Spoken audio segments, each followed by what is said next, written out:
The following program is for adult audiences only.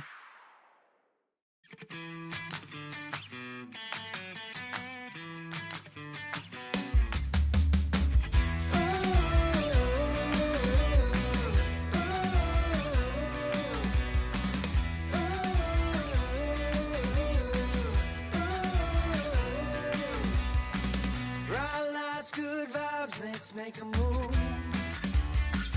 Be free, live it up, just me and you.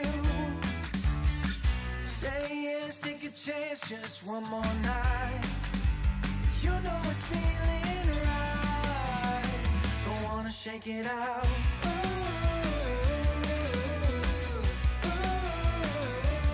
Shake it out.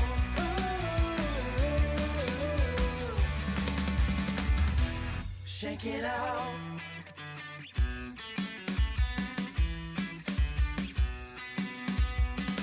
Bright lights, good vibes, let's make a move. Be free, live it up, just me and you. Say yes, take a chance, just one more night. You know it's feeling right. Don't wanna shake it out.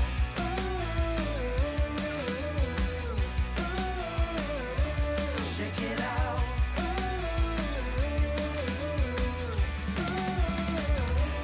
Shake it out.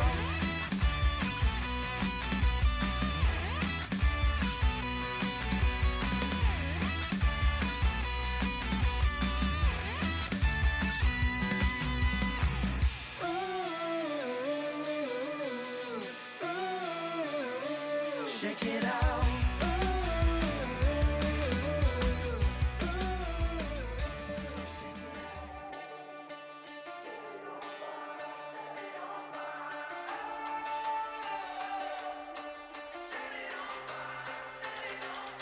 My future's about to break.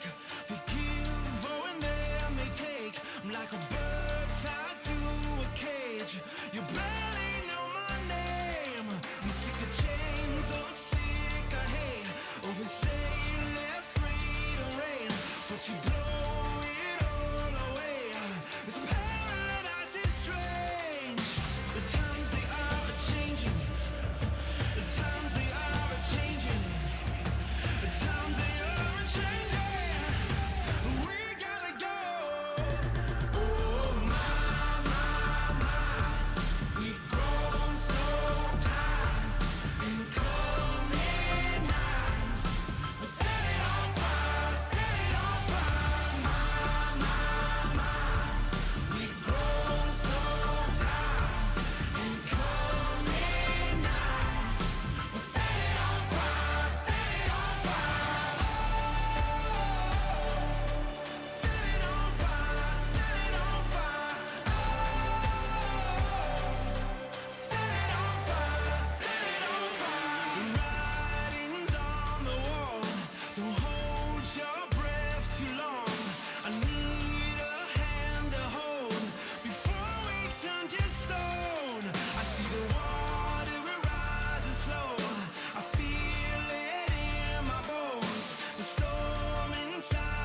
It's time for the Mixin and Chillin blog. Even if they implemented some ridiculous laws, this is something that if somebody truly wants to do this,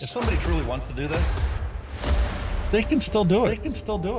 But it's going to take a lot of effort on the vapors' part to actually learn what it takes to make your own stuff. I wouldn't change anything. I don't know what the heck happened to the last hour of my life, but it certainly wasn't streamed on YouTube like I thought it was. Restrictive policies block progress towards smoke-free world. Many people incorrectly think that very little nicotine content cigarettes are less carcinogenic than current cigarettes. This risk misperception by people who smoke could reduce motivation to quit under a nicotine reduction policy. That's a bit of a problem. Someone who specialises in helping people kick the habit is Dr. Colin Mendelsohn. He joins me now. Look, vaping is a far less harmful alternative to smoking for adult smokers who just can't quit, and that's actually the majority of them. The road to quitting smoking is paved with candy. Double chocolate clear from TFA. Published in the Vaping Post, we have long-term study. Vaping increases odds of quitting heavy smoking. This is Kenny Thompson, the Vaping Heed. He's got a YouTube channel. He's been on here a lot longer than I have. I'm not going to stop until this is legal and available for everyone. You know, I cover things from all around the globe, but that's because science has no boundary. I mean, you know, the FDA and everything would know that vaping is safer than smoking, but they'll have the pressure off the tobacco companies or the states that are in the MnC and all that. It's just a financial thing, and unfortunately that takes precedence against everything. And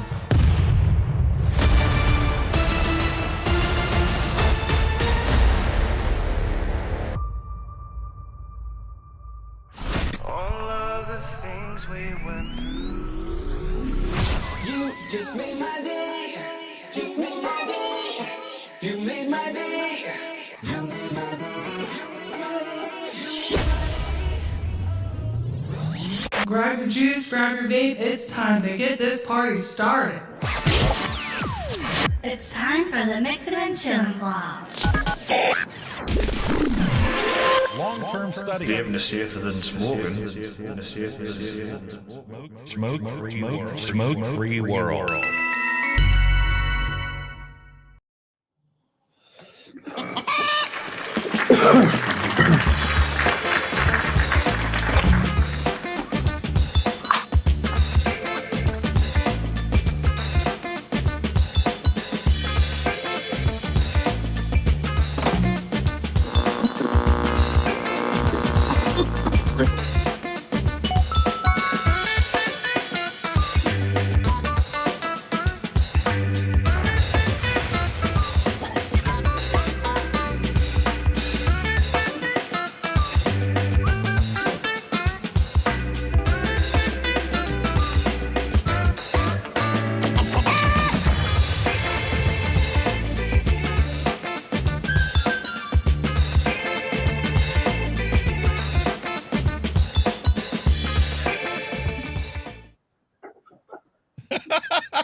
Hello and welcome, everyone. Time for another episode of Mixing and Chilling with Hunky Vape and Kenny the Vaping Heed.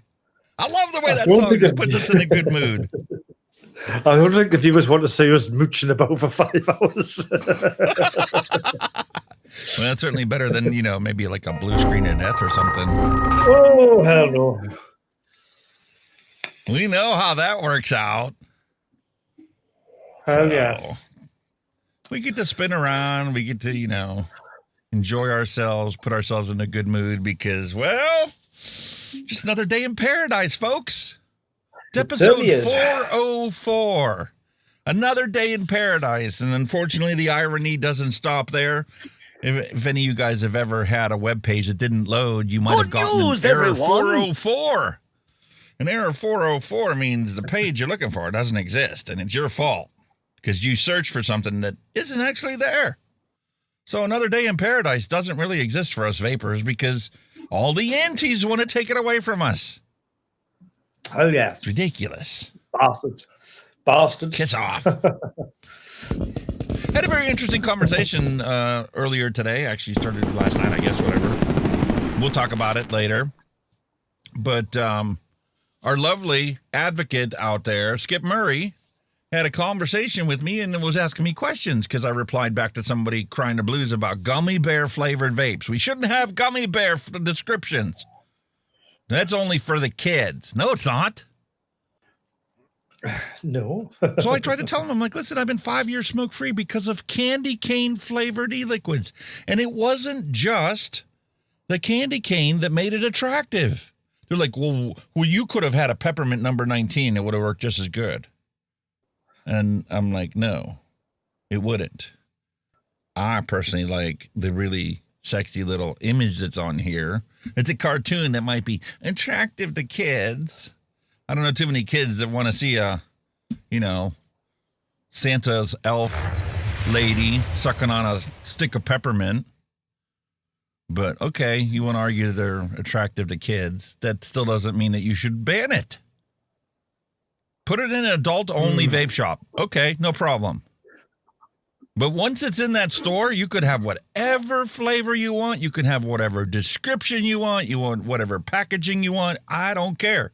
As long as it's truthful and honest to the customer. So, yeah, that's a hill I'm willing to die on. You want to limit public sales alongside cigarettes to tobacco, mint, menthol, and all the brand new approved Zine flavors to compete with the Zine pouch because a vape gives you hand-to-mouth action, whereas a Zine pouch just dries out your mouth like putting in a cotton ball? Well, so be it. But that is as far as I'm willing to compromise. That's it. Anything more than that reduces the adult's right to access these products. And I will not let that happen. Lives are at stake. It's that simple. It is. It's simple as that. And I think we should tweet once again at the president like we did last week. I gave him a week. I know. I'm a realist. I understand how government works. They're slow. The bureaucracy is very slow. So I gave him a week. I looked at the one by Elon Musk. He said if he sees one more Nazi salute on his feed, he's going to go nuts. Hey, but that's the nice thing about it. It's a free speech platform. People can post all kinds of Nazi pictures of him. And, well, it's a free speech platform. If that's their opinion of him, he needs to know how many people out there have that opinion of him. Why do you think he bought the platform? I was getting notifications about it says everybody thinks Trump's the worst thing to happen in politics. I reckon his son is even worse. No, this is exactly what the public wanted. They wanted a shakeup. Yeah. And I'm loving the fact right now, right? We talked about last week how Trump pulled out of the World Health Organization, right? And all the people that, sit back and benefit from the organization that happens when they get money because we're part of the World Health Organization and they support the World Health Organization and they communicate with them. They have luncheons on a weekly basis to talk about policies and procedures and new studies that we're going to implement. We're going to go save the little black people down in Africa. They got their own little disease that we need to go and give them vaccines for. So let's sit down and plan it out. How many people are we going to send down there? How many cases of vaccines? And how much money are we going to get extra when we actually go down there? Because, we need a truck to drive around in. Thing is, though, we had like in '85, we had Live Aid, Band Aid, the American version, and right, all that money raised for Africa. And have they changed? Nope. Still exactly the same. No, because you know what they really need down there? Paved roads. Paved roads, clean water. You know how many of the cities they have in Africa that don't have clean water? Everybody has to go to their own well. They need a lorry full of condoms because they're still knocking kids out. Even though they're all starving and malnutrition, they're having babies for fun. They want a lorry full of condoms. What do you want them to do in their off hours? They're not allowed vapes. What do you... Sex is the easiest solution to entertain yourselves. Not when you're a starving country. There's sex and babies are two different things, man. Well, you have the sex to forget about the fact you don't have enough money to buy your dinner. I was going to say something there, but no, that's too adult. We could go down that road. We gave the warning out. I'm sorry I automated it, that it already disappeared off of there. As soon as the TV comes on, the warnings go away. It's time for us to get moving on our show. Nah, I'll just I'll keep it clean. Oh, yeah, and Darren's right. Let's not even talk about the corruption. How much of the money that we go down there never makes it to the people that are supposed to get the benefits of our money being sent there, because they have to line their pockets first. They need to have a good meal before they give the rest of the community a good meal. Too right, man. It's all smokes and mirrors, man. Everybody wants their cut. That's why I said money does not belong in healthcare, period, anywhere. It's like you'd see these things over charity and all. This celebrity has given up their time to do this. No, they haven't. They're getting paid. Trust us. Nah, I can't say that, because look at us. We don't get paid by anybody to do the show.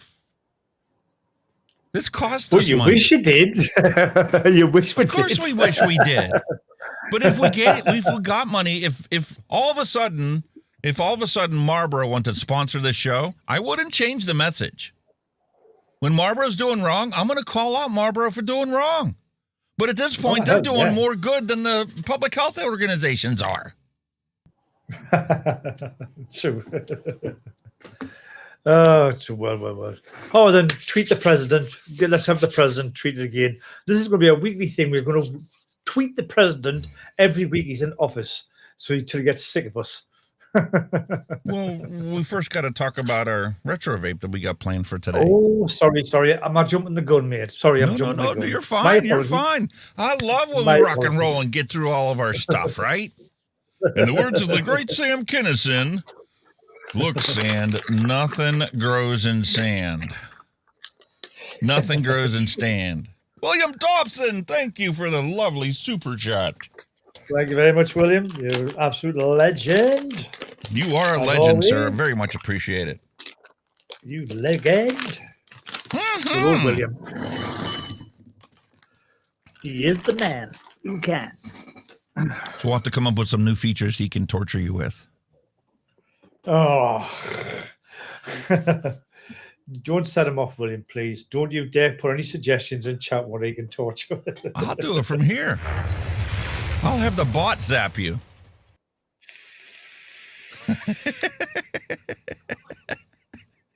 What can I say? We'll zap you. We'll spin you. Gets better that way. But there we go. Tony B's lovely VandyVape Pulse 2. Another thing I bought that I was going to review and never did the review on it because never got around to opening it up. I'm too busy with other stuff. Oh, my goodness. Well, I suppose the retro vape is a kind of review, and it's just a live one, isn't it? It is. It's a live one after the fact, post talk. And got the original one here to compare it against. Looking forward to that. I think I've got the original. I don't think I've ever got the version 2. Yeah, we'll see what they actually changed on it. What did they improve on it? And we're going to have to put it on a dripper. Put a dripper on it. Because it doesn't come with one. Oh, just a mod, not the Just kit. a mod. Very nice. Yeah. I'm sure you'll All find right. something. Enough of my dragging the feet. I think it's time for us to roll the news bumper and start tweeting.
you ready for some inconvenient truths? Ready?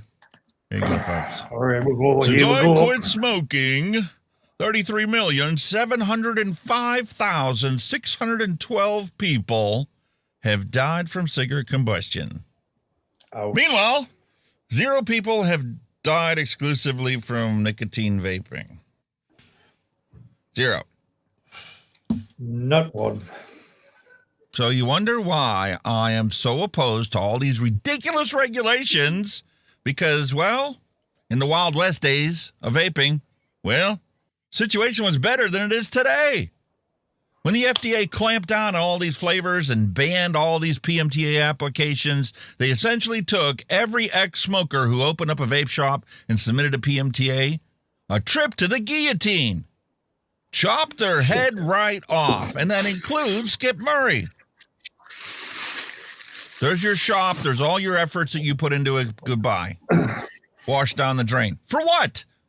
To allow another 33 million people to die?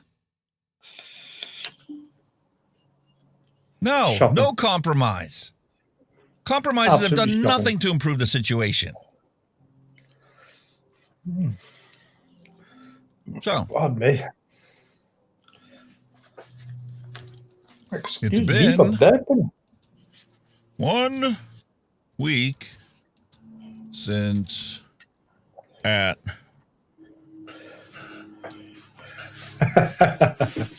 real Donald What the- Trump What the fuck you doing? took office. If I could spell. We were just having this conversation earlier about autocorrect and how autocorrect hasn't gotten any better in the last 20 years. It's got worse. We had such high hopes for the thing. To have perfect In grammar. at Nope. White House. And Are you like me, made a one-finger typer? no. We're still waiting for Robert Kennedy to get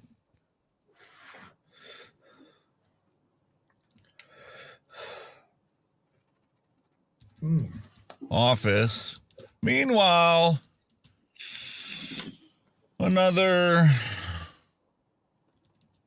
9,205 people have died from cigarette smoking. When are we going to save THR Works and Yeah. Don't do that. vaping saves lives?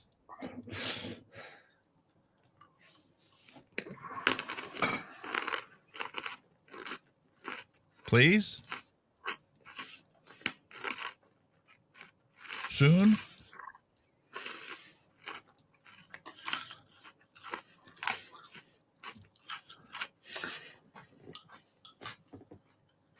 There you go.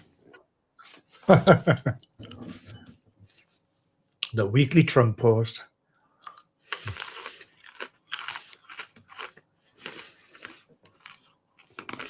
There you have it, folks.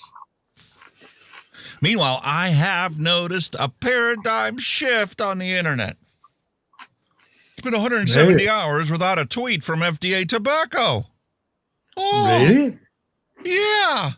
Trump signed an executive order banning these regulatory agencies from having any communications with the public until they get their marching orders.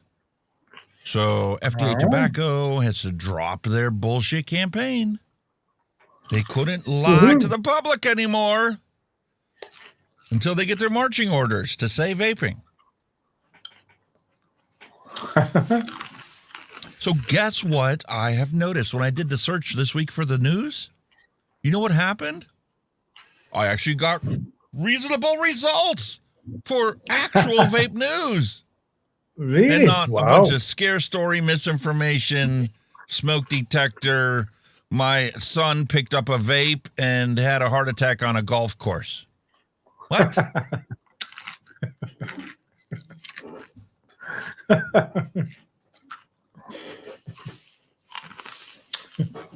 Definite misinformation. That like. What a racket. Which is exactly what we're going to call next week's episode. Ready? It's going to be the vaping racket. Yeah. Because it's all a racket. For these Good NGOs title, and yeah. these public health orgs to make all kinds of boatloads of cash. And we're going to try and save your country in the works, too. I'm not just going to focus on the United States. Because this is pathetic, dude. What do you guys, like, you guys don't ever stand up to your government for anything? Please, do not put extra duty on vaping products. There are pensioners who will go back to smoking cigarettes because of the taxes you put on a vape. How could they not understand that? How could they not understand that? Hello? I'm so sorry. I need medical advice. Okay. Cody decided to take off his dressing, so I had to go to the store to get them. Can I put the saline spray on it now, or just cover it up? Yeah, if it's dry, you can put some saline spray on it. And then cover it up. Wait a whole nother day. Well, if you're supposed to wait another day, then wait another day. No, he already took the dressings off. He's at his house right now with no dressings. So what's the question? If I could put saline spray on his wounds after a day. I suppose. I don't know anything about it. Okay, thank you. You're welcome. Sorry. That's okay. Love you, bye. Love you, bye.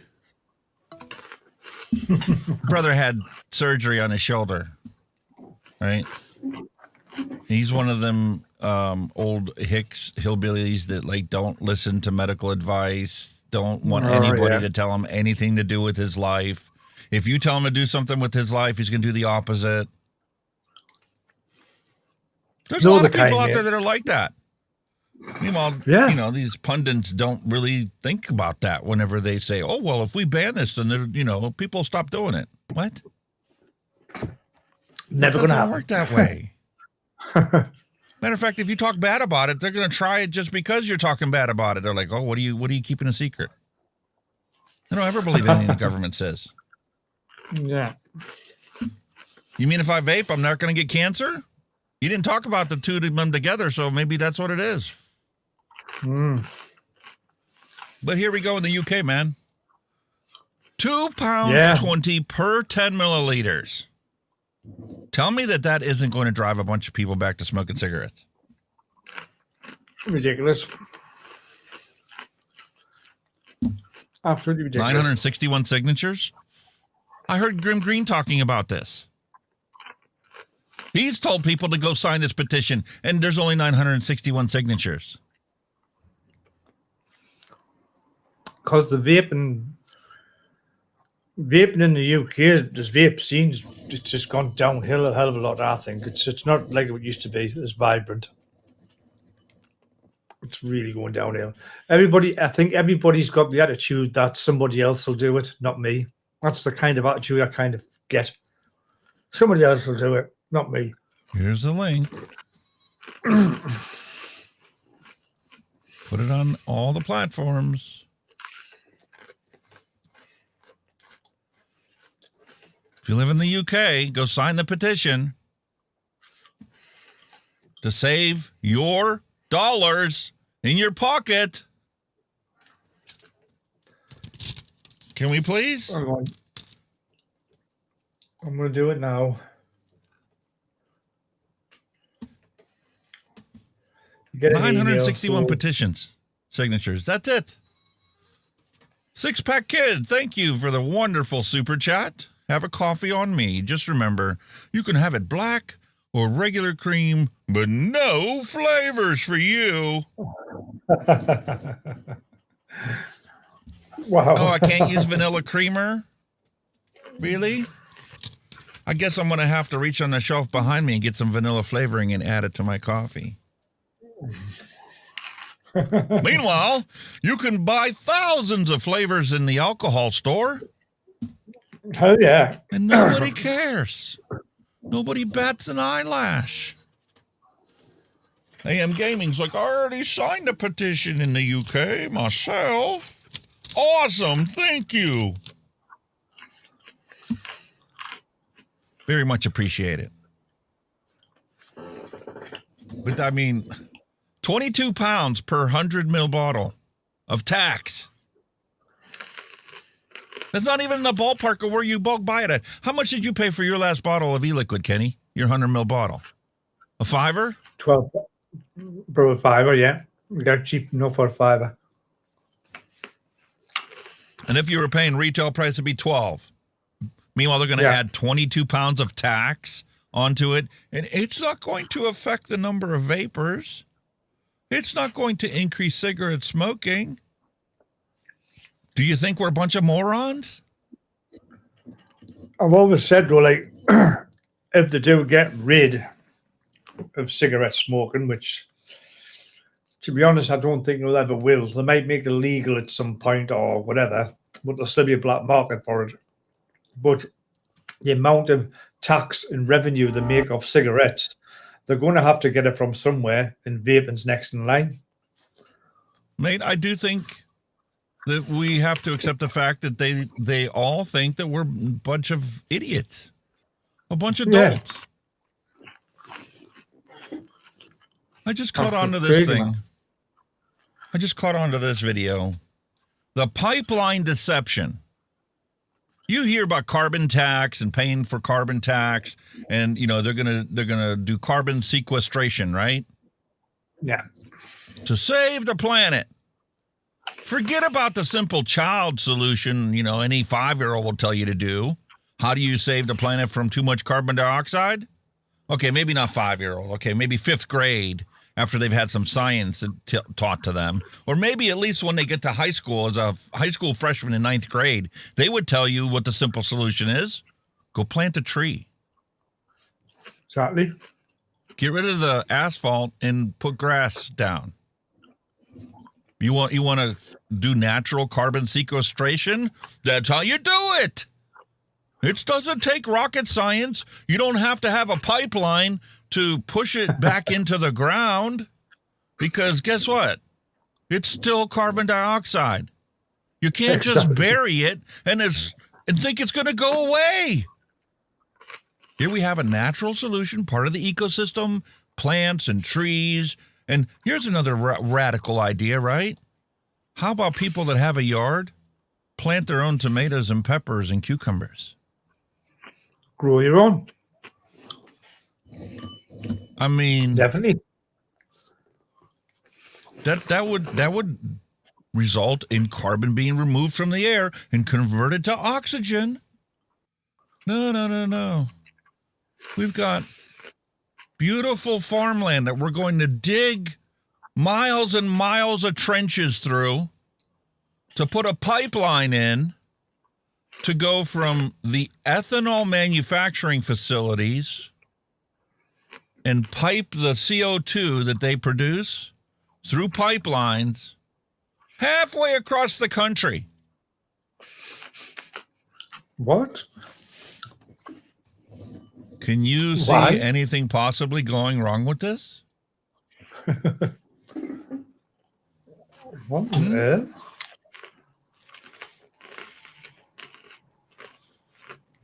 Is there anything that could possibly go wrong with this? Putting it into a pipe under high pressure?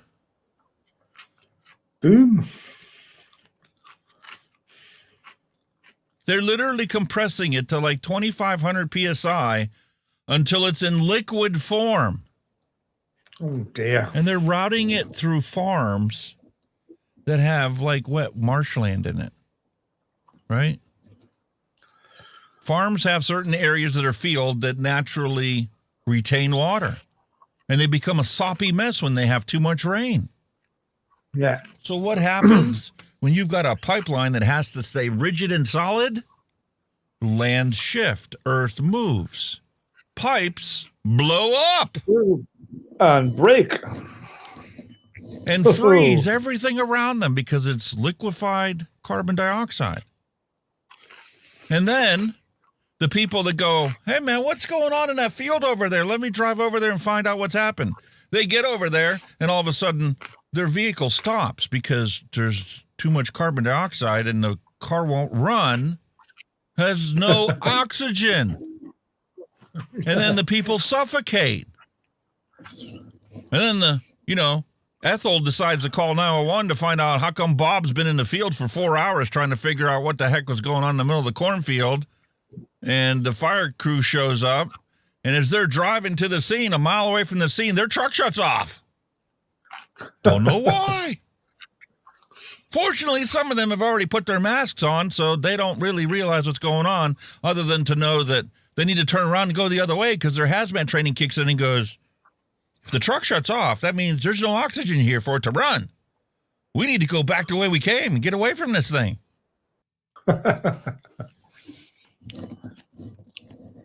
Well, who thinks of this shit?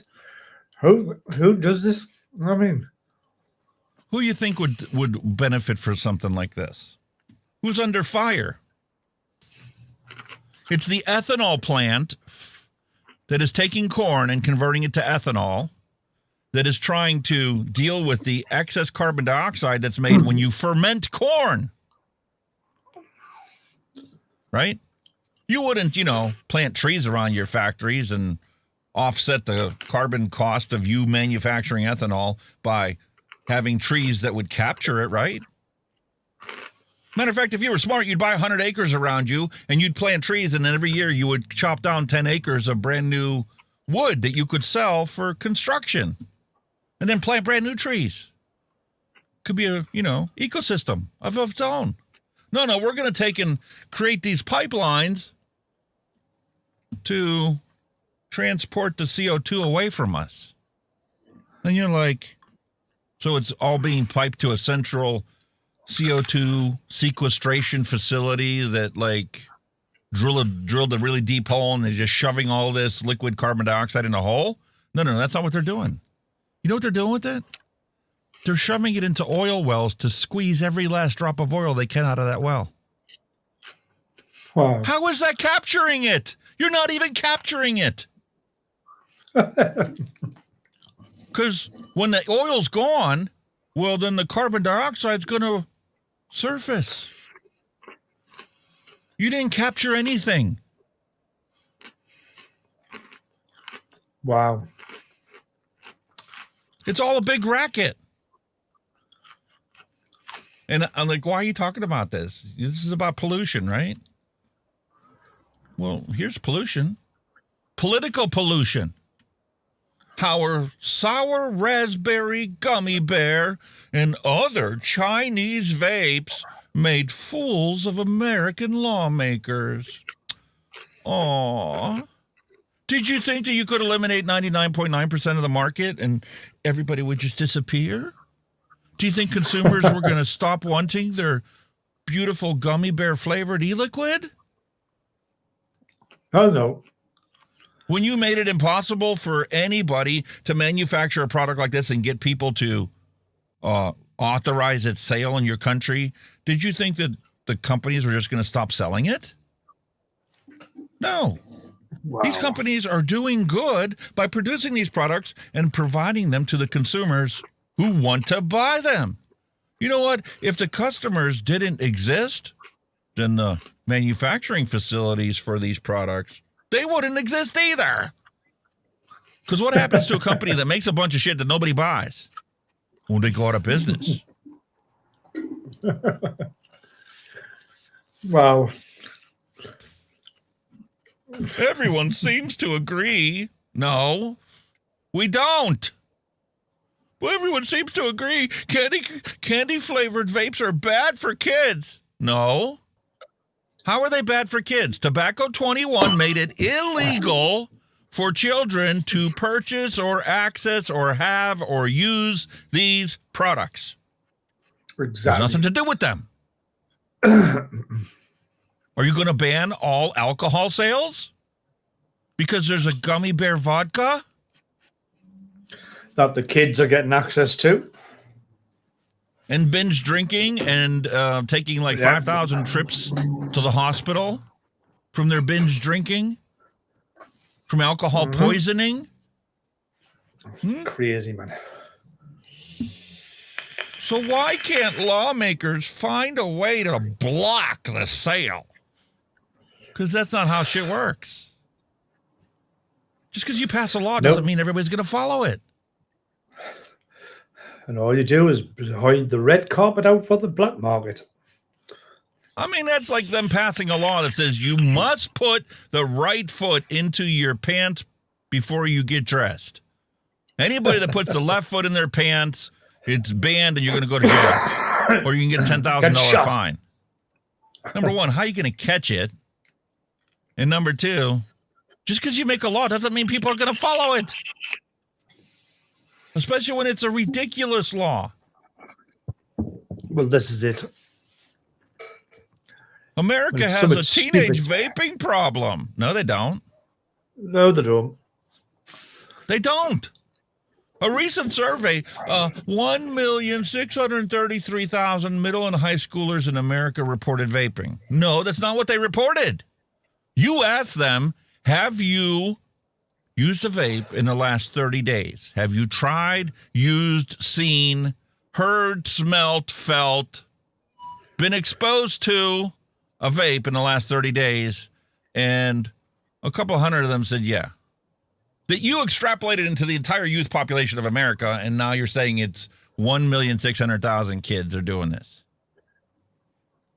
But that's not bullshit. Worth anything. How many of them do it every single day? Now you've got a piece of statistics that, well, actually does mean something. 2% of kids say that they use a vape every day. Exactly. So why don't you just and say? Then my reply is, "Where's the harm?" And then my other on the other side of the coin, the could says, "Have any of you had a drink in the last 30 days, or drank alcohol in the last 30 days?" And they go, "Oh, 2 million," but they don't say, "Oh, well, there's 2 million alcoholic teenagers in the country," do they? Actually, that number is quite a lot more than that. Well, I'm just using an example. I mean, it probably is. I mean, God. Probably most of the kids in America or teens in America have all tried alcohol. So, and they don't ask other questions and compare it to other things that have been illegal our entire lives. And when you take a look at their usage over time, well, it hasn't changed. How many high schoolers graduate and admit to have tried or used cannabis products during their adolescent years? Everybody. 30%. My entire life, that statistic has not changed. It went up a little bit. It went back down a little bit. And after it was legalized, guess what happened? It actually went down a little bit. We'll see if it stays lower. But it actually dropped a little bit after they legalized it. And that's only in the states that did legalize it. There's plenty of states where it's still illegal. Not that that changes anything very much because, well, it's still illegal no matter what state you live in if you're underage. That's the top and bottom of it. So my solution when people want to ask for a compromise is, we've already had it. Trump instituted it the last time he was president. It's called Tobacco 21. Now, go enforce the law. And if they're caught doing it, then there should be ramifications for their use that do not include affecting people that have nothing to do with the situation, other than the fact that they want to go to a store and buy this and have easy access to it. Horse shit, man. Just look at Oklahoma. Long before most state legislatures woke up to the issue of kids and disposable vapes, Oklahoma passed a simple 2-page bill to create a list of legal vapes that stores can lawfully sell. The list would be based on FDA authorizations. You mean out of the millions of products that applied for PMTA, you're talking about the ones that fit in the palm of my hand that have been authorized? That's it? Only those are authorized for sale. Who benefits from that? Big tobacco. Who also benefits from that? Well, the convenience store lobby. Hell yeah. All the 7-Elevens and gas stations and grocery stores that sell adult-only tobacco 21 products, well, they're still going to be allowed to sell those vapes. But screw every smoker that might be able to quit with a candy cane vape like I did. We want them to die of their cigarette smoking. And you can't tell me otherwise. You know that's the end result.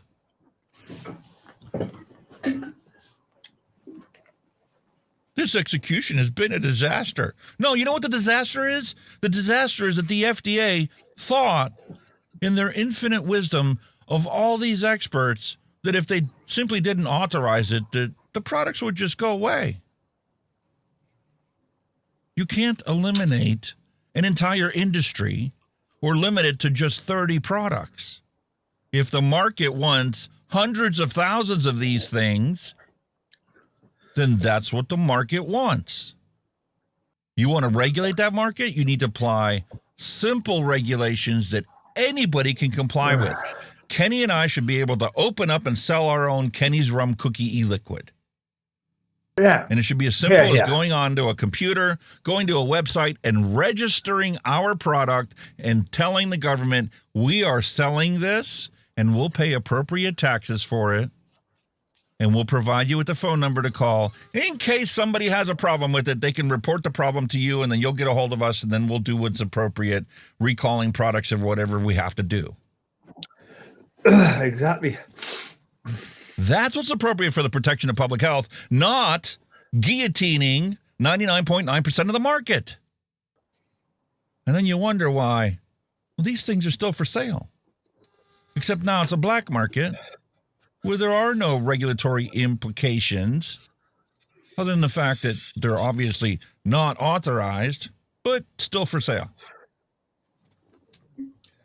Makes you wonder.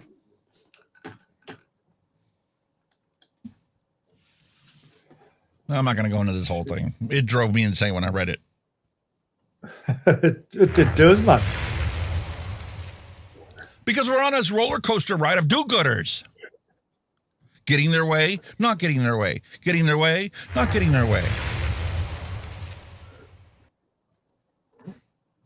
Perfect example of this is Hong Kong. We've talked about this before. Hong Kong banned vaping products. Okay. Cool. I'll zap myself. Hong Kong used to be the international trade hub where all the products came from Shenzhen, went to Hong Kong, and then from Hong Kong it went all over the rest of the world. That's true, yeah. Trump put an end to Bloomberg that. Bucks got in there and says, you're not even allowed to touch Hong Kong soil with your Chinese vapes. So the vape manufacturers were like, okay, I guess they're all going to leave Shenzhen from Shenzhen Airport. You don't want the money coming through or the products coming through your, hub facility. That's fine. That worked great until all of a sudden all these people that worked at the airport were laid off because they had no jobs anymore. The number of planes all of a sudden dwindled into thin air, like your vape. Yep. The import and export took a bit of a bashing, shall we say. So they reversed course and says, no, you can let them, come through here. That's fine. We can't afford to lose all of our income. Well, Hong Kong plans to ban vaping, possessing e-cigarette cartridges in public. What the hell kind of law is this? What the fuck? We can't ban it altogether, so we're just going to shove them into a closet like a homosexual that doesn't want anybody to know that they're a homosexual. Wow. So if you possess it and you're caught in public with it, you're going to be subject to fines and penalties. What good are you doing by implementing this ridiculous nonsense? No quitting smoking allowed. Well, that's essentially what they're saying. That's Bobby. It really doesn't make any sense. And you know the best part is? We cry the blues about this stuff week after week after week because we're personally affected by it and we're scared shitless of losing access to the products that we use to not smoke cigarettes. Do you know what most people do when, this stuff is going on? Nothing. Because they don't even know this is happening. Unless you're personally affected by it as a consumer or as an industry person that's manufacturing these things or a public health organization trying to eliminate it off the face of the earth, you don't have a clue about any of this stuff. I did a service call just this past week. Appraisal service. Went and did some work on his computers and stuff, and, we catch up. I've been servicing him for 15 years now. And, he's like, how's things going? What's going on? How's your YouTube channel going? What's going on with that? And it's gotten to the point now where, I take my modern tank with me, and I vape while I'm there. And he doesn't mind it at all. Yeah. Right? But every once in a while, he'll see something on the news, and he'll ask me about it. He's like, hey, what happened here? What's going on with that? And I'd have to go through the whole rigmarole of explaining, why they're doing this, even though it's not true. I've got a stack of scientific papers that I can show you to document otherwise. Well, I'm just wondering, This guy doesn't even have Facebook or Twitter, any social media platforms. The only thing he uses his phone for is to text. Occasionally, he'll use it to open up business emails and make phone calls. Has no clue. They don't know any of the stuff that's going on. Unless they get the fake information off the news, which he's already obviously getting. He's already asked about that.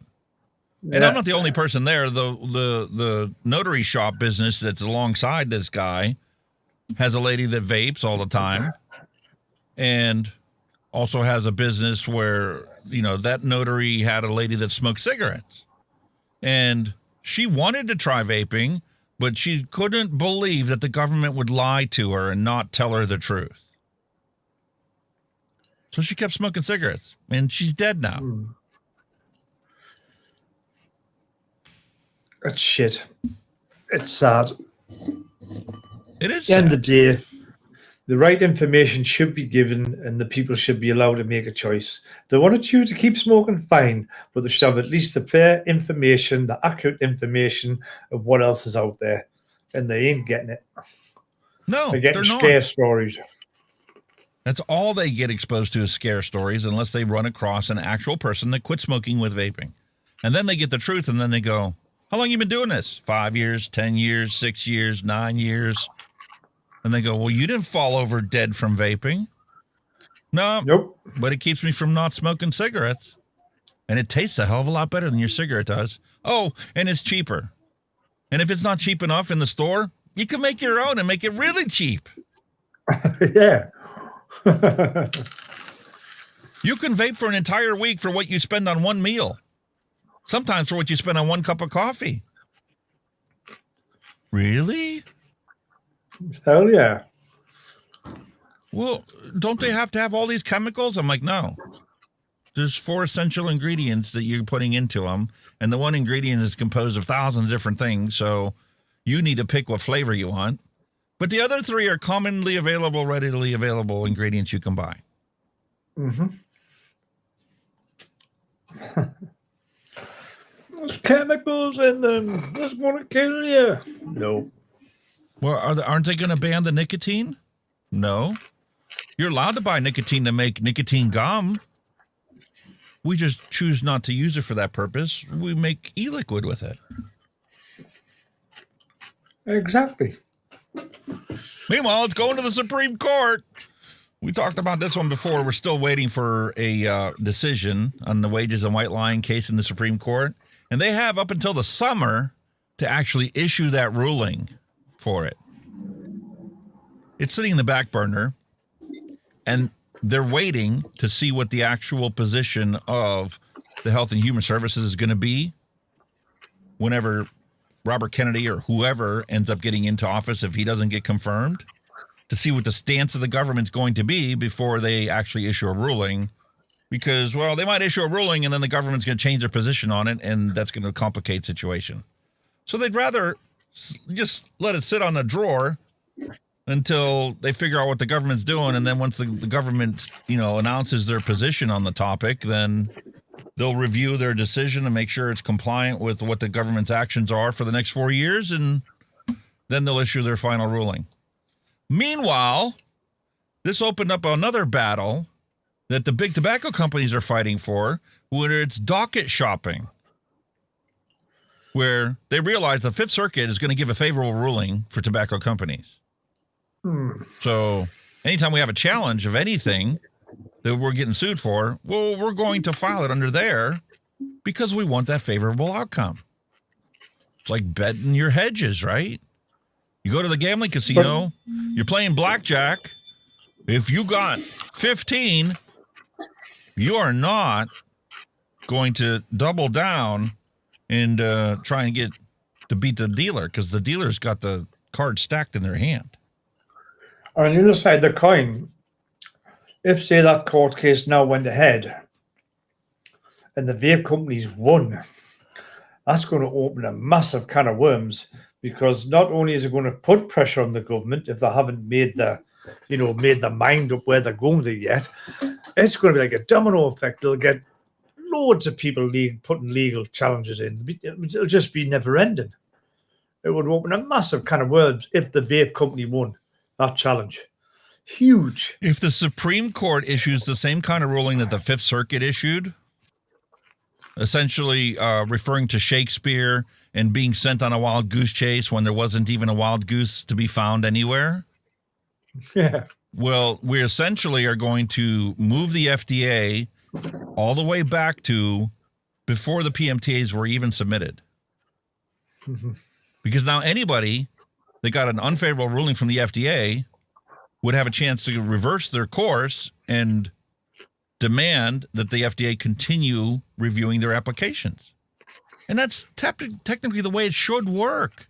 If you submit a license, right, and you don't have it, when you go to get, let's just simplify. Let's go with your driver's license. You go to get a driver's license, right? When you walk up to take the test for your driver's license, you have to bring your birth certificate, your social security card, proof of address, like a utility bill or something, to prove that you are who you are and you're there to get a driver's license for you under the named person, right?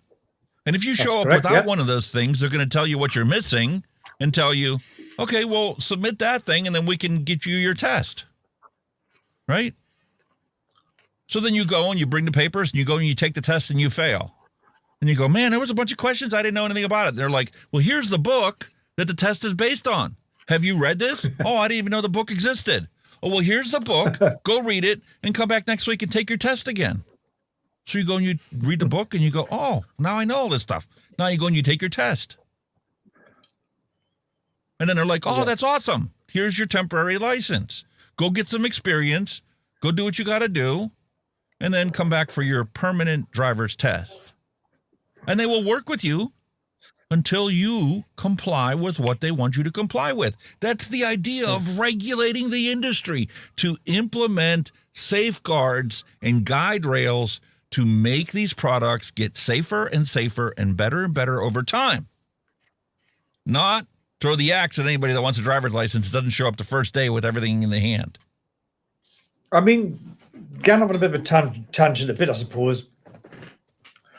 What would you, obviously as an American, would like to see happen with the FDA? Do you like to think that they want the reins pulling in a bit? Or, do you think the government needs to maybe, I don't know, reset the whole system, Because you do. The whole thing on the tobacco front needs a complete overhaul.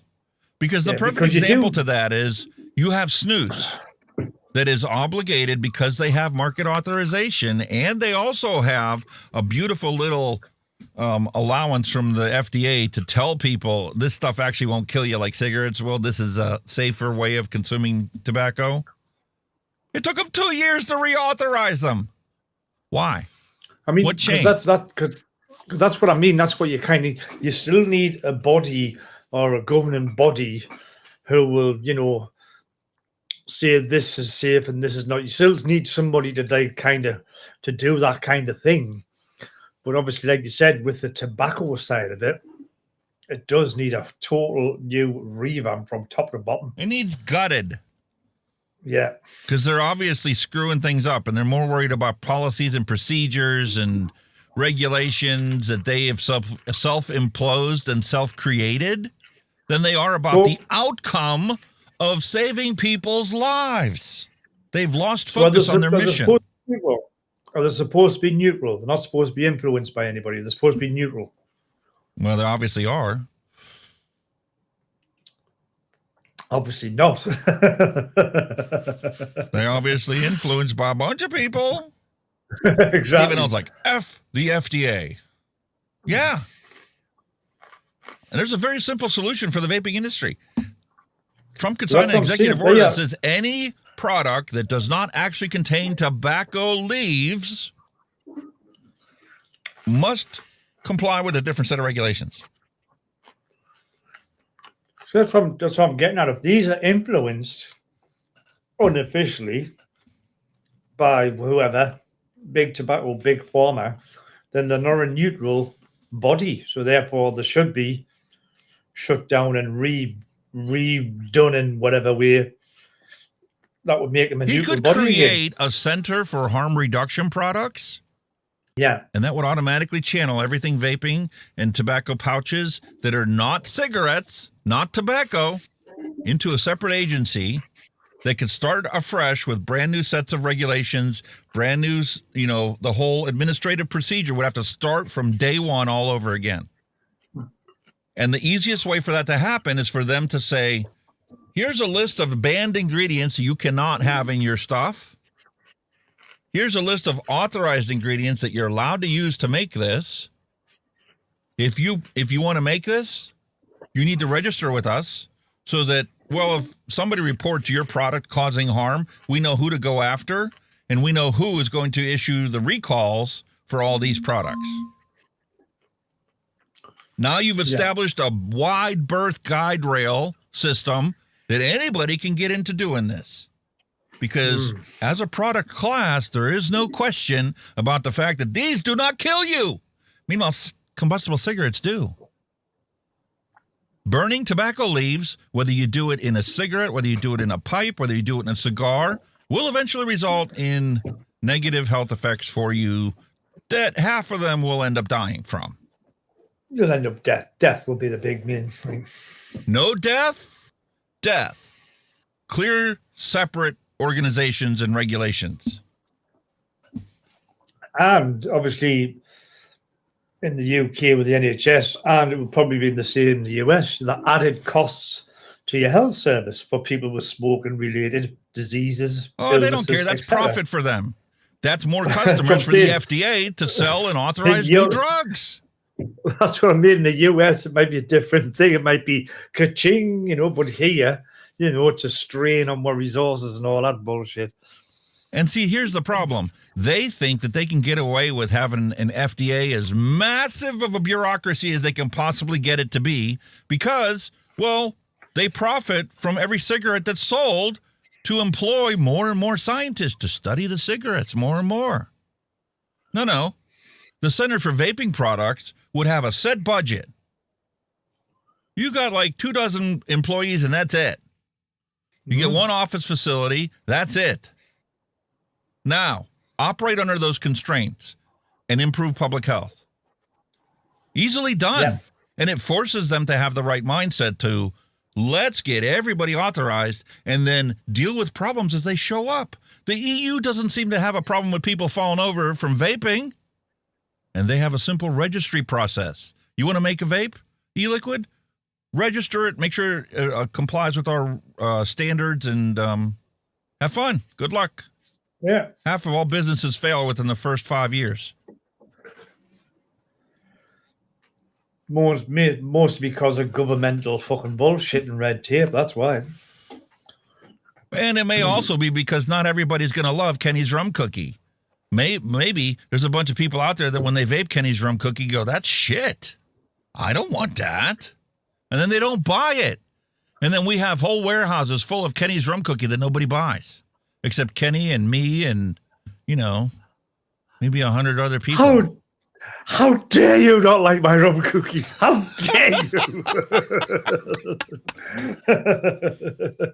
That's how business works. You will vape it. You will try. Why do you think there's no Sloppy Joe restaurants in this country? People don't want to go out to eat to buy a Sloppy Joe. That's fair enough. So anybody that's tried to open up a Sloppy Joe restaurant, well, they fail. You don't need to have regulations to stop failing ideas. They'll fail on their own naturally. Thank you, Michael Radfirm. You can order a small batch just for yourself. I'll have to send him one.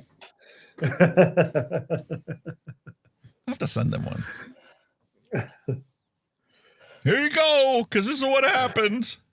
This is what should happen. Ready? You get somebody that sells to a kid, the kid goes to jail, and the shop closes permanently. Job done, move on. Exactly. Medicare open enrollment. Obligatory commercial. Just so happens it's a Medicare commercial when you're talking about vaping. I'm not old enough yet. Harm control. I'm not old enough yet. I got another 10 years. Holy cow. I'm going to have to start banking up these super chats and go get a new graphics card. Yeah. All these Seriously? How long is this commercial? Is this like a full minute long commercial? Fucking hell. Thing is, you can't speed them up or nothing, can you? You've just got to sit and go through the no skip commercial, no skip button, no fast forward. I hate them ones. I can't stand them type. Somebody was watching a YouTube video and posted a comment on Twitter the other day, like, seriously, an hour-long unskippable commercial on YouTube? Really? Cracking down on tobacco shops selling vape to underage. All right, now we're going to turn to law enforcement cracking down on tobacco shops selling vape to underage kids. And it's not just nicotine vape. Some of the sales include marijuana products. We want to make sure that parents are aware of what's happening. It is a problem. 7 News Detroit reporter Randy Wembley has been following. Earlier this month, he was in a ride-along with Detroit police as they issued citations to shops right in the city. Well, now Randy is back in action with Canton police as law enforcement shuts down 2 more tobacco stores. He's also listening to a school security director about how big of a problem this is for parents, teachers, and students. A joint operation between Canton PD and Michigan State Police is holding businesses accountable that sell THC vape products meant for those 21 and older to kids. Police for the search warrant! Police department! And police! Talk about a buzzkill. Operations at a pair of tobacco shops come to a screeching halt.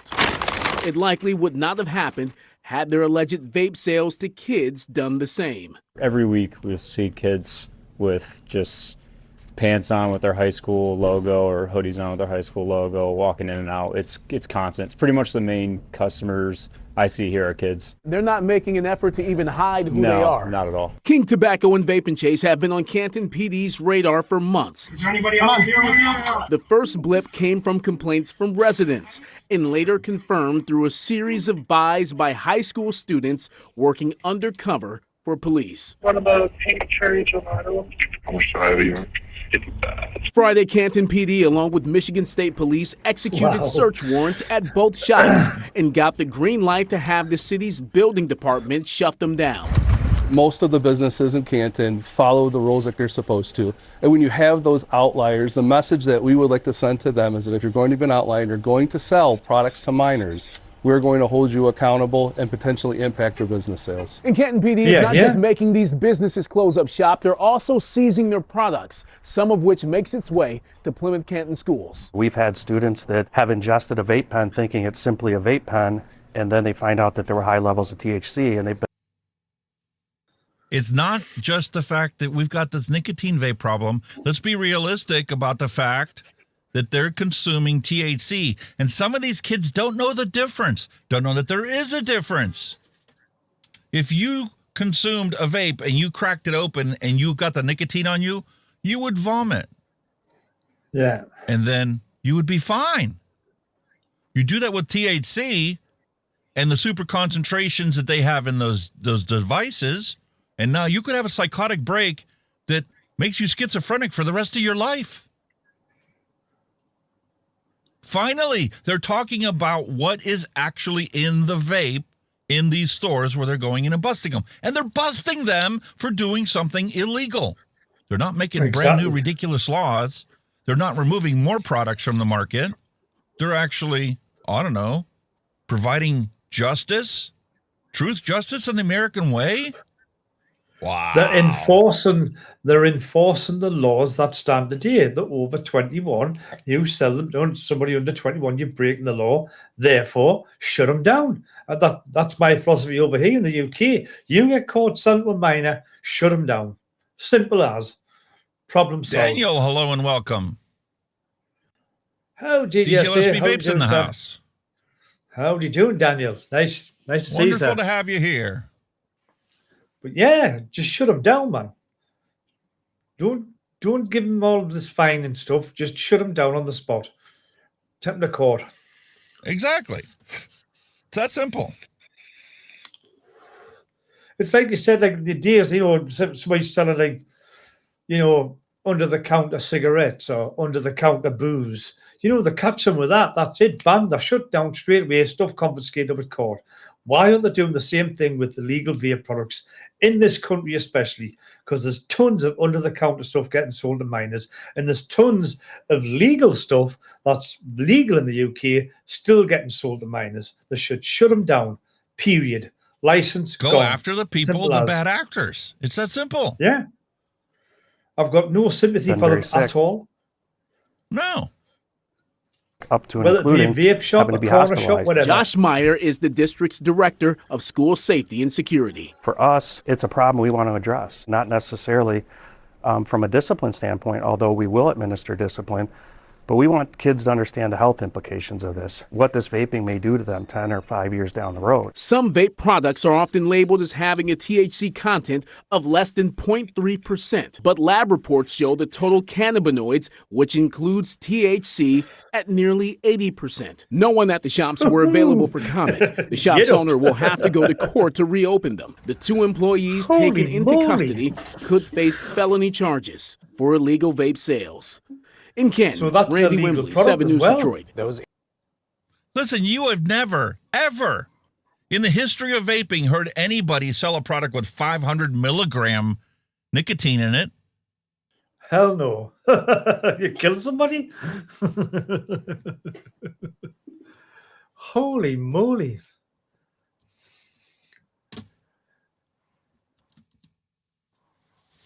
Then we go to Canada.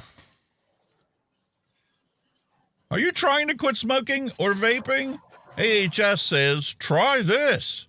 National Non-Smoking Week, which began January 19th and ends Saturday, the 25th of January, billed as a time to raise awareness and help people get started on a quit journey that works for them. Okay. Well, you really want people to quit smoking cigarettes? Then drop vaping from the conversation.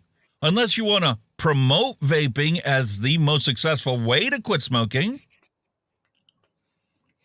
You don't need to be a rocket scientist to figure this out. But Alberta Health Services doesn't get the message. Their officials have spent the past week promoting resources available to Albertans to quit smoking and vaping for good. Well, no tobacco flavor or tobacco flavor. What are you advocating for? They're advocating for no flavors.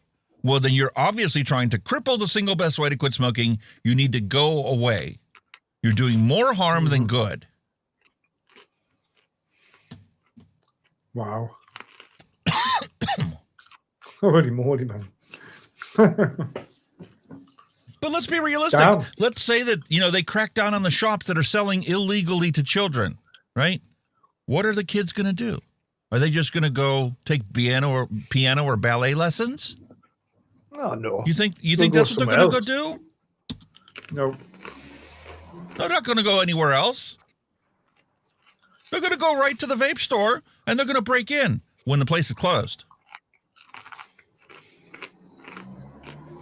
If you're a YouTuber and you want to save hours managing your library, you need TubeBuddy. Come check out how you can edit your end screens, cards, and a North Lincoln vape shop once again making off with nearly $2,000 worth of products. LPD says Hold on. You guys can hear that, right? Okay, that's my automation for next week. I'm going to have a +6 and a +3 bumper button to increase the volume automatically. Try it again. North Lincoln vape shop once again making off with nearly $2,000 worth of products. LPD says 2 men broke the front glass door around 1 a.m. before grabbing a number of vape products and driving off from Lincoln Vapor. General manager of the store, Tim Goodman, said he stayed up late cleaning up after the burglary. He believes it's the same people who have burglarized them before, as similar items were stolen in previous break-ins. With burglaries happening so often, he says he remains on edge, constantly checking his cameras and his phone for alerts. I'm angry. I'm frustrated. You know, I wish I didn't have to be paranoid, but we've seen this guy before. At least it serves a purpose sometimes. Lincoln Vapor was hit by thieves twice during the summer of 2023. LPD says this year alone, there have been 14 burglaries and 3 attempted break-ins at vape shops across the city. Holy shit. Inez Elliott. if you're a YouTuber and you want to save hours managing your library, you need TubeBuddy. Come check out how you can edit your end screens, cards. Took this picture standing by her mother at least one. What the fuck's that?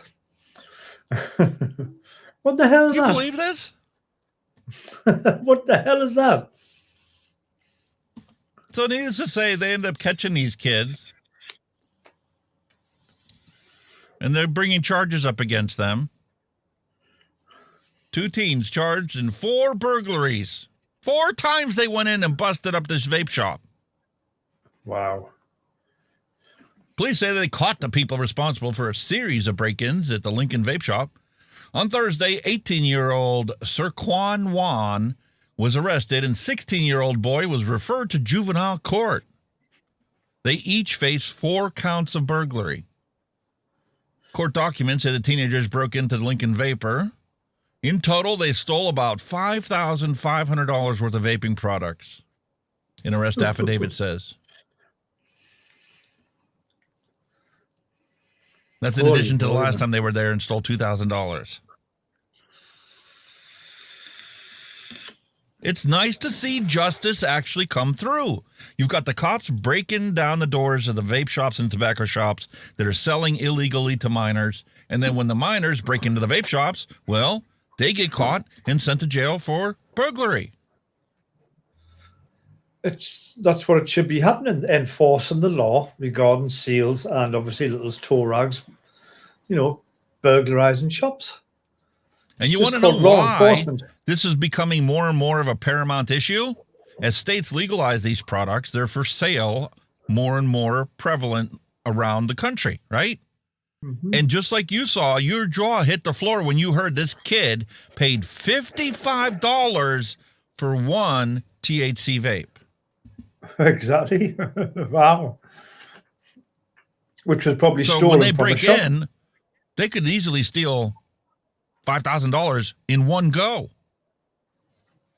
And, well, the THC vape companies are actually making a mint in the places where it's been legalized. And here you go, a $10 million stock repurchase program from this Inspire company selling marijuana vaping products.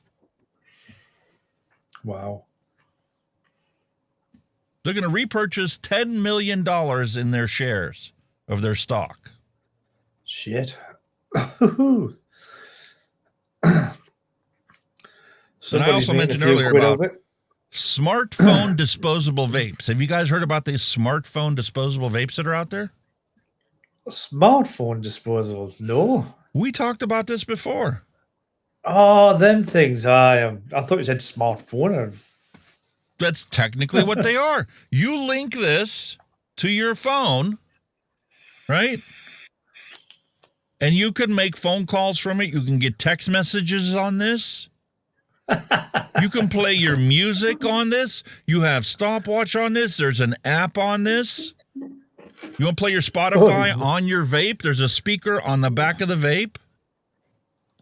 Smartphone, disposable vapes. And even better yet, even though they've been banned, all vaping products have been banned on Google, you can go onto Google and download the app for this because this is a smartwatch. The ban the product, but you can still get the app. Typical Google. Oh, gosh. It's no different than a smartwatch. Yeah, battery life does suck on it. But it's gotten better and better as time has gone on and as battery technology has improved. Do you hear about the new battery technology they have for the cars nowadays, electric cars? They're getting away from lithium-ion technology and they're going to a salt and aluminum-ion technology. That's right. I think we spoke about it a few weeks ago. When was about new batteries? Wow. Yeah. 10 times faster charging. So what used to take overnight or 8 hours to charge now is done in like 20 minutes. A full charge on a car in 20 minutes. You can go and like stop at a rest area on a trip across the country in that car, plug her in. By the time you get done eating and go to the bathroom and get back in your car, it's at a full charge. Good for another 400 miles. Would make sense, like, definitely. Technology marches on. There's not a thing you can do about it. It's been banned. Vaping apps have been banned. And I've got my lovely Vupu mod over there. It's got Bluetooth technology that I used to have an app. You could customize it. You know, your TCR curves and stuff. You could do it on your phone and just, you know, swipe them and set it up and then send the settings to your mod. Oh, no, we can't have that technology. Did it actually stop it? Or did the industry keep marching on and now we've got smartwatches that are actually vape products that are disposable? And then, you know, when this one's dead and empty, well, then you bin it and you go buy another one and then hook it up to the same app. Crazy stuff, man, isn't it? Whatever next. That's the thing, whatever next. Well, how about we do this? How about we actually talk to the students? What do the students want? What are their reactions to this non-FDA authorized vape ban? If it isn't one of the ones authorized by the FDA, it's been banned. What do the kids think of it? We've got a new state law banning the sale of non-FDA authorized vape products in the state of Kentucky. House Bill 11. This is like the third week in a row we keep talking about this, right? Because they're just now figuring out about it. We knew about it a month before it went into effect. We knew about it before Christmas. Yeah. Remember when the shop owner was like, well, this is going to take some of the products off of the shelves here. And then I'm like, no, you're a moron. This is going to take everything out of the store. And then we went to the next guy that was a little more knowledgeable about the topic and goes, we can't sell anything. Pretty much. I mean, how can we stay in business when everything that we're allowed to sell fits in the palm of my hand? Mm-hmm. I mean, it doesn't even fill up one cabinet of retail space. I can't survive on those sales. Hell but no. a gas station and a convenience store can easily. Yeah. Anyway. Yeah. I want to get to the point where it says, let me find it down here. This is what I thought was the farce of the whole article, right? The FDA does approve some not so good things.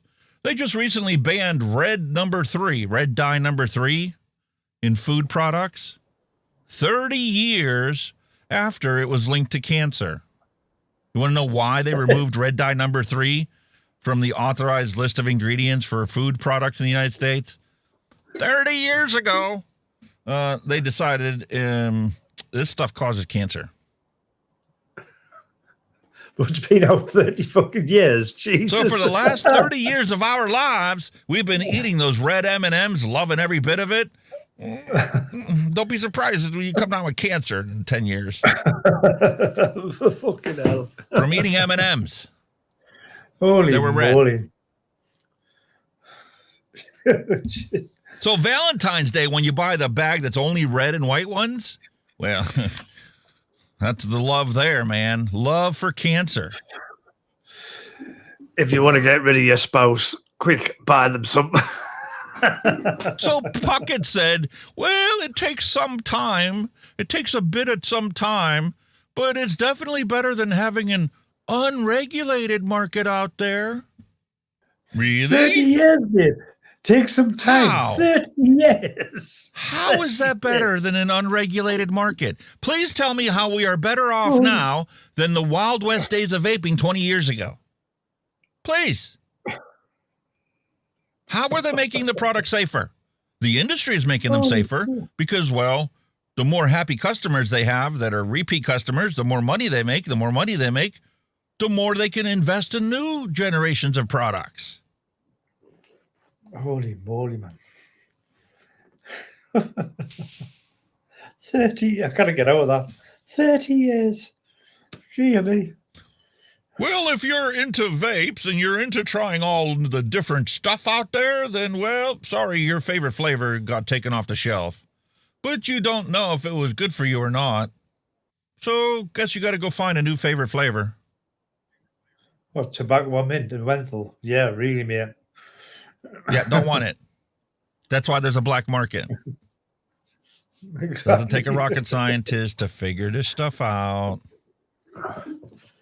It's just you just can't believe the downright ignorance of some of these people. It just baffles you. Yeah, they really don't get it. Well, the promised Canada-wide ban on vaping flavors is increasingly unlikely, health group warns. You know, the best part was I saw this same article on Twitter, and you know what they had it as? When they posted it, it didn't say health group. It said anti-nicotine group warns. Anti-nicotine. What? Since when did that become the devil? Red flag there, wasn't it? Almost as good as the red flag Daniel just pointed out. The FDA regulates the corporations that fund the FDA. How would the FDA ever work in consumer flavors? Well, that's why I said the easiest solution is to remove any product that doesn't actually contain a tobacco leaf from the regulatory authority of the FDA, Center for Tobacco Products, and put them under the purview of, let's say, the harm reduction group, a completely different center that is not reliant on sales for its survival. We established them a budget of, let's say, $500,000 a year. So that's enough money for them to pay for their offices and supplies and maybe hire 12 people. Now, establish safety guidelines for these products. It can easily be done. They choose not to because they're reliant on cigarette sales for the very survival of the FDA CTP. Definitely true, that, mate. It's just like and a lot what of these happens in countries that ban it? Does everybody go take piano lessons and ballet lessons? Or does the black market show up and go, oh, man, we can make some real money here? Oh, hell. What? 45? Oh. Well, vapes turn cash cow for corrupt Malaysian officials, netting $45,000 monthly from smugglers to turn the other way. Well, I didn't see you bring that pallet in. Nope. But I did happen to notice a nice wad of cash in my pocket now. And you know what? It gets even better. The greedy ones take the bribe, take the cash, and then confiscate the products.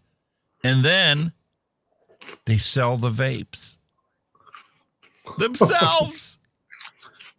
We already had a story about an Australian official that did that, an Australian border force. Not only did they confiscate it and, you know, they told the people that they were going to go to jail, And to expect, the magistrate to be getting a hold of them? No magistrate ever got a hold of them because, well, the customs official took and confiscated all the cash that they had on there that they were going to take as a bribe, and then told the guy, no. Thanks for the bribe. Now you're going to jail for bribing and importing vapes. Yeah. Meanwhile, I'm going to sell them on your behalf. That's exactly what he did. And he got busted for it. Holy moly, man. Corrupt enforcement officers have been raking in close to 200,000 ringgit.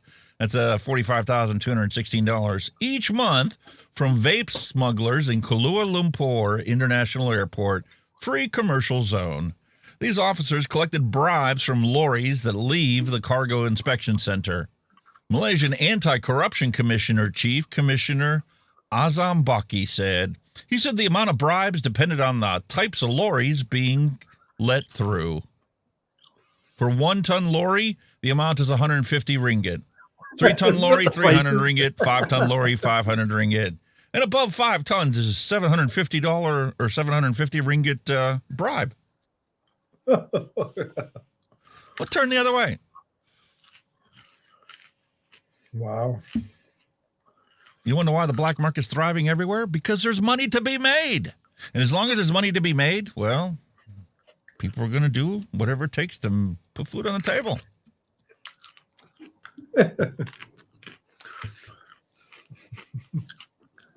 Guess where this one's coming from? Thousands, you hear, of illegal vapes seized as the problem seems to be snowballing. No shit. What? It's not getting better. It's only getting worse. Thousands of illegal vapes are being seized by councils in the area. E-cigarettes are deemed non-compliant for a variety of reasons, including exceeding the maximum tank capacity. Oh, you mean like your ingenious little 4-tank vape that you got? Yeah. Not fulfilling labeling requirements. What? You mean you can't have a U.S. labeled package in the U.K.? You have to have special packaging for the U.K.? And companies don't want to do that? Don't know why. Or containing illegal ingredients, like the 78% THC content vape, confiscated at the one shop. Have you figured out what country this is yet? You came here. Yeah. Trading Standards has previously said that while there is no definitive health risk to using non-compliant vapes, the MHRA strongly advises consumers not to use them because it might make you want to quit smoking more than the 20 milligram capped vapes you're allowed to buy. Oh, that's not what the article says? Well, they're lying to you then. Even the that's Trading the truth. Standards said they can't do anything. Oh, you moan. They're spinning tires doing nothing. So what's the forecast for the UK? Is this going to get any better? Nope. Hell no. UK vape market on the rise. The e-cigarette market in the UK is estimated to grow by $1.47 billion from 2025 to 2029. Calculated adjusted growth rate is 13.6% year on year. Annual growth rate. And who says vaping's in trouble in the UK? Look at that prediction. Vaping's not going anywhere. Nope. Vape taxes hit 1.35 billion Filipino dollars in the first 11 months. Holy moly. Tax collections from vapor products told Filipino 1.35 billion in 11 months from November, according to the Office of Special Assistant of the President for Investment and Economic Affairs. The Undersecretary, Jose Edwinel C. Goliz, I can't spell that. I can't pronounce that. Daniel probably do a better job than I would. Yeah. And he's from Portugal, not from Philippines. That is the more than triple the total collections of $361.6 million for the entire year of 2023. Triple. Who said vaping's going away? Ain't happening. Not when you're making that kind of money out of it. Hell no. No, it's certainly not going anywhere. That's probably up there with tobacco tax, that bugger. Jesus. All right, so we're going to go and do our vape science section here, and then we'll jump into our Twitter news for the week, because here's what the hubbub commotion's all about that I had a conversation with Skip Murray about. E-cigarettes at the Supreme Court, potential implications for the FDA and public health. So we have a beautiful Daniel Aaron, MD, JD, and Christopher Robertson published this beautiful scientific article that you cannot buy without buying it. You cannot read without buying it. But that's what this whole conversation is all about. This is really important perspective from the New England Journal of Medicine regarding a key Supreme Court case regarding FDA tobacco authority over e-cigarettes. No, it's not. Nope. First off, I would love to read it and be able to argue the points with you, but it's behind a paywall, so that ain't happening. So you're going to have to deal with, I don't know, common sense, readily available information that everybody has. Like the beautiful chart from Charles Garner showing that despite what you might say, kids aren't actually using this, and their year on year has been decreasing about 500,000 kids per year giving it up.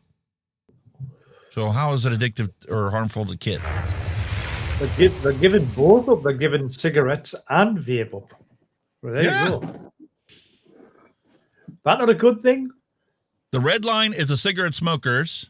The green line is the vapors. And the kids are just slowly dwindling away. 500,000 a year disappearing. In 3 years, it'll be zero. I told both you, smoking and vaping. I told you, vaping for teenagers was just a fad to go through. They gone through the fad where they try smoking, they'll try a drug, they'll try a vape, they get bored with it, and they move on to the next thing. Always been the same. But you have some people that feel a different way about this whole situation. Some members of SNRT.org believe that they believe in harm reduction, but you will never convince me that we need e-cigarettes with flavors that are appealing to children and adolescents, like gummy bear. As soon as I heard gummy bear, the first person that came to my mind is my wife. She has loved every single gummy bear flavor she has ever tried.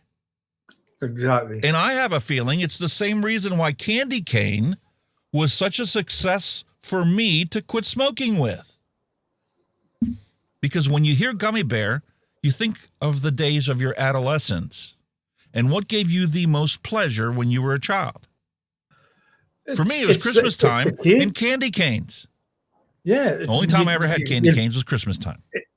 And 9 or 10 the flavor that you'll find, like you said, when you were a kid, when you like the rhubarb and custard sweets, you might find a rhubarb custard vape. Hey, happy days.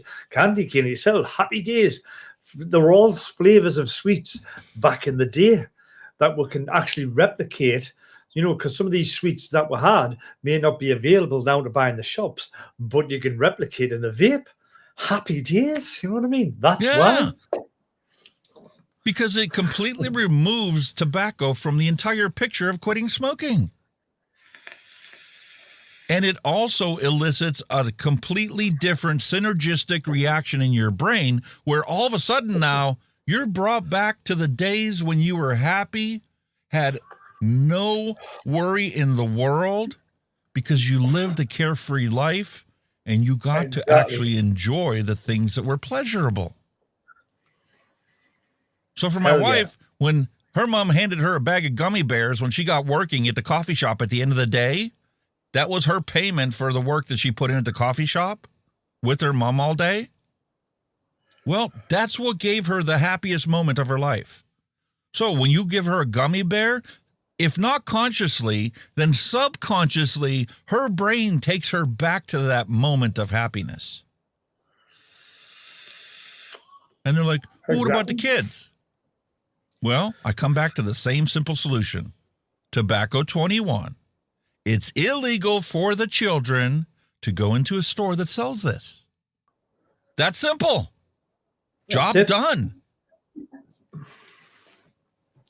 Enforce the law. Do not take gummy bear flavors away from my wife. Do not take candy cane away from me. Because that's what we need to not smoke cigarettes. So then you get the usual barrage of people going, hey, man, I'm a 50-year-old smoker, and I quit a 2-pack-a-day habit with 15 years ago. With strawberry custard flavored e-liquids that I still use today. Exactly. Well, you are correct, and I have a firm position that we should not have flavor titles and images that appeal to youth. Are you a pedophile? Why do you keep going back to the youth? It's against the law for them to have this. It is not. There's no like magazine articles that, you know, show an advertisement for gummy bear vapes. You have to go into the store to get exposed to this marketing that you keep saying is for the kids that aren't allowed in the stores. And these flavor options are almost infinite. What flavor appeals to me, Kenny might hate. Kenny loves the custards. I like custards. My wife hates custards. Everybody in the audience has a different all-day vape for a reason. Plus, Alex is the only American who likes musk. No musk. My son, on the other hand, does like musk. Shocked the heck out of me when he told me that. I'm like, really? Did you give him a slap? I'm like, smell this. He's like, yeah, that's musk candy. I've eaten it over in Japan. It's really cool. Wow. It's better than a Twizzlers. I'm like, what? You know, I can kind of see, because it's something you're used to, you know, you've been brought up with, then yeah, you know what I mean? You know, the stuff that we've been brought up with that other people think, oh, you had that. Yeah. See, he was introduced to it while he was on base. Somebody was probably eating a bag of it, and he handed him one. He's like, oh, no, it ain't too bad. As soon as I smelled it, I thought of my grandmother. I'm like, no, musk, yuck. That's Granny's atomizer. Why would I want to vape that? Hell no. Hell no. I'm gonna have to reach out to Skip and get her to come on the show before, because this was it was the beginning of a very interesting conversation. Unfortunately, this took place first thing this morning, as soon as I woke up, before I even had any coffee in me. So just like a quick reply, and then I sat down from my computer, and before I got started, you know, setting the show up for today, I got a little long-winded with her about it. But I'm going to cover it here today because I do think it applies. And I'm curious to see what you guys' reaction is. Is your position on the same as mine, or the same as Skip's, or the same as this professor, right? All right. So she's like, would you mind clarifying this one, please? If two liquids, candy cane and peppermint 19, were precisely the exact same flavor, would the candy cane one help you avoid smoking, but the peppermint 19 would not? So is it the name, not the flavor, that's most helpful to you? And I'm like, okay, you're on our side. So I wasn't offended by what you said. I'm like, no, it was the attractive name, candy cane, which brought back my childhood memories. So which I subconsciously and or consciously or both associated with my childhood memories, which increased my commitment to not smoke. I planned on going away for a weekend to not smoke, and I wanted a flavor that was really going to keep me motivated to stick with it through the weekend. I wanted to come home a non-smoker. So yes, technically identical flavors elicit the exact same experience. However, peppermint 19 would have or could have meant 18 more failed attempts before I actually found one that worked to quit smoking. Gotta love OCD. Sorry, I've got to show this one. Darren D's got to run. He's got the liquor store with some cotton candy vodka and stopping up the head shop for Skittles branded THC gummies. Yep, there you go. Oh, I love that. Brilliant, mate. Brilliant. And that's a fact. Nobody blinks an eye about, gummy bear or candy cane or cotton candy flavored vodka. Yeah, that's it. It's crazy, man, isn't it? I love that. So in her beautiful Be Kind reply, she goes, "Thanks for the response. Warning, I'm full of questions. If you had the opportunity to participate in formulating policies about marketing and the offer was on the table that peppermint 19 would be allowed or no peppermint if you wanted to call it a candy cane, I'm assuming you would go for authorizing the P19 description instead of calling it candy cane."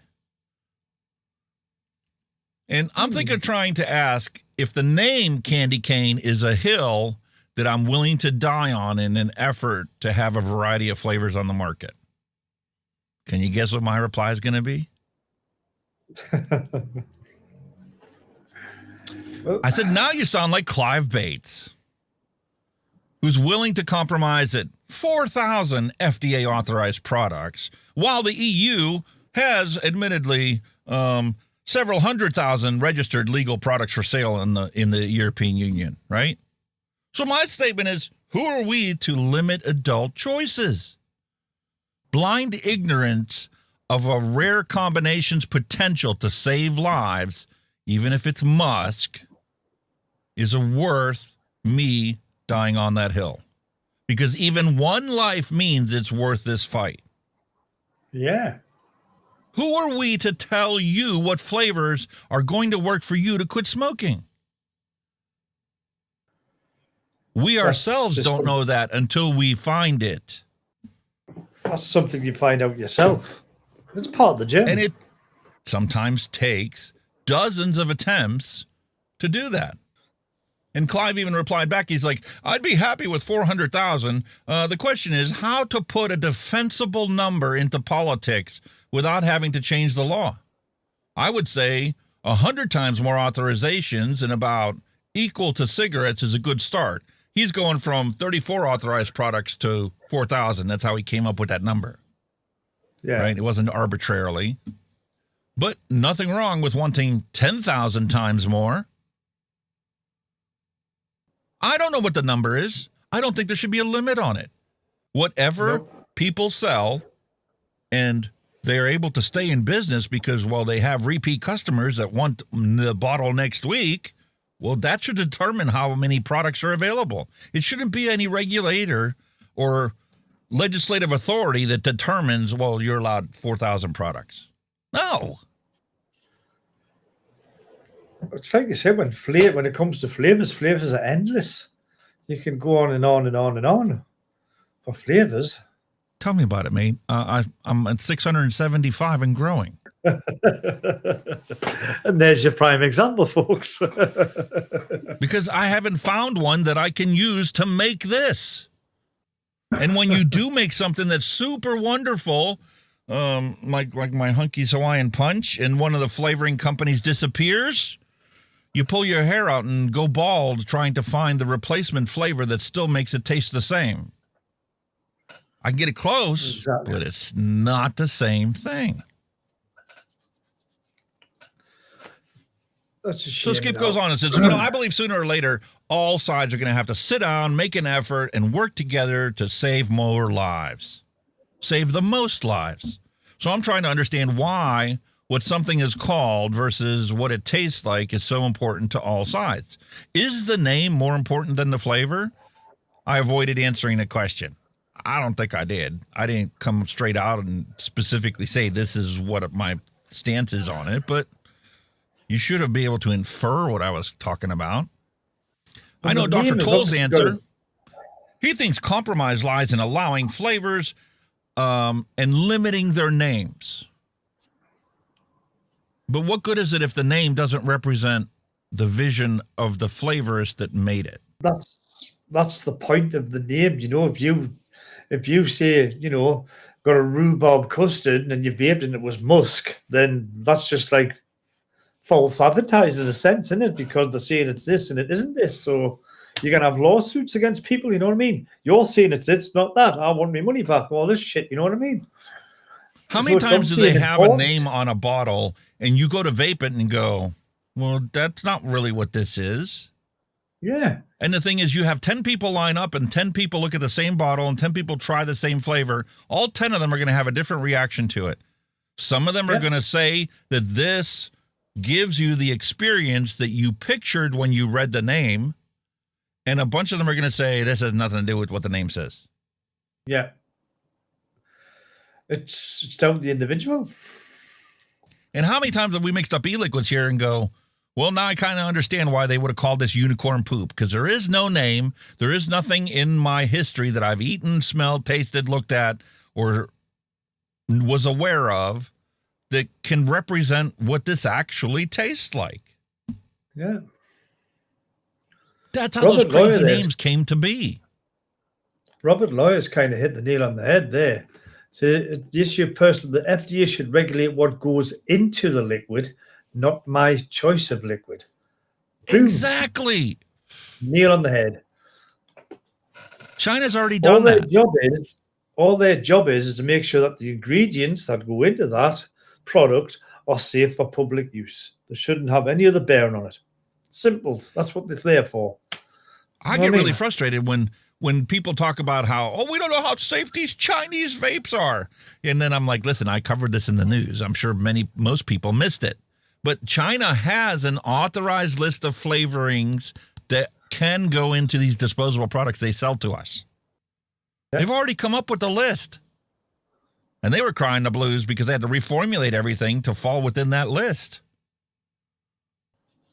But these things don't taste like crap. They might not be exactly what you expected it to taste like, but they're pretty damn close. That's a good suggestion by William there. Compromise and replace the flavor, obviously, with the name, with a number, but only adults know what the numbers are as they're age verified and the list is sent to them, not teenagers. I can kind of see where you come from with that one. For online sales, I can see that as a valid argument and a valid compromise. Yeah. But if you're walking into an adult-only, age-checked vape shop, they should have whatever they want to put on the box as long as it's truthful to what you're buying. Exactly. They should have no business making any decisions on what is sold in a legal vape shop. So that's when I decided, okay, it's time to get serious. Here's a serious reply. Ready? Bear with me. This is going to take a minute or two. Ready? So the name is the very reason that I bought that product to try. The name is just as important as the actual flavor combination. That's the reason there's 19 peppermint varieties that come close to what a candy cane is. Just like there might be 5 companies that make candy cane, and all 5 of those are going to taste completely different.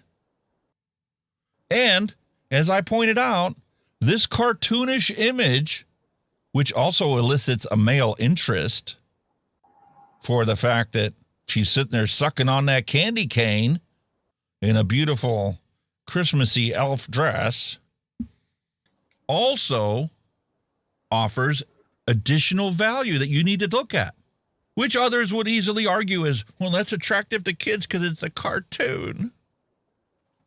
You know, when an adult smoker walks into a vape shop, all of them are going to influence their choice to either buy and try this product or leave the store and remain a smoker forever. The industry has done nothing but compromise this whole time. To the pundits' whims, to the ignorant masses, to the hysterical parents' demands. Meanwhile, the death faucet continues to flow human lives into a 6-foot hole in the ground. 30 million people have died since I quit smoking, while we're arguing over whether we should restrict these flavors. How's your restrictions working out so far? To save anybody's life?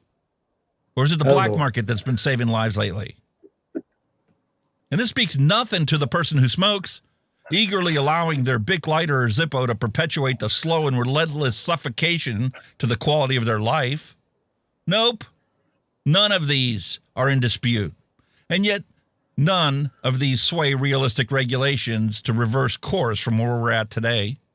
The FDA, under the guise of appropriate for the protection of public health, corralled millions of options into a guillotine. All dead now, except, big tobacco. Somehow they miraculously made their way through the whole PMTA process. In a vain attempt to forcibly squash consumers' desires for things which obviously the public demanded, FDA eliminated everything but tobacco flavors. And then reluctantly, 2 years later, we got a mentholated tobacco product authorized. Have you tried the Enjoy Ace menthol? It doesn't taste like menthol cigarettes. It tastes like mentholated tobacco. And then reluctantly, a few flavors were authorized in a dry pouch, the recent design authorizations. That no longer gives diehard smokers that hand-to-mouth that we need to not smoke cigarettes. For some smokers out there, a pouch is never going to work for them to quit smoking. Nope. You know what once was a thriving, fruitful farmstead covering everything from amber fields of grain to Purple Mountain's majesties? The single best way to quit smoking bountifully grew thousands of brand new smoking cessation experts like you, Skip, opening health clinics to stockade smokers just long enough for them to unlearn how hard it can be to quit smoking.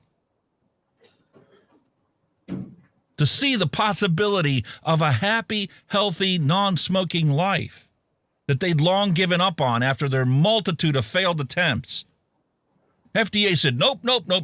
That's not allowed. That's not appropriate for the protection of public health. We're the experts. We know what's best for you. You are not an authorized healthcare provider. And these things you sell do poison. That's what they are. They're poison, which we in our infinite wisdom hereby banish from the legal market, to protect the kids.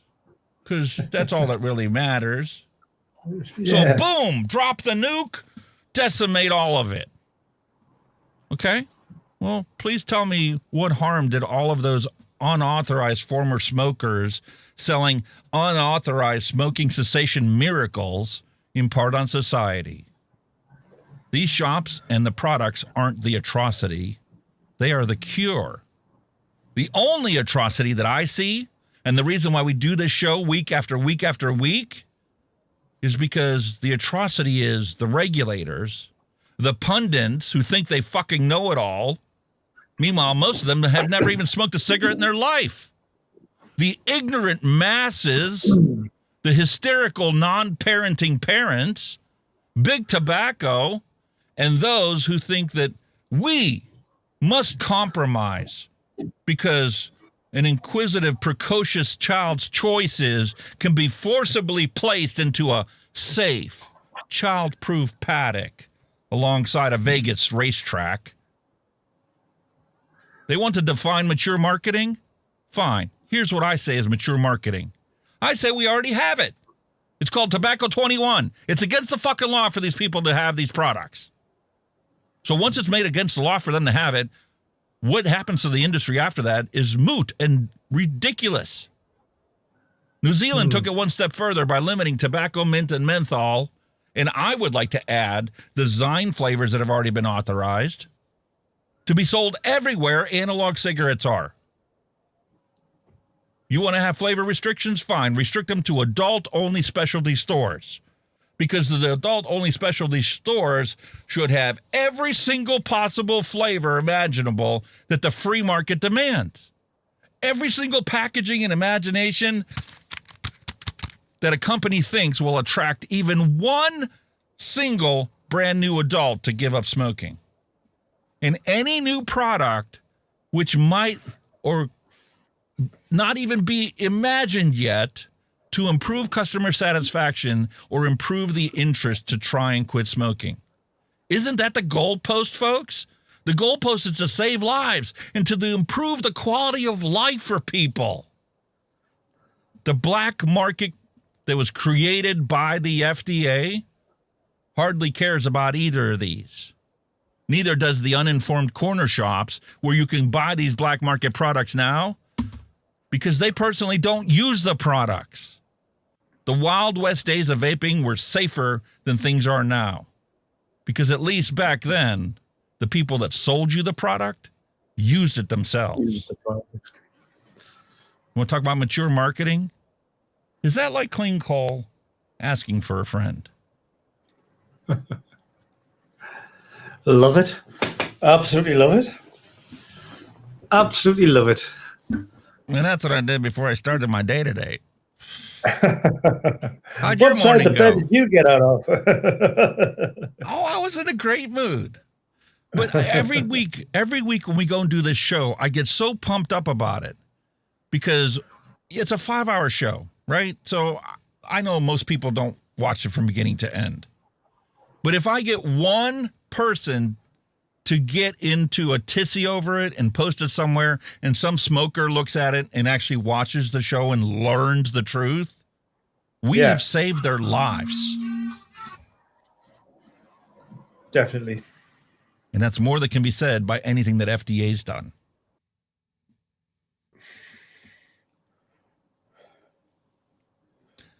That only pisses them off even more.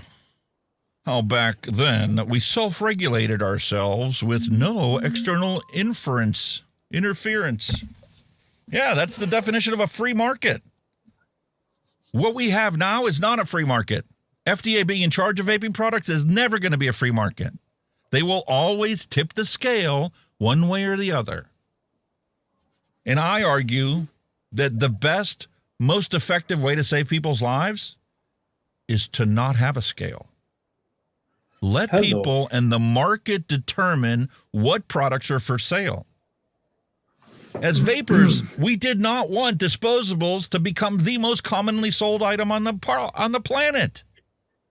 But realistically, you look at sales data that doesn't give a shit about what we think, and you'll find out the reason there's 60% of the vape market now is disposables is because that's what people want to buy. Even my wife has abandoned her rebuildable tanks in favor of disposables because it's just that simple, and people are lazy. People want simple, easy things to use, and that's what they're going to do.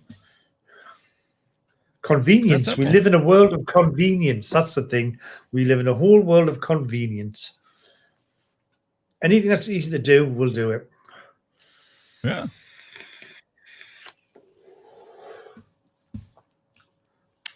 And then here we have organizations like CAFRA that have to advocate for this, and nobody pays attention to them. It's sometimes you do feel like you're just peeing in the wind, I suppose. And some of these, advocates probably feel the same, especially the ones that are very either non-funded or have very little funding. You know what I mean? And they've been doing it the whole time vaping's been here. Yeah. I'm like, what, the 5th generation vapor? Ooh. I've only been smoke-free for 5 years. There's people who have been smoke-free for 15 years.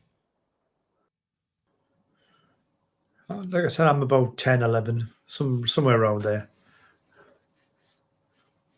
And let's be honest, Kenny. If I wouldn't have reached out to you to see how you're doing and asked you to come on this show, you would have gave up a long time ago. That's a possibility, yeah. You got better things to do with your life than to get on, make videos that you have to spend all this money, all this time on, and you only get like 30 views because YouTube censors the shit out of vaping products. Like I told him last week's episode, because we showed a Juul pod on the camera last week, it got age gated to 18 and over. 4 hours into the show. Who are they protecting? Mind-boggling. What kid's going to watch a 5-hour show of 2 old farts sitting here bitching and moaning and drinking alcohol and telling stupid dad jokes for 4 hours before we even talk about an actual real vape? They're all probably sitting on TikTok, man, not watching this. You know what I mean? Bless her heart. Bless her heart.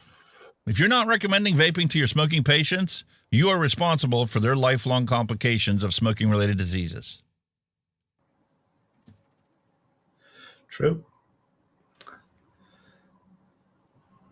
It's too much.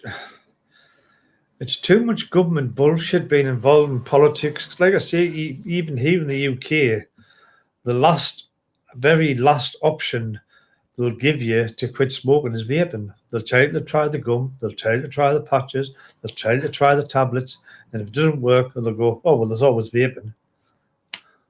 That should be the first option. Yeah. You start with the most successful way to quit smoking and then work your way down from there. Exactly. Doesn't happen. Especially when it's a consumer product. Why wouldn't you send somebody out to get a bottle of Tylenol if they have a freaking, sprained thumb or something, or some Advil? Why would you go straight to morphine for their pain? Yeah. But it was, I think we mentioned it last week or the week before, when we mentioned like how in the UK we have medical cannabis, which is legal, and it's been out for years. And I told you how many people had actually been prescribed it. I think it was one person in all them years had been prescribed it with successful treatment, I might add. And yet it was the very last thing that offered this person. What the hell? Meanwhile, that was the exact reason it got legalized for medical use in the state of Pennsylvania. Because a mother brought her child who had seizures into the governmental offices when they were deliberating on this and said, listen, the only reason my child is here with me today not having a seizure is because I have to drive to New Jersey to buy the CBD oil, the cannabis oil, to put underneath her tongue for her to not have a seizure. And they drilled her. They gave her the whole 9 yards. Well, what about the pills that she was taking? Don't they have pills for seizures? Yeah, they had horrendous side effects for my daughter. She cannot take those. And most of them didn't even work. Exactly. But 5 seconds after I put this underneath my daughter's tongue, her little seizures that she was having stopped. And they haven't come back as long as I give her that when she needs it. That's what convinced Pennsylvania to legalize cannabis in the state for medicinal purposes. Yeah. But again, it's a last choice, not a first choice, which is horseshit, because they can't put the expensive drug routine, because it's probably the cheapest drug out of all the tablets and everything that they give you anyway. It's probably the cheapest option for them as well. So it's just horseshit, man. Yeah, and the pharmaceutical industry loses money this whole time. They lose lifelong customers for COPD and CHF and all kinds of whole host of symptoms. Because, well, you don't get sick because you're not breathing in that tar and soot that leads to cancer and all these diseases. It's like you say, it comes down to the money thing as well with the drug industry. Like you said, cannabis, you can grow it for next to nothing, and it'll probably help, alleviate loads of medical issues at a fraction of the cost is what these doctors and pharmaceutical companies are hiring tablets down your throat with, you know what I mean? So, more a money thing again, isn't it? The FDA needs to start authorizing these type of products, because then any new product that comes out can file a substantial equivalent to these products. Yeah. Once the dam is open, the floodgates open, there's going to be hundreds of thousands of these products available for sale everywhere. And you're going to watch overnight smoking disappear. Except for those few diehards like my brother-in-law. Definitely. And I don't want to end up like Australia. Every freaking week, another firebombing. 217 and 218, tobacco and vape wars firebombing in Stanthorpe, burnt out twice in 2 days. Mr. Morant said that the fire had unsettled the close-knit Stanthorpe community. I really feel for other people that have been affected. It's a community-minded town, and now they're all in shock because of this firebombing. It's a problem that your government caused. You've got blood on your hands. Meanwhile, their very next door neighbor, New Zealand, a little tiny island off the southeast coast of Australia, has done the exact opposite. And guess what? Their cigarette smoking rates have plummeted. Even in the Maori. I can't pronounce that right. The indigenous population of New Zealand had almost 50% smoking rate. And now, gone. They're on the path to smoke-free New Zealand. Crazy, man. So that's just proof that it can be done. That's population level proof that vaping does work. Yeah. But you got to have it everywhere you can buy a pack of cigarettes. All right, you're going to love this one. I can't play the music. Don't want to copyright. Everybody knows this show. Just a good old Never boy. mean no harm. The general Good league. old Dukes of Hazzard. Got a section, I got a picture of all the cast from the show later on, the dad jokes. I want you guys to tell me who your favorite ones are, so it gives you time now to think about it. So that's not going to take much to think about. I know your answer. Jesus. Most of the male population don't even have to think about that one.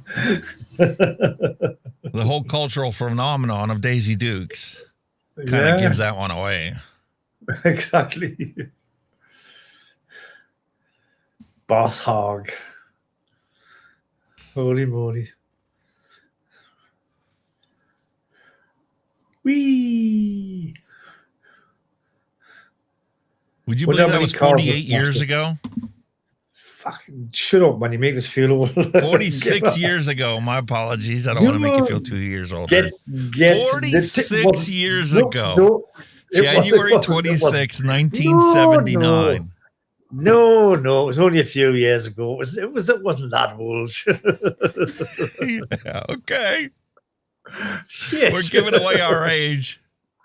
Holy shit. Oh. Then we got this crazy woman.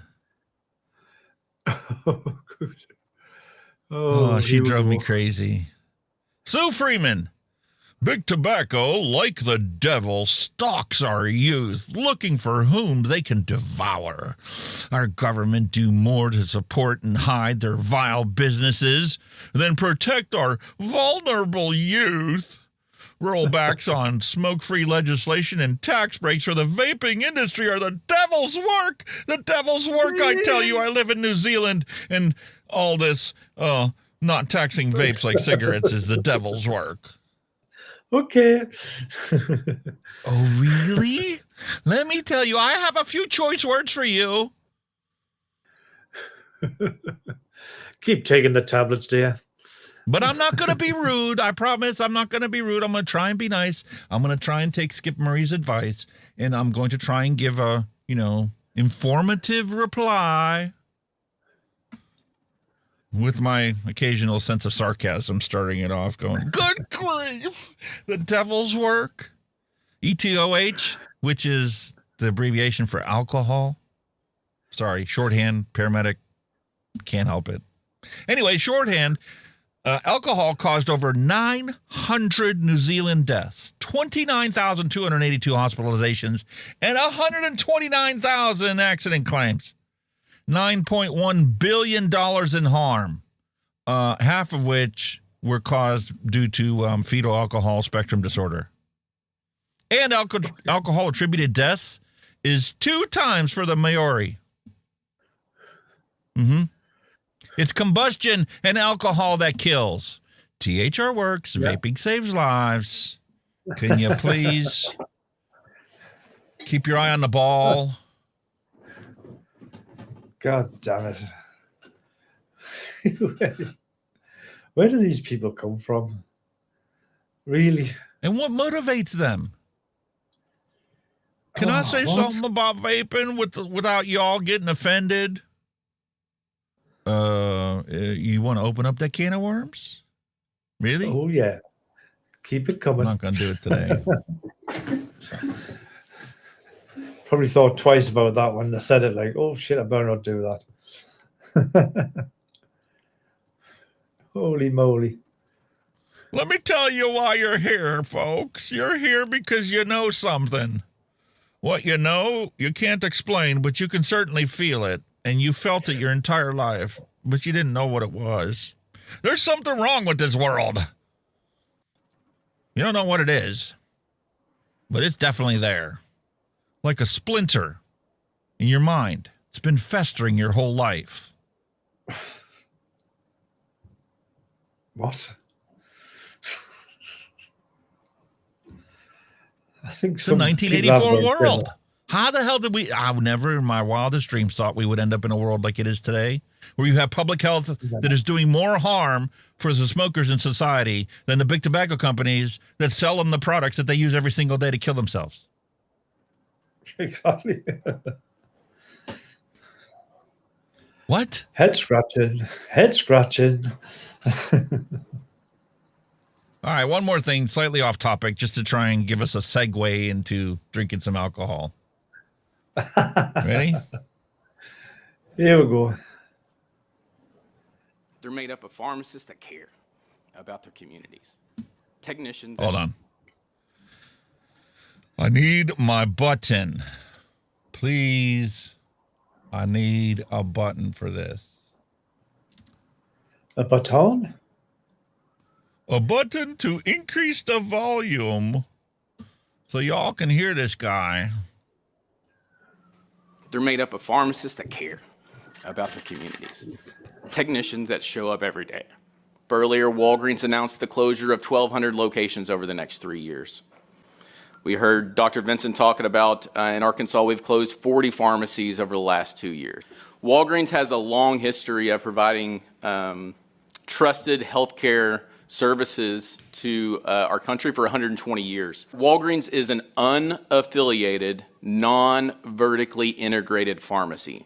We do not own a PBM. We are not owned by a PBM. Walgreens are subject to the same reimbursement challenges as our local independent colleagues, and we stand in solidarity with them. 80% of the drug market is housed under 3 PBMs.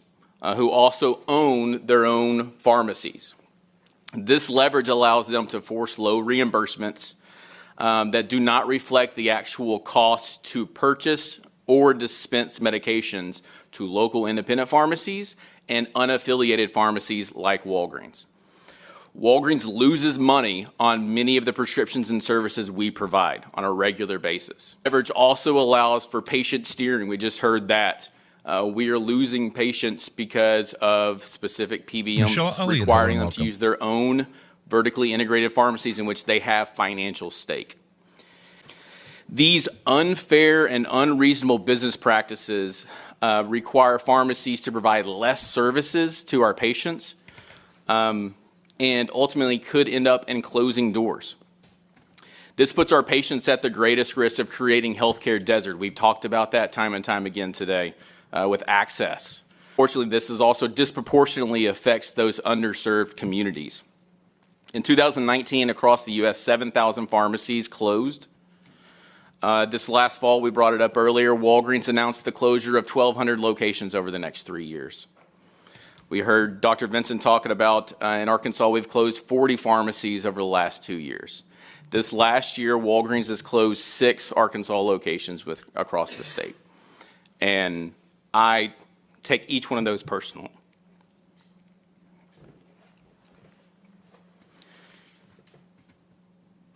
They're made up of pharmacists that care about their communities, technicians that show up every day. We are a proud profession. We want to be a sustainable profession and work within a sustainable business model. PBMs must offer consistent, predictable, and reliable reimbursements. That's the same for independent, unaffiliated pharmacies as it is for pharmacies in which the PBMs own financial stake.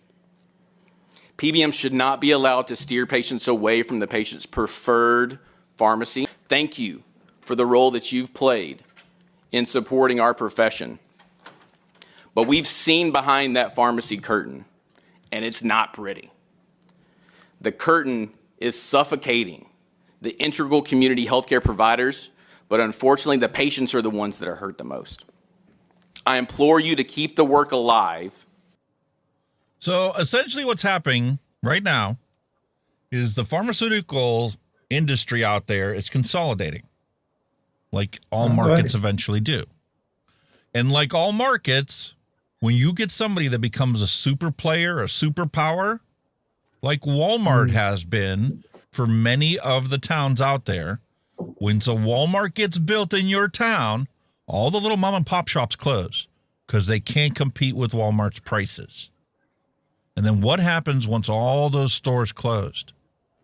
Walmart's prices slowly build up to a point which is much higher than it ever was when you had small mom and pop stores. The same thing that decimated the vaping industry is taking place right now with the pharmacies. Because you have them out there regulating for these laws to go into place where you have to have a pharmacy benefit manager in between you and your insurance company. And these pharmacy benefit managers just perchance happen to work for the latest monopoly in the pharmaceutical industry.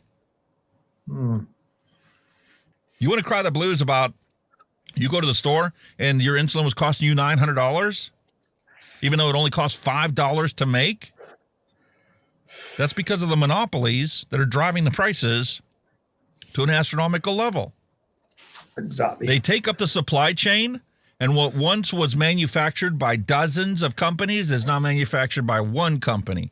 And God forbid that that company burn down to the ground or have a tornado wipe it off the face of the earth. Because then that drug is not going to be able to be manufactured until a new plant is built.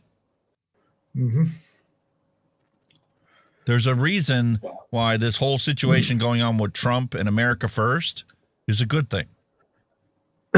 Globalization's been our entire lives. Everything's been merged and made offshore, and profits go offshore because, well, they're going to put it where they pay the least amount of tax on it. Adding more regulations onto the situation only makes it worse. Look at this prime example in the UK, where governments have privatised all what major services were at the time. They sold the railways off. They're bringing coal industry down the river. They start importing it. They sold everything down the river, just for the sake of, their profits getting higher and, prices going up. They've privatised all sorts because, it was once owned by the taxpayer, so the taxpayer could have a voice. Now it's not. That's why our systems now are crippled. The real systems now, they were built in the Victorian times. They've never been upgraded. We're still running trains on Victorian railways because the privatisation have went for profit rather than investment. It's been like that for years over here, and now it's obviously seeping to other countries. It's all about greed. If it already hasn't. Yeah. Perfect example. Here in the state of Pennsylvania, the Turnpike is not owned by the state anymore. It's owned by a private corporation. Kind of like your jails are no longer run by the state. They're run by private corporations who have lobbyists that go and get all these brand new regulations and stuff to make sure that these prisons are always running at full capacity to generate more and more profit. And that's the reason why the Pennsylvania Turnpike is the most expensive turnpike in the entire country. And their prices are going up again. Privately owned by a corporation, not owned by the state. And this is a system of roads that was originally built with the mindset that we're going to toll the road or toll the bridge in whatever the situation is. And once the bridge has been paid for, the toll booths come down. So then somebody in their infinite wisdom decided, you know what, we'll keep the toll booths up. That way the state doesn't have to maintain this road. This road provides jobs to people and is self-sustaining and self-supporting. Well, that wasn't good enough. The state needed J.G. Wentworth cash grab, so they sold off the Turnpike Commission to a private corporation for one big lump sum cash, and now the corporation just keeps raking the price higher and higher and higher. Yeah. The good old money train. I drive 48 miles in Ohio to go home to Cleveland, right? From the Ohio border with Pennsylvania to my exit in Cleveland is 100 miles. When I first moved out here, it cost twice as much. It would cost me $5 to travel 100 miles on the Ohio Turnpike, and it would cost me $10 to travel 48 miles in the Pennsylvania Turnpike. That is now doubled. I now pay $20 to drive 48 miles on the Pennsylvania Turnpike, and I pay $5.25 to drive that same 100 miles in Ohio. It just shows, isn't it? Wow. And you want to know why the country would re-elect Donald Trump and demand massive change to the entire regulatory framework that we live in? Oh, yes. Yeah. Kind of obvious. I think the people of America are just like, they're like we are, you're just pissed off with all this frigging taxation and costs and people, having to work 2-3 jobs just to keep a roof over their head. It's horse shit, man. Shouldn't have to do that. And utilities and electric companies, the perfect example, right? When I first moved here, my electric bill used to be like $70. And that was with the old incandescent 200-watt floodlights out front and incandescent 60, 100, 150-watt light bulbs in the house. Now everything is LED, 8, 9, 10, 15 watts maximum per light bulb. And my electric bill is $300. It's just gone up. Meanwhile, you drive along the turnpike and you see these wind farms on top of the mountains generating electricity for nothing. Yeah. Just because the wind blows. Why did the cost go up? It's crazy, man. Honestly, absolutely nuts. It's absolutely round the twist. It's enough to drive a man to drink. It is, mate. You ready? I certainly am.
Right, folks, today I was slightly inspired by what Alex had the other week. And he thought he got us thinking.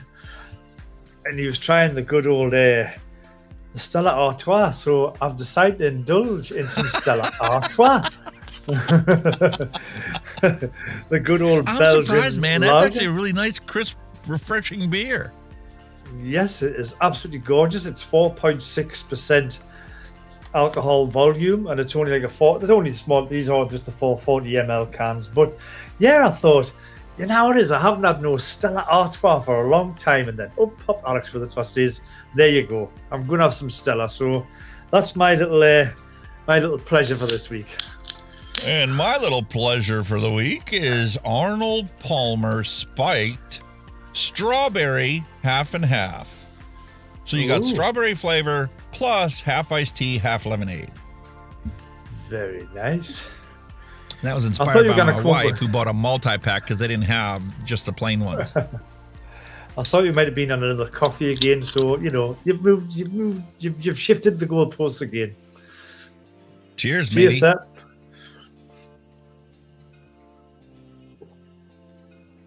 Oh yes.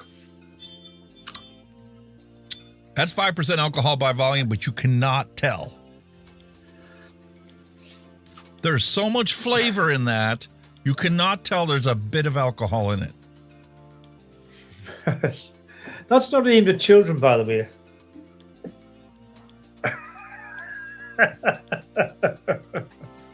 A nice spangly can. Tastes like But soda. it's got a cartoon character on it. And It's got a cartoon Arnie character. golfing. Arnie, the golfer. So they're using a famous person to endorse it. But no, it's not that. It's fine. It's fine. You'll be fine. And they want to know what hill I'm willing to die on. Treat things equally. I mean, Go ban the alcohol flavors first, and then you can come after our vapes.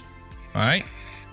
Because as long as our flavors are out there, there's a little tiny chance that you might get some smokers to actually give up their cigarettes and not die in the next 5 years. Exactly. It's so horseshit. So, what was the word? Hypocritical. That was the word I was looking for. Hypocritical. Hypocrisy. Michelle Elliott, hello and welcome. She says, we have a bridge that's 26 miles long. Holy from shit. NO to a suburb. Started at 75 cents. Now it's $5 each way. It's the only good way to leave New Orleans in an emergency. It's crazy. Capitalism. Who said capitalism's dead? It's alive and kicking. Listen, I can understand if they Well. need to keep up with inflation, to pay their employees a wage. But here's the perfect example. Once again, the Pennsylvania Turnpike. You know how many people they employ to collect tolls? 0. All automated. It's all automated through another for-profit corporation. That's what they've done here with the Tyne Tunnel. We used to go through the Tyne Tunnel because we're 2 now. We're Tyne Tunnel 2, and then an original Tyne Tunnel, right? You used to drive through. You used to come to a little kiosk. You put your money in the dispenser. The barrier opened. You went through. Not anymore. And before that, there was kiosks that were manned people where you actually paid that person and that's let you through. So then you went from the person to the coin slot where you had to put the correct money in. Miners it wouldn't let you through. It didn't give out change. Mm-hmm. You had to put that in. Now it's vehicle registration recognition. No Same toll here. booth, nothing. Straight through. And then pick up on your edge plate and send you a bill. If you have But the yet Easy they go to- Pass on your windshield, which is an RFID tag that you drive under and the sensor picks up your RFID tag and uses that to automate the billing, then it doesn't have to get sent to an external company to do the billing, which is toll by plate. Yep. They use your license plate to identify who you are, where your address is, and send you a bill. Yeah. And yet... And that's why it the costs first- $20 to go 48 miles. And yet the toll charges keep going up. So why should the toll charges keep going up when you're not paying as many employees anymore? They've obviously lost their jobs, and all you're doing is pressing a button or an AI, whatever it is generating a bill that nobody else is. You know what I mean? It's no manual labor involved. I'm not allowed to say that I like this strawberry flavored half and half because I'm an adult. Only kids like flavors. Yeah. Nah, man, you missed last week. Kenny gave a perfect example talking about having tobacco for breakfast, lunch, and dinner and for the rest of your life. Yeah. Exactly. You just wouldn't. Tobacco salad today, tobacco soup tomorrow, spaghetti and tobacco meatballs. That's it. Perish the thought, man. Perish the thought. Well, salt's bad for you. It raises your blood pressure. But we all still like it. It's not bad for you. You need to have salt in your diet. Otherwise, your potassium levels get too low because you don't eat bananas 24/7.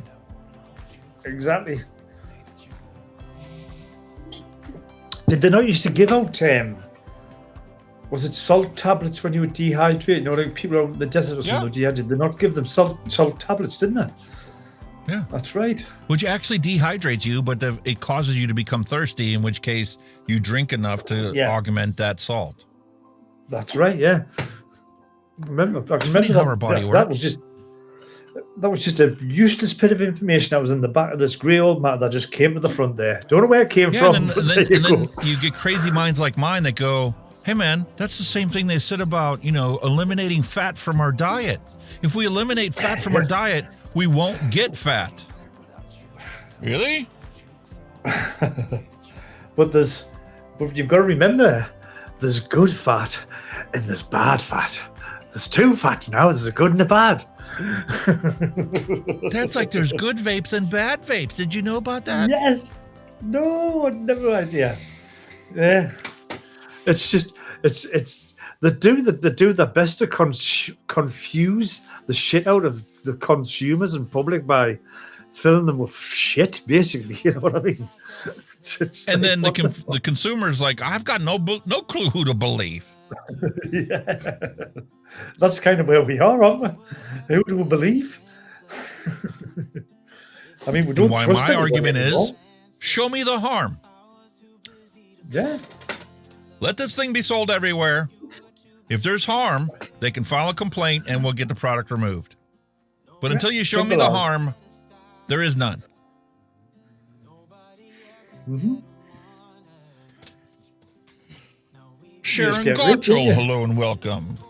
And Sharon. Rated no longer R, Louis. He's rated TV mature audience. TVMA. Really? Yeah. Mature audience, okay. Trump gets in office and, man, he's no longer rated R. He's mature audience. Come on, are you not up with the times on what these kids are, consuming on their phones? There's a reason why states are banning Pornhub. I think Daniel mentioned it before that your stream actually went in his feed. So he says he wonder if the shadow banning's getting lifted. Now, that's something else I wanted to bring up that I really didn't have a whole lot of definitive proof to like support what my position is. But I notice it from the search results when I do the search week after week after week for years now. And all of the BS propaganda, the multitude of websites that used to like inundate my feed with bullshit scare stories, all gone. Whoa. I still had like public health organization people that can be tied to, Bloomberg or the World Health Organization, whoever, still dumping stories, but it is a fraction of what it used to be. It's like 30,000 websites all of a sudden just disappeared off the face of the earth since Trump signed his executive order. Unfortunately, one of the stories that we skipped over because we already hit 2.5 hours was a commentary from people that work for the CDC or the World Health Organization, and they're crying the blues right now because they thought that, well, even if Trump does sever our ties to the World Health Organization, it'll take like a year before that actually goes into effect. And they're shocked right now because he's like, no, from this point forward, you're not allowed to communicate with the World Health Organization officials. We are severing ties now. Now, yeah. End of. Boom. No coordinating your efforts with their efforts. Unfortunately, that did not negate Google's ties to the World Health Organization to support their position on health issues. Yeah, maybe give it time. Like I say, he's just whopping a few things in now, and then you never know. Who's to say that the guy behind the curtain is smart enough to go, we can't shut off all the filters immediately. They'll know there's a difference. Yeah. We'll give them 10% more this week, 10% more next week, 10% more the week. And, in 2 months, all the filters will come off and they won't have realized how much filtering was going on. They'll just do it before this changed. gradual. Yeah, so people don't notice so much. They'll just gradually do it. They think we're stupid. Because they'll think like, if we do it straight away, it means we're bricking ourselves because Trump's told us so. So, it's shit. I think it's actually to prevent the massive shock that would take place if they saw an immediate change. If everybody saw an immediate change where all the filters literally just got switched off, they would realize how bad the whole situation was corralled into authorized doctrine versus suppressed information. Yeah. And I heard that he's going to make some classified documents available regarding Kennedy's assassination. Already did. And a couple, and the 150,000 documents. Martin Luther King and another one. Oh, I can't remember what the other one is, but he's making them now declassified. Both Kennedys and Martin Luther King. So that got me thinking about that Lockerbie thing. I wouldn't have to declassify any of them because they reclassified them again in 2021, so they wouldn't be declassified.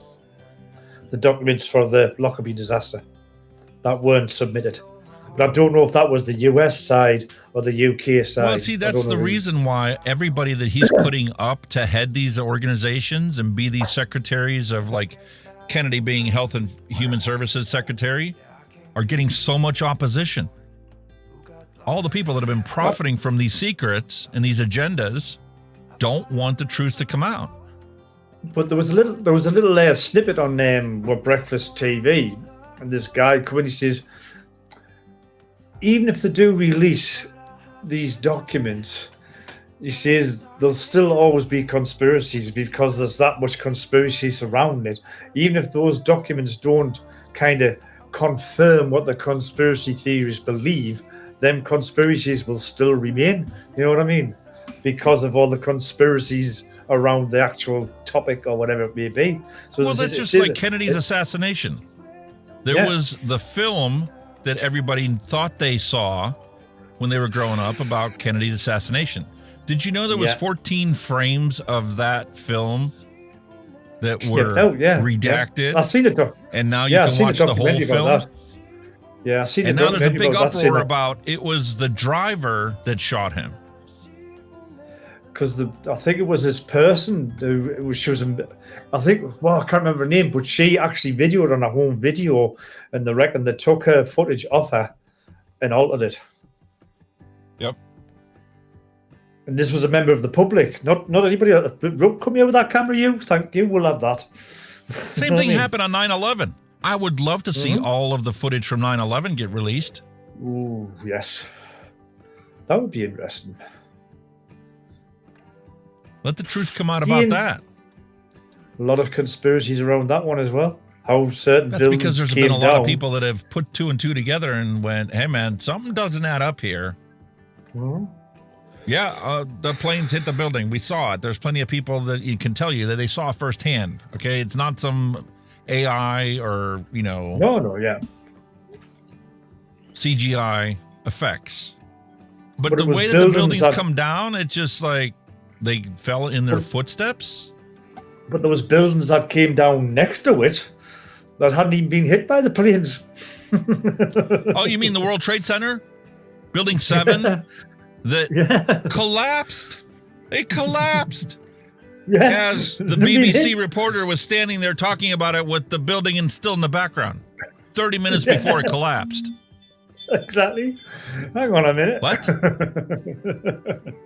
The building's in the background that you said just came down. It won't come down for another 30 minutes from the time you started talking. Exactly. I call bullshit. There was so many, shall we say, discrepancies.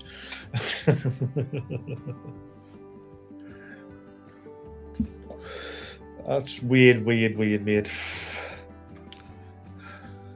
Well, they keep talking about how there's going to be so much released and made known to the public that most people's heads are just going to explode once they learn the truth.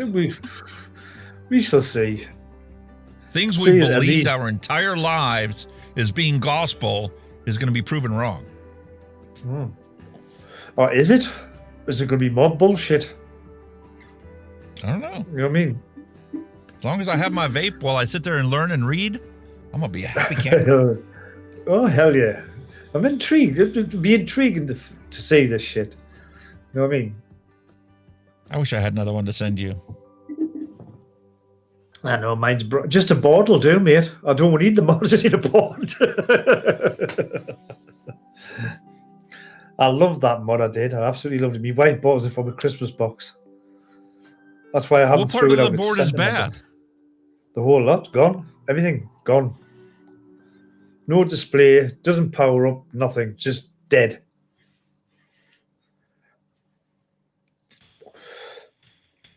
It started with the display went dead, but it still fired. And then it just stopped firing, and that was it. Never worked since. You ever take it apart and take a look at it? Yeah, it's in bits. It's gone. There's a piece. You can see there's a piece of solder fried. I think it's e-liquid that's getting on. To be honest, I think there's e-liquid getting on it and it's fried the board. That's what I reckon. Unfortunately. Yeah, they've been releasing a bunch of different stuff, even 9/11 stuff. There's another film showing a camera that took an angle that was never seen before. It's all going to come out in the wash, boys and girls. Something will come out in the wash. The truth eventually sees the light of day. But the thing is, when it comes to things like Kennedy's assassination or 9/11 thing, the people are dead already. There are no more new dead people because we've kept it a secret. But when it comes to vaping, the truth needs to happen today. But at the end of the day, like what you say, if this information comes out and somebody can be held accountable, will the fucking proceed? Will they make them people or them persons who are probably dead by now anyway? Will they be held accountable? Probably not. You mean like the preemptive pardon that Biden gave Fauci? Yeah. And Trump pardoning all the rioters that were obviously another. I've got a beautiful book I'm reading. It's called Deception from Rand Paul. He has been on a hunt since COVID to find out the origins of this. And he's been stonewalled and he's done Senate hearings, the whole 9 yards. Yeah. And he's biting at the chomp right now, trying to get another hearing started once these new guys take office. Could happen. Because could happen. The previous people, he sent subpoenas that were just completely ignored. And when he bitched about it, the Justice Department didn't force them to produce the evidence he asked for. So he figures now, under a new administration with new people, he's going to get compliance, and when he gets compliance, he'll get the facts. Which is probably going to lead to a second book. It's like I said, hopefully, you just don't know, do you? All None of us know what tomorrow brings. Nah. All smokes and mirrors. Da-da-da-da. I love it. I love it. I love it, love it, love it. Love stuff like that. All right, let's go to Facebook for some hand checks.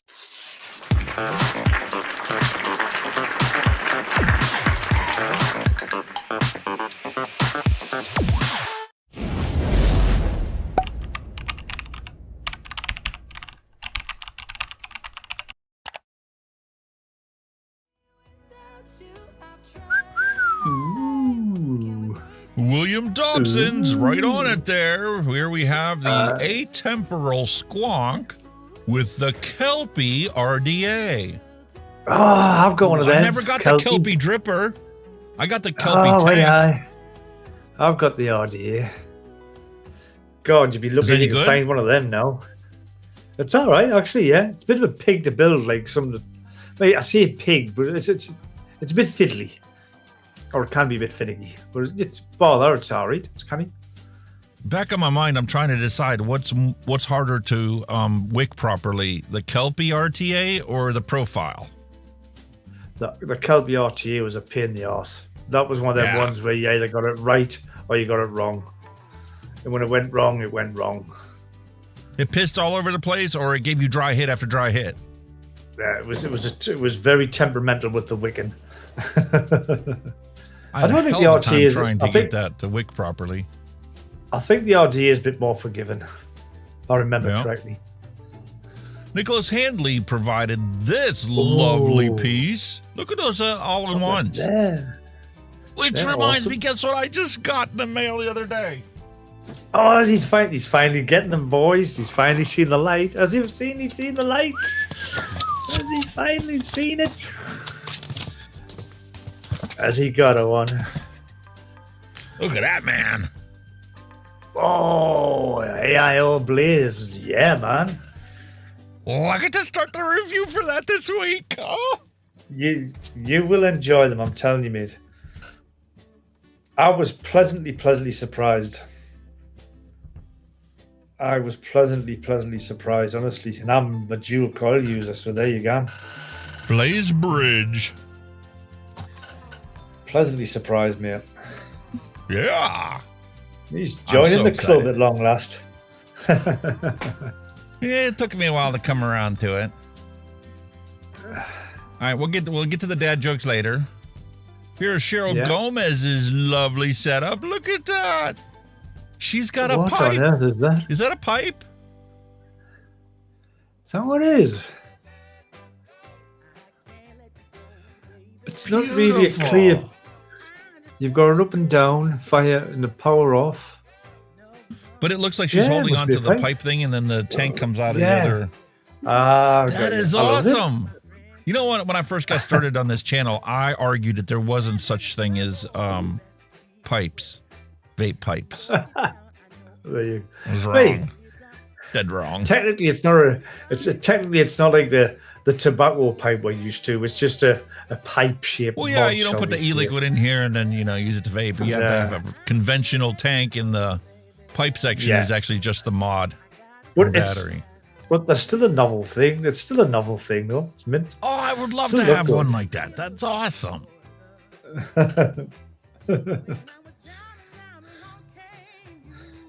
Oh, we got all these dad jokes. Well, in that case, if we're both got a pipe, you could be Sherlock Holmes and I could be Dr. Watson.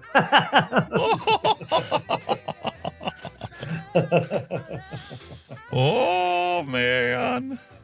All right, no other hand checks there, so since my doggies are awake, time for the pet show.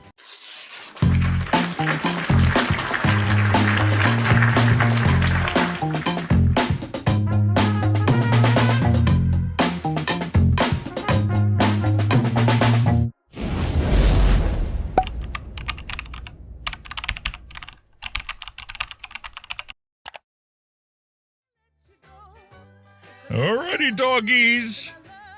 There we are. There's the tail wagging. The only one on camera is Maggie, so she's going to get hers. I don't see a waggy tail.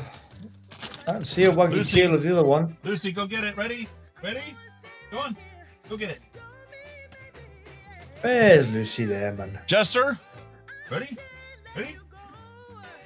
Go get it. Go get it.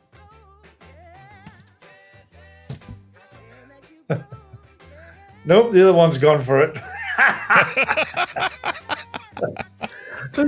Jester's lost out. The other one's got it. Jester always hates the camera. When my wife, she's away and I see Jester coming towards me, I sneak my phone out and I'm like, listen, I'm going to send you a Snapchat. And unfortunately, he sees the camera and bolts the other way. All he gets is the back end of his tail. Well, there he is. Remember? Yeah, that's all you ever see. Oh, bless Meanwhile, the other two dogs are pigs, and they don't care. As long as they get their food, they don't care about cameras. Mine's pretty much the same. You point your camera, he's away. Like he doesn't. He's just nope. He's got to be really asleep or restrained, shall we say, to get a picture took. I need to find a better way to get these dogs on the camera. I've legit tried from the side. I've tried from overhead, looking down at them. No matter what I do, they're just not willing to cooperate and be in frame. I give my applause to those videographers out there and the people that make our movies that are able to deal with dogs and pets. It's like the same, mate. Never work with animals. Oh man! Well, it's like these wildlife documentaries you see, like the Blue Planet, all that. You know, you think, oh, that's a good picture, but it took them years. They were sitting there like for 2 years to try and get a 30-second shot of a rare animal. You know what I mean? I think that's what you're going to have to do, mate. You're going to have to persevere for 2 years or so to get a shot of your dog. Jump out of cupboards and shit. Set a hide up in the corner of your office. So my wife is out of town for the next 4 days while her brother got her surgeries, and she's taking care of him for the first couple days while he's at home by himself. So here's a picture of the dogs last night. I'm sitting there on the other end of the sofa eating my dinner, and they're like, "Where's our dinner?" Wait, look, you got a photo. It's having a look. You've actually got a picture of its head. Yeah, I got him. I'm not looking at you. I'm not looking at you. He's looking down, but he's not looking at you. I value my blanket more than not getting photographed. Who's the other two? The proper poses like that. Hi. Yeah. Oh. Yeah. So this is my wife's rebuttal to the whole situation. I want her life. I tend to agree. Not a care in the world. I don't know how good they have it. They really don't. No. I know. All right. Time for some dad jokes.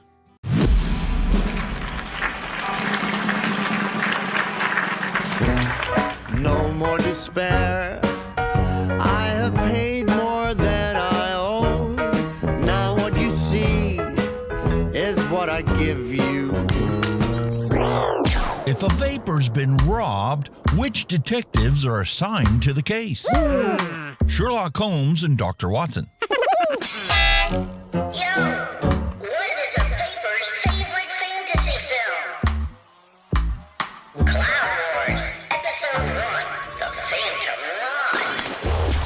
Hey man, what do you call advice from a vapor? Drip tips. Hey, is that a mechanical mod in your pocket? Or are you just happy to see me? Hey, don't throw your mod at people, or else it's battery.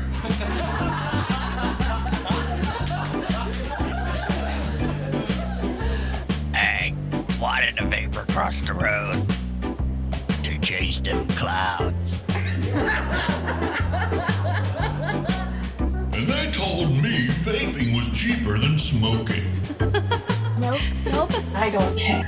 What are you talking about? Did you hear about the guy who doesn't pay more than 1 cent per mil for juice? Shut that baby up! Yeah, we get it. You DIY or die. Gotcha. What are you waiting for? Let's do this. It's go time! Maybe if we start telling people the brain is an app, they'll start using it. I love it. Maybe. Free porn. If you get a link called free porn, don't open it. It's a virus which deactivates your spell check and fucks up your writing. I also received it, but luckily I didn't watch porn, so I didn't open it. Please warn your friends. Wanks. Wanks. I love it. Absolutely love it. We need air support. You're doing great. You're doing a fantastic job. Air support. Fuck off. I don't think that's what I meant. A fight between three women in produce. A fight between three women in produce breaks out over one last eggplant today, and I can't imagine why.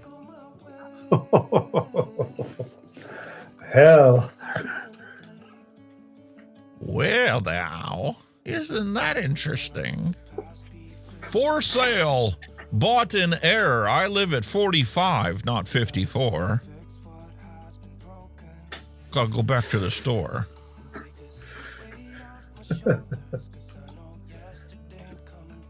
Old lady bought the wrong one.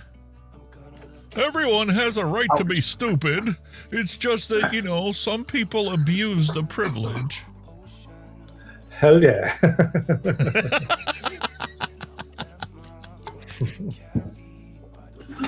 Do chickens communicate by using foul language? Oh, God. Do people hold it against them? Who's responsible for that? Who you think? Good old William Dobson. Listen, if removing something from your life makes you happy, go for it. Like the bike seat. I think it'd be painful for us, though, wouldn't it? Oh, Mary. Yeah, I didn't see a lump. A lamp. Very clever. A lamp? A lamp? Oh, that's a lamp! I was looking for a lump. I thought she had a lump somewhere. My bad. A lump. That'd be pretty bad. If a burglar breaks into your house, what wouldn't you mind him taking? Maggie?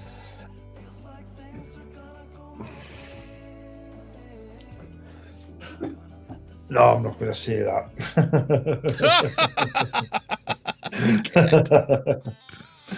You'll be divorced.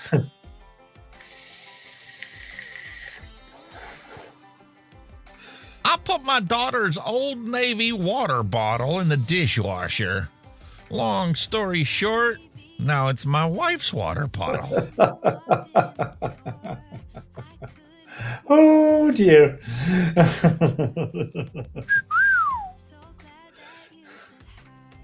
Did you know that every tire comes with a pre-installed GPS chip so you can be tracked, located, and found with 5G networks? You know, if you don't want to be tracked, you just have to cut off this little antenna that sticks out of your tire. There will be some idiot that'll have done that. You do realize that, don't you? Yeah. I'm sure there's plenty of idiots out there that would be happy to give it a go. The cutlery for my new diet has arrived. I'm pretty optimistic this one's going to work. I think so. You do realize those break off pretty easy. Now, if you were to smoke some weed, try and use that, I think it would work pretty good. Yep. Oh dear. The love of a dog is worth every muddy paw. Every early morning, every middle of the night, I gotta go pee, and every dollar spent. Yeah. All right. We're talking about conspiracy theories and a bunch of stuff that they have been obfuscating from us, right? So there've been a bunch of documents that have been released lately. How about this one here? Okay, this one is a beautiful document released by the Department of Homeland Security, right? The Office of Intelligence and Analysis. Right-wing extremism report, right? With supplementary domestic extremism lexicon, April of 2009, classifies individuals as extremists if they identify with one or more of the following criteria, each of which is described as violent. Okay. Ready? Military veterans. Okay. Who have fought wars and are disgruntled about the takeover of the U.S. Right. Anti-war individuals and groups. Tax resistance movements. Groups or individuals who vehemently believe taxes violate the constitutional rights. You're a domestic terrorist. Militia. Members oppose most federal, state laws, regulations, and authority. Alternative media. That's where you and I got fucked up. Which provide interpretations of events and issues that differ radically from those presented by the World Health Organization and mass media outlets. Holy moly. Opponents of open border policies. Got you labeled as a radical extremist, domestic extremist.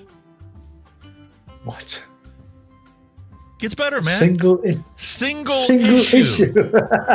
Groups or individuals who focus on a single issue or cause, such as animal rights, environmental, or anti-abortion, or vaping.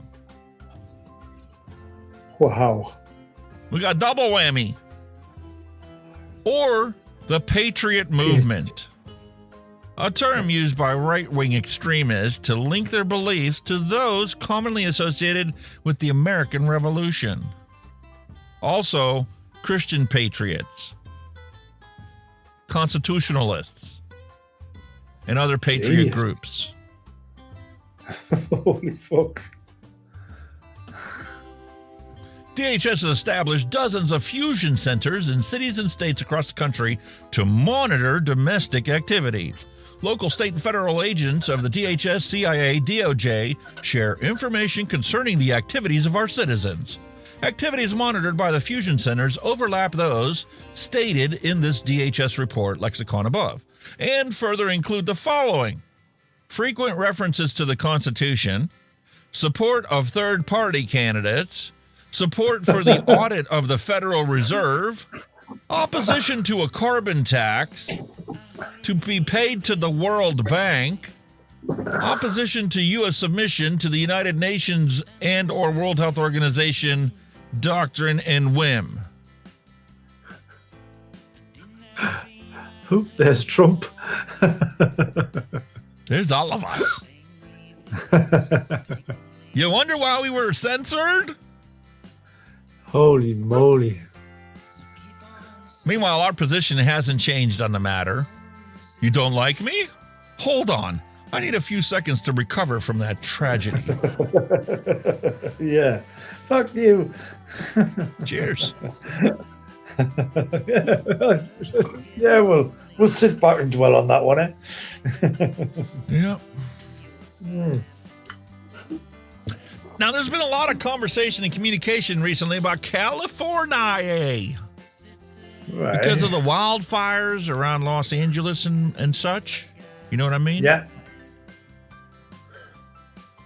And, well, there's a lot of people that are bad with geography and don't know California and don't even pronounce it right, like I do.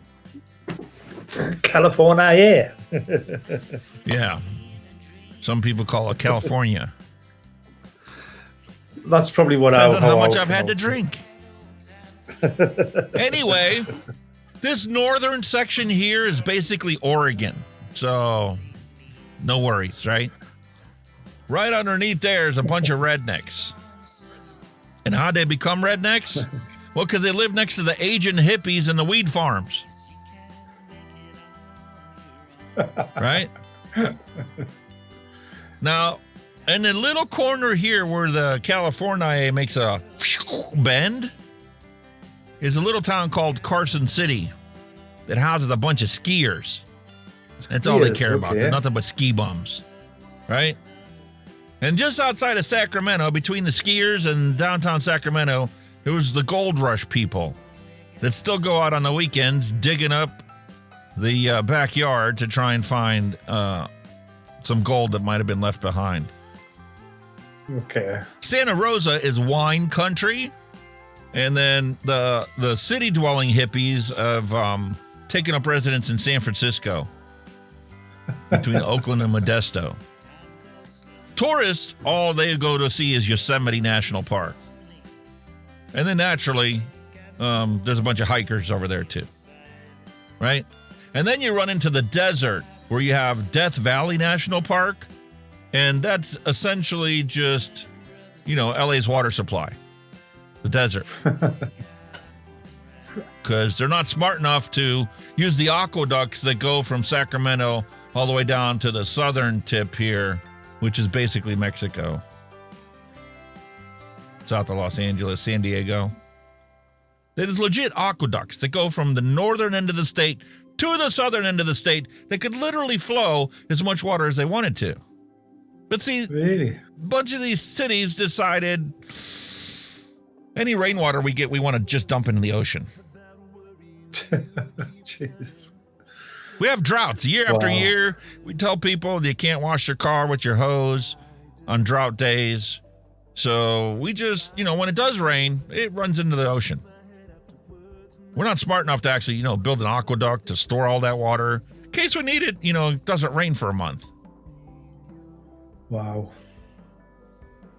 But, between the hippies and the wildfires, you got a bunch of cattle ranchers. There's some giant trees.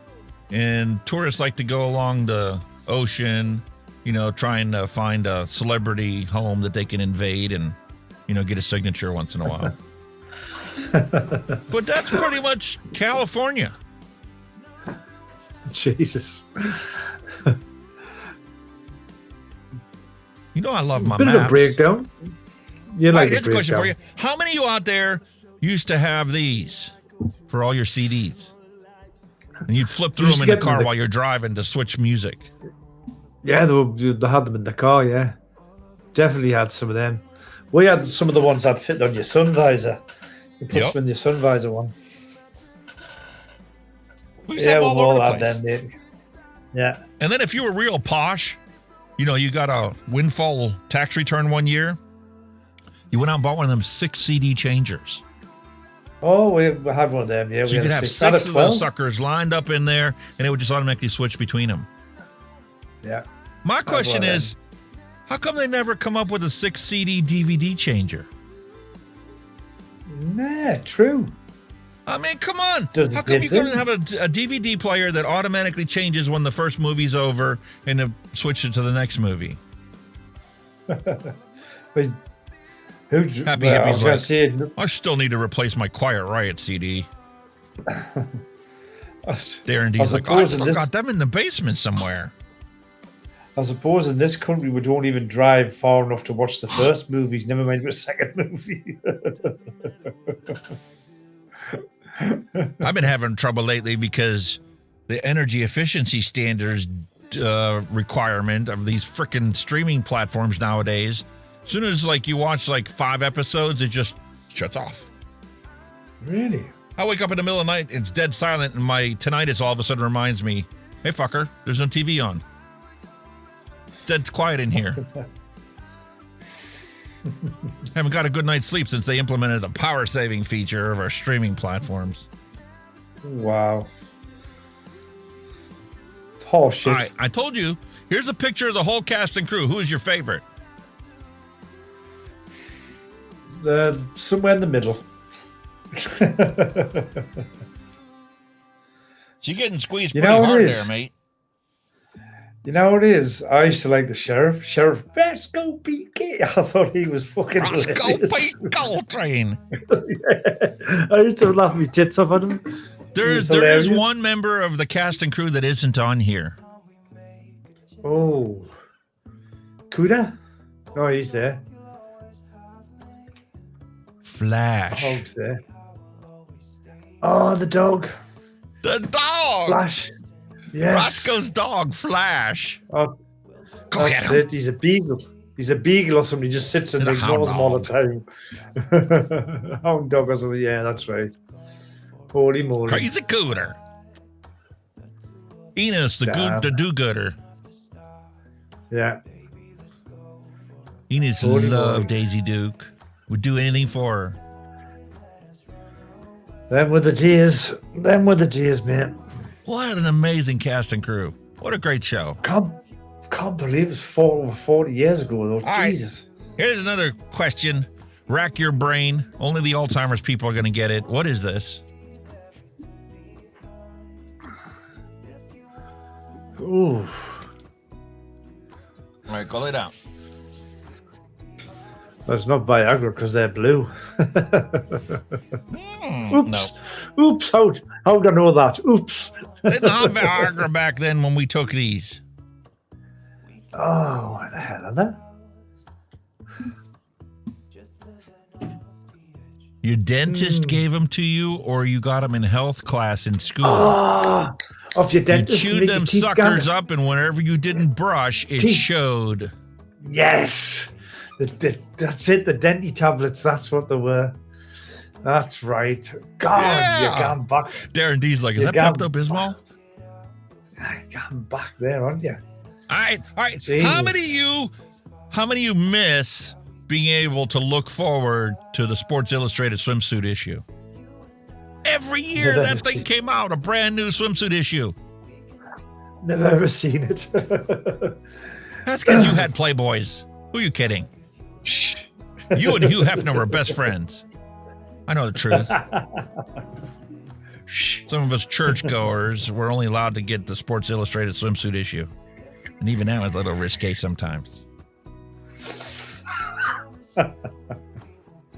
We had sheltered lives. You did. All right, who's this guy? Fucking hell, who is that? I'm not even going to ask you what movie it comes from. Movie?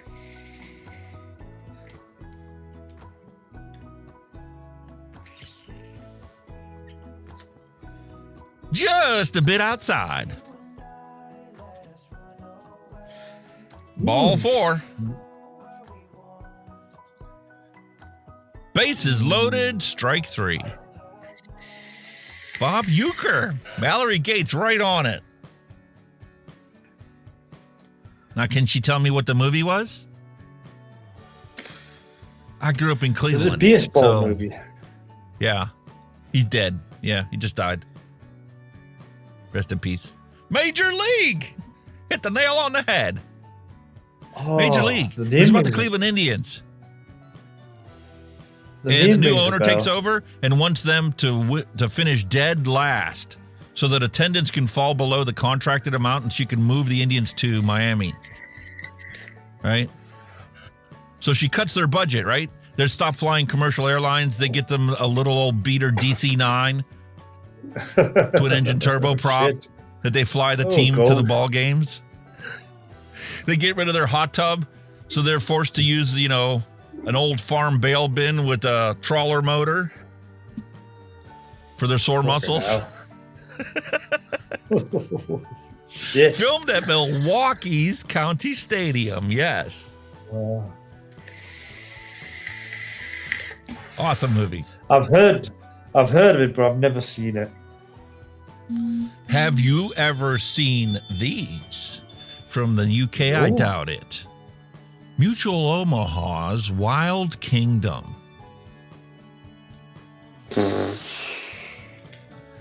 Nope. Yup. 1987, they used to have Mutual Omaha's, an insurance company in the United States, sponsored Wild Kingdom, where they got to show you all these weird wild animals. Okay. That was when Charlie Sheen was somewhat normal and he only did blow. Charlie Sheen, Jesus. You know this one. Go ahead. You can say it. I know you want to say it. Good morning, Vietnam. Rocking it from the Delta to the DMZ. Brilliant film. Absolutely. I love that guy. God rest his soul. Loved him. They tried to script him when they were filming this. No, he didn't.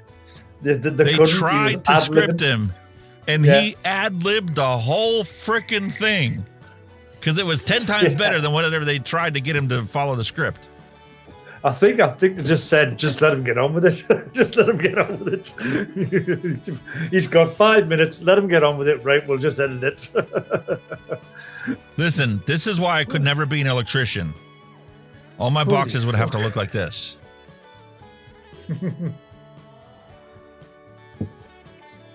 That's how it should be done, mate. You know, nice and neat. And yes, that's how it should be done. Not like the shit you get now. When I bought this house, the electrical panel looked like a bird's nest. Yeah, that's how it all should be done. Then I got in there, Yeah. replaced every wire that was too short, ran a bunch of new lines into the place, brought in a new sub panel, and this is what they look like now. And now they're so easy to trace as well. If anything goes wrong, you can trace anyone. You Yeah, can find because any you wire actually in there now. labeled the fucking circuit breaker. Yeah. You find any wire in there now, no problem. Small acts, then multiplied by millions of people, could easily transform the world. You don't need a goddamn carbon tax. Give everybody a $5. Give everybody a $5 credit if they plant a tree. For the next 50 or 100 years, that tree will absorb more carbon than that person could ever possibly make. You need to plant trees, people. Plant some trees. Hey, we haven't seen the cat in a while. Good old Smudge. We haven't? I want you to whisper dirty things in my ear. Kitchen, living room, bathroom, my litter box, and your underwear. Oh. I don't know, Smudge. What's the difference between me and a mosquito? Well, a mosquito stops sucking after you smack it. You just suck harder. I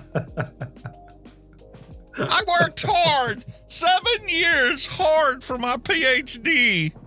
Okay, millennial, I'll have a number 3 with fries.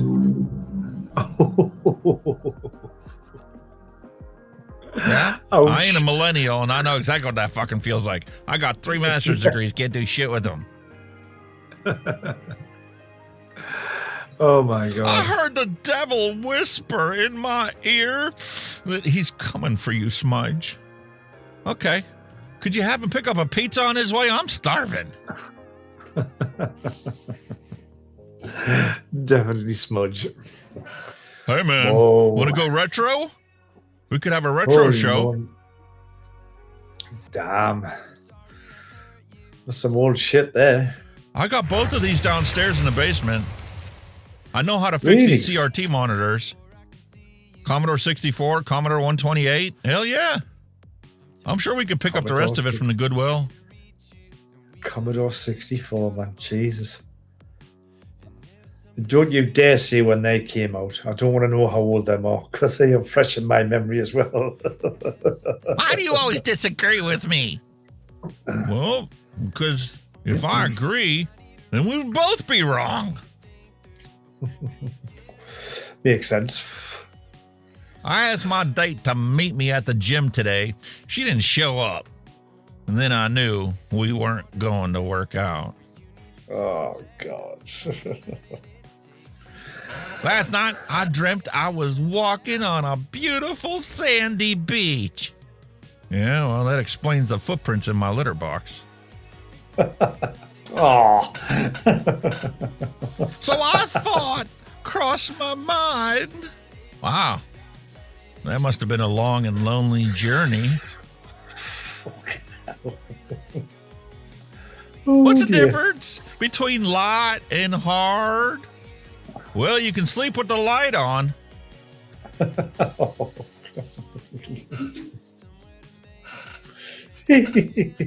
to be crazy rich. You're already crazy, so I guess you're halfway there. Oh, he's brilliant, this spongy boy. Meanwhile, your very existence goes against our community standards. Your account has hereby been restricted from this point forward. There's no surprise with that one. Darren D's like, where's that TRS-80? It blew up. It blew up. We cannot force someone to hear a message they are not ready to receive. But we must never underestimate the power of planting that Plant the seed. Oh, yes. That's why we do the show red pill. week after week. The red pill or the blue pill? Red pill. I want to know. Want to know it all. Isn't it funny how red, white, and blue represent freedom until they're flashing behind you? Then you know your freedom's gone. That's so true, isn't it? Bottled water companies don't produce water, and they don't want you to know that all they really produce is plastic bottles. Plastic bottles, yeah. That would make sense. My wife wanted this included in the show to represent her as well. I have two moods, drinky or overthinky. You know, getting old sucks big time. I just threw out my back because the toaster startled me. Now that feeling. It ain't the garbage can. It was the toaster. Yeah. You know, your dog immediately knows when you're leaving the house every time you put nice clothes on. And you know, it's only because you usually look like a homeless person when you're at home. It's true, isn't it? You just Real Pizza's like, fuck that. I split the difference and took the green pill. You sure it wasn't the blue one? Please do not flush anything other than toilet bathroom tissue. Thank you. Carefully puts turd in pocket and leaves the facility. Oh. How do I get a hurricane named after me? I've been a disaster my whole life. Yeah.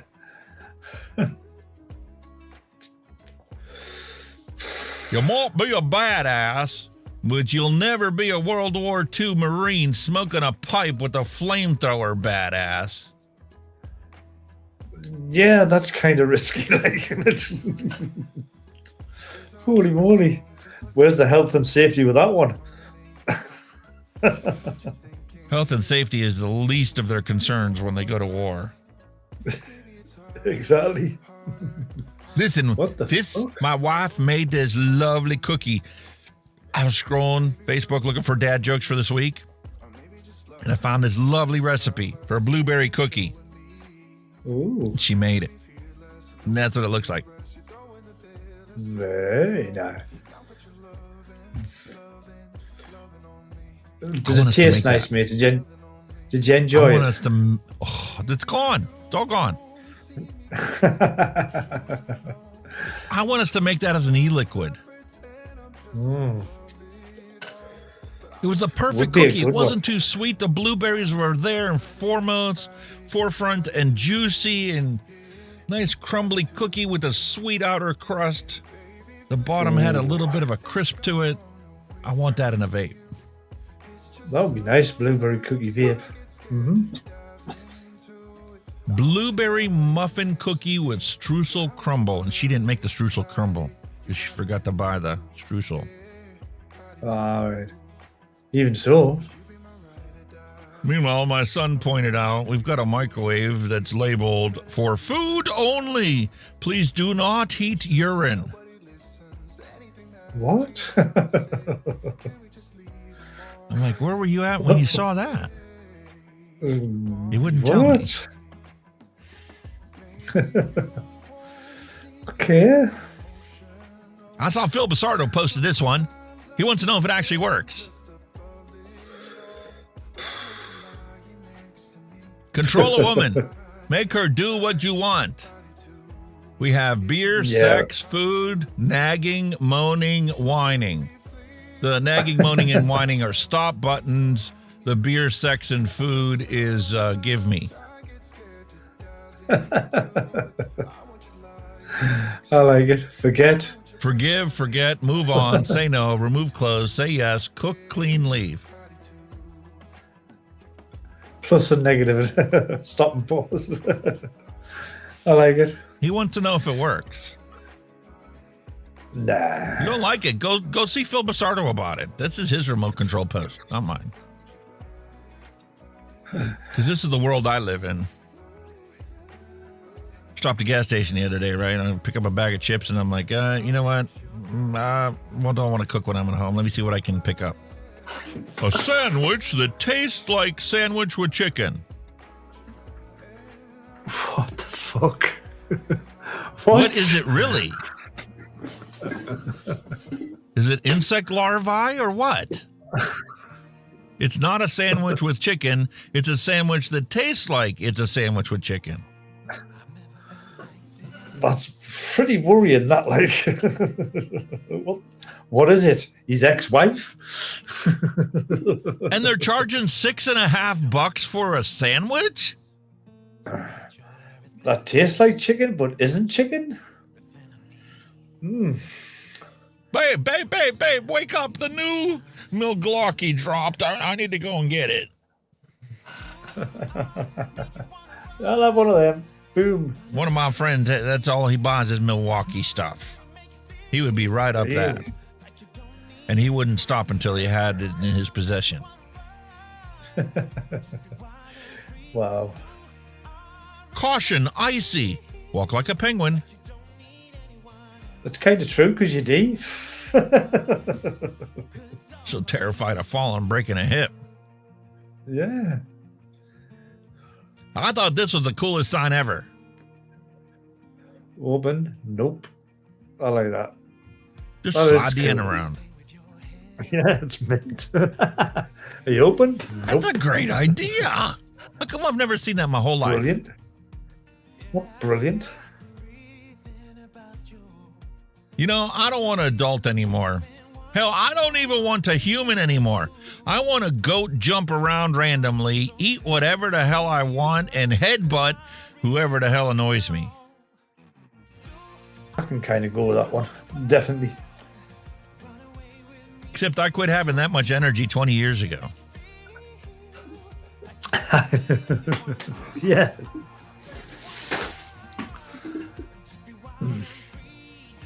I hate you all. What? I want that. I would like that red plate. Definitely. 49ers. Lives in Connecticut, but loves the San Francisco 49ers. Yeah, that's what I'm saying. What the fuck? I guess you do hate everyone. You know, if you want to understand how to fix a problem in the world, you have to ask who's profiting from the problem, not who's suffering from it. True. Who is the one that's keeping cigarettes on the market? The FDA relies on it for their budget. Obviously, tobacco companies rely on it for their profit. Public health organizations rely on cigarettes to fund them. Who doesn't profit MSC from estate it? Rely on it. You and me. MSC estate rely on it. States rely on it. That's why they're not, trying to eliminate smoking. They eliminate the competition to smoking. Okay, how many of you can hear this photo? Oh, that was the fucking... It was off a game show, wasn't it? Oh, what was it called again? How did It's it off go a game up? show, man. What made it go up? Oh, God.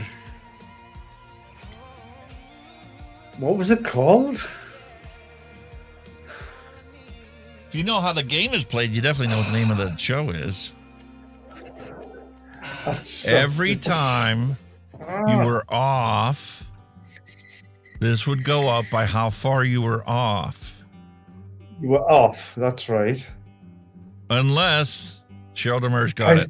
The Price is Right. If the Price is Right, this bloke never moved. It never happened. That's right.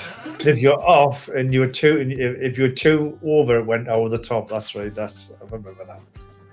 Price is Right. This is a picture of me and my old lady going on a trip.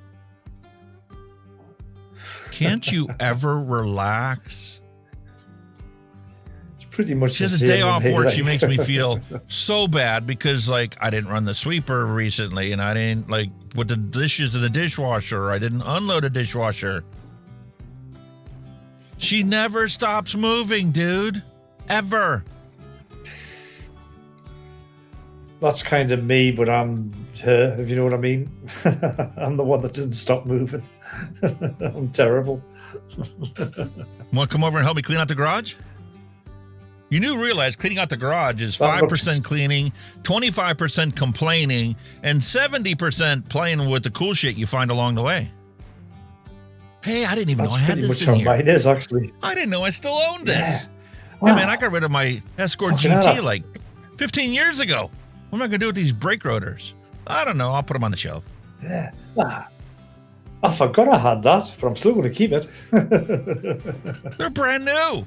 There's not even a speck of rust on it. Yeah. Are there any more 93 Escort GTs anywhere in the world that it would fit on? No? Why are you keeping it? Very unlikely. Very unlikely. Okay, what is this?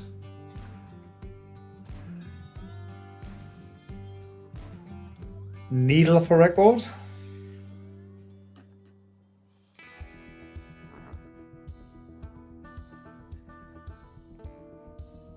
Kind of where I'm at, needle in a groove, so record player.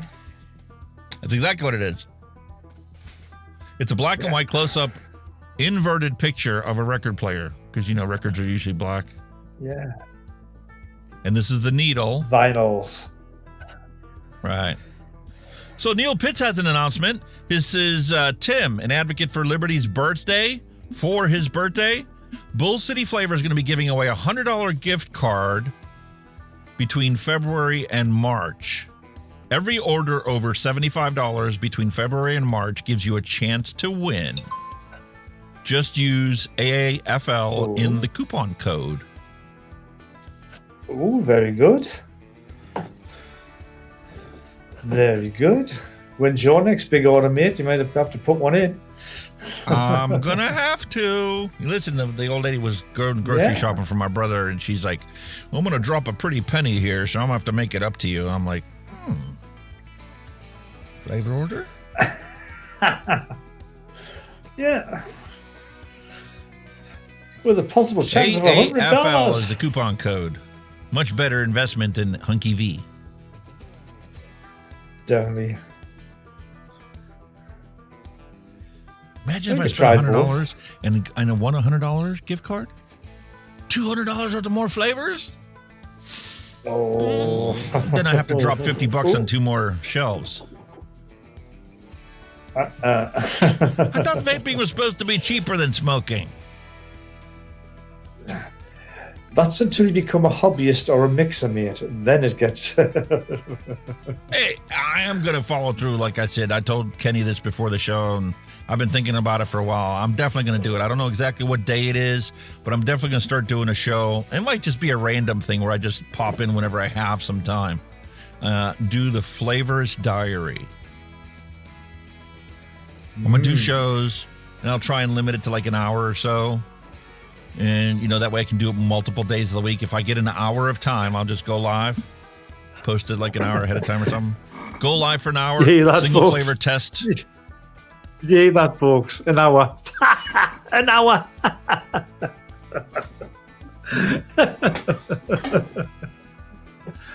Okay. And just do single flavor testing and just give a chance to bullshit with people, answer questions if people have questions. Or if nobody's there and I'm by myself streaming, I'll just listen to some good music. I'll have to come up with some new playlists. Yeah. There you go, yeah. Either way, you know, folks, my patience is, you know, basically like a gift card. Not sure how much is left, but we can give it a try if you want. Yeah. I've no more fucks to give. Neil Pitts, I got a new order and I'm up to 538 flavors and running out of room for shelves. Yeah, why do you think I had to order this shelf for here? And then 2 more 8-row racks for my stuff. I give about another 100 I don't know. in this Into the existing configuration. And then I'm going to have to do the bins and wall-mount and stuff. You only want to hear what you want to hear. Sure, I'll have a beer. Yeah, definitely. You know, how, folks, I always talk about how we live in a 1984 world, right? The book written by George Orwell. But he did have some truth in there that gives us some hope for the future. Because however much they deny the truth continues to exist with or without their support. Mm-hmm. What a guy, man. What a guy. Hey, I don't always eat steak. But when I do, it's because you were too busy texting and not paying attention. Sorry for your loss. Thanks for the steak. Damn. Lovely. It's fine. It's fine. Does your dog give you these looks too? It's fine. Go ahead and eat. The glare. I'll just sit here and starve while you're shoving food in your mouth. You know, the funny part is the dogs give me that same look even if I feed them before we eat. Yeah, you get them, man. Folks, if the truth shall kill them, let them die.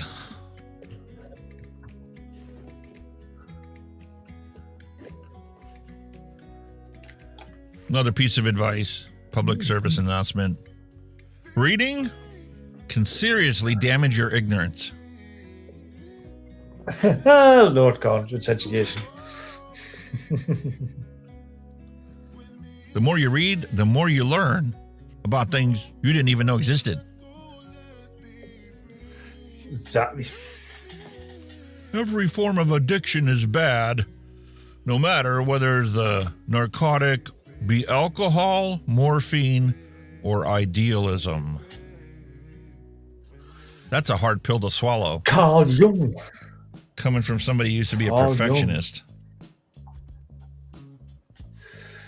Exactly.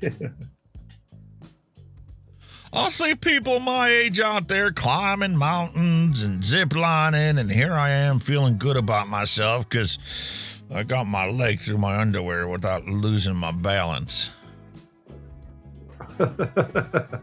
That's a yeah. How many times have we all done that?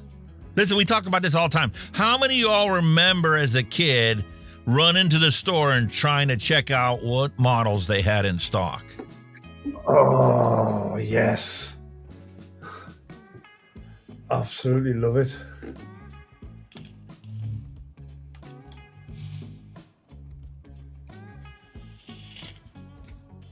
This bloody Look Wasp at that, Nano man. Max. Ford Cougar. Freaking delicious. 1963 Ford Mustang.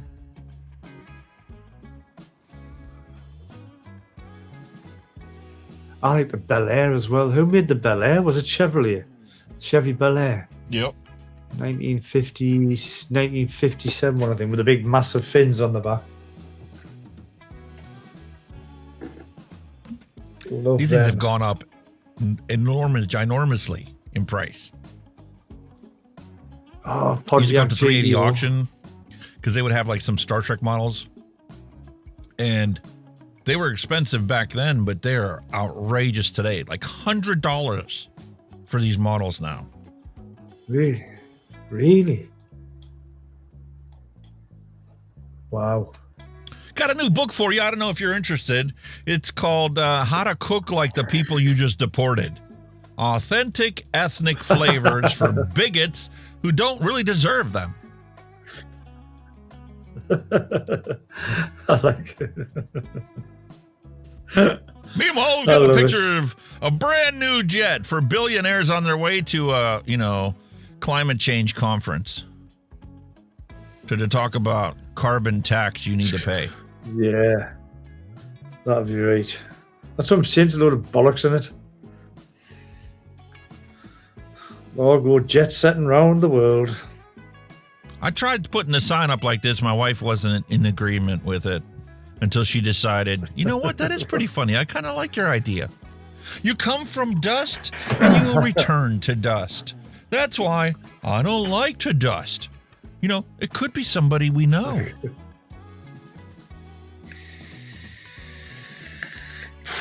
Have you had a chance to watch the brand new movie, Section 31? It's supposed to be a Star Trek movie. No. All right, doesn't really matter. The sum of it is still the same. Section 31 is a spy agency in the future Star Trek world, right?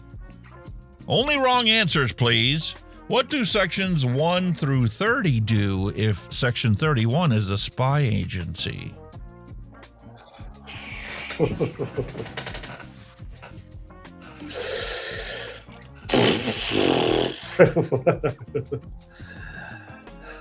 I know nothing. I'm from Barcelona. I would guess that Section 30 is the cigarette tax agency. I thought I would be number one. Top of the agenda. Nah. They gave up trying to bullshit people into the truth. Probably 29, they're probably the UK fucking tax they're going to do. I don't know. Only wrong answers, please.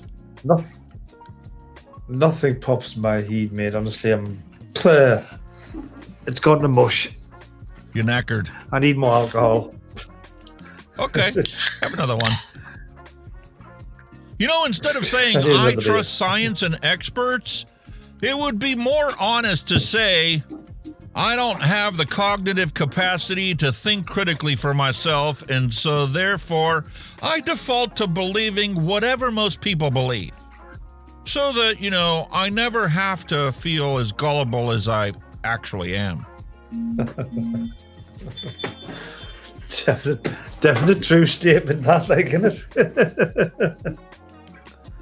You know, if I put the work into it and actually learn the truth, I might have to go against everybody else in the world.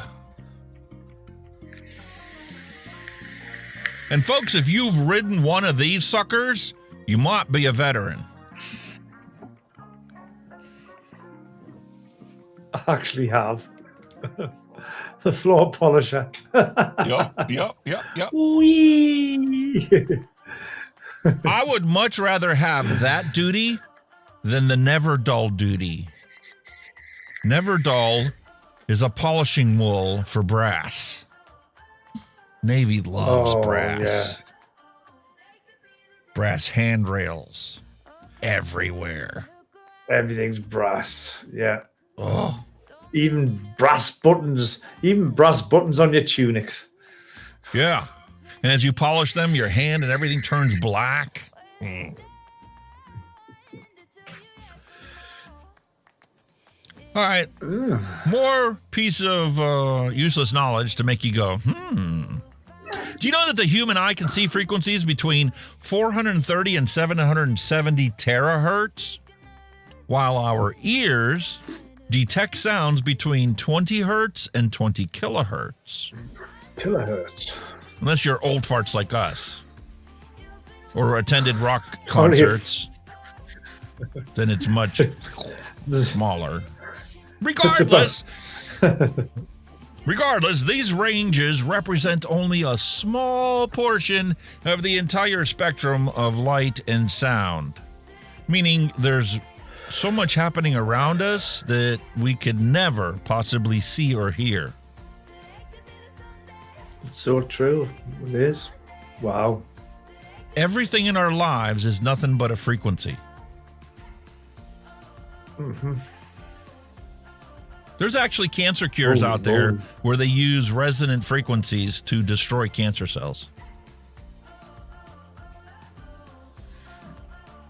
I suppose everything works off that kind of thing. I mean, you know, even bridges, you know, when they're taking cars, they can only take so much resonance before they fucking collapse. A wind blowing and a ill-constructed, ill-designed bridge can resonate its way into the river that it's going over. Exactly. So in the age of information, ignorance is a choice. A conscious decision to not learn or search for the truth. And in the search for the truth, I really want to know what the fuck incident led to this sign being necessary. Tires required. The fucking blizzard. Holy fuck. What? What's wrong with my tracks? You don't like the tracks on my truck? Tires required? On my skis? Tire chains, I can understand. But who the hell drives around without tires? That's why I said, Mallory, you don't like the tracks on my truck? God almighty. Hey, I got a brilliant idea out there. Ready? Volkswagen should bring back the Beetle as an electric car and then call it the Lightning Bug. That would make sense. Oh, that'd be fantastic, dude. Yeah. That was supposed to be the people's car. See, it's supposed to be affordable. VW Beetle's got that distinctive sound though, you know, of an air-cooled engine that sounds like a truck. You don't even have to look, you can hear one and you'll know where it is. And one Do you know there was people that took and bought up these old Beetles so they could get that freaking air-cooled engine and make an airplane out of it? Yeah. The popular weight to thrust ratio. Engines. So I'm gonna send this a picture to my wife to let her know what I'm having for dinner tonight. What do you think? Think she'll be happy with me? Yeah, just saying, you know. The fridge was empty, so I improvised. Well, those pesky kids won't bother us anymore, wanting to shovel our driveway. Hell no. Hey, this is artistry at its finest. God. MC Hammer can't touch us. Can't touch us. Isn't that weird, man? You see something ridiculous like this, a freaking hammer zip tied to a freaking GMC, and every single one of us has that song playing in our head right now. Exactly. Not weird. The power of music, mate. Power of Just music. like the power of flavor combinations. This really piqued my curiosity for geez. mixing liquids and stuff. Perfect pairings with different kinds of cheese. Well, I love cheese with apple. It's just gorgeous, like a sweet and sour. Have you ever had Beautiful with brie? apple on a cheese. I've never had brie. I don't really try the soft cheeses. We get it deep fried over here. You can get deep fried brie. Oh, really? Beautiful. Yeah, the soft cheese, you can deep fry it. They deep fry mozzarella here. Yeah, same thing. But we can get mozzarella dips, so you can get brie dips. Same thing. Cheddar, apple, and walnut. Yes. Gouda, apricot, almonds. It would go. It just goes. Oh, cherries and hazelnut would go. Oh, that'd be interesting. Now, figs, I'm not a fan of. You're not a fan of figs? We call Stilton. Oh, I love figs. Nah. I would have some Stilton with cashew nuts, like, definitely. You know, I've never been a fan of blue cheese, but I never tried it with figs and cashews either. It would be lovely. I think I say figs. Grapes and walnuts, lovely. I love grapes and walnuts. Never had goat cheese. Neil Pitts has a fig I've had it tree? once. Get out of here. You have one? Oh, man. I've had goat's cheese before because my mother she's got lactose intolerance and everything. She's got to eat goat milk, goat cheese. It's quite nice, actually. You know that show? Yeah.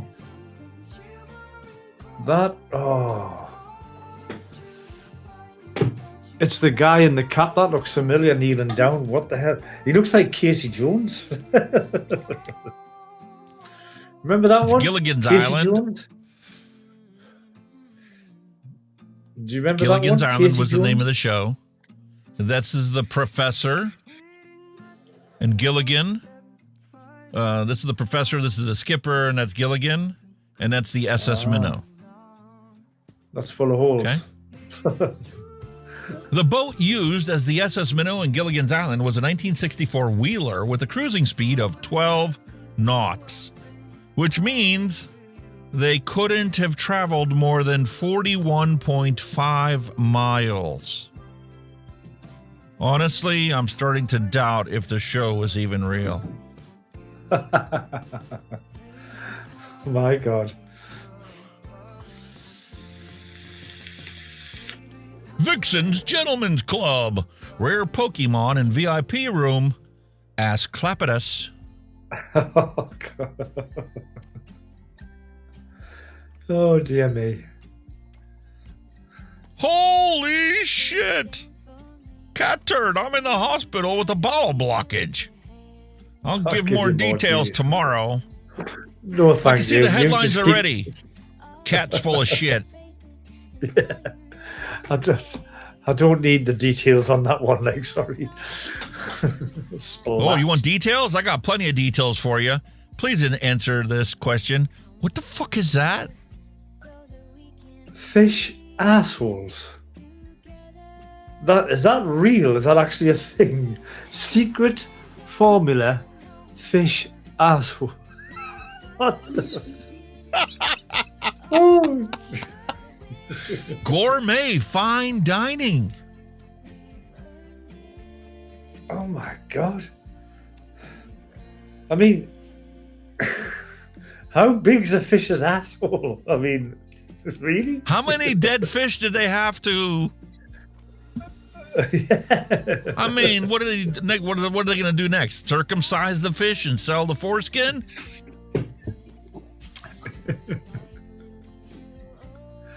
Well, can't get much worse than this.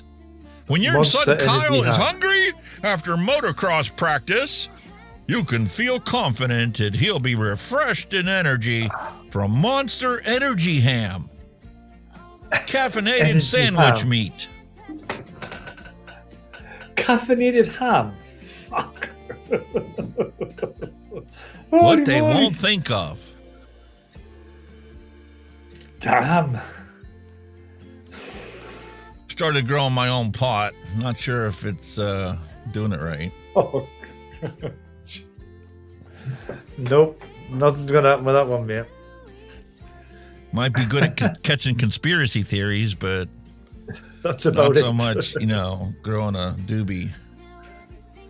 Oh, my Lord. Hey, Subway, our subs are 12 inches even when it's cold out. Yeah.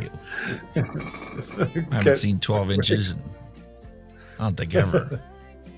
Never. I just got my electric bill, and it's pretty sure that they're charging me for sunlight. Divine light and light at the end of the tunnel. That's very relevant to this day and age, isn't it? Soup of the day. Whiskey with H2O croutons. Sounds like a good one. Yeah. Here, here. Chin chin.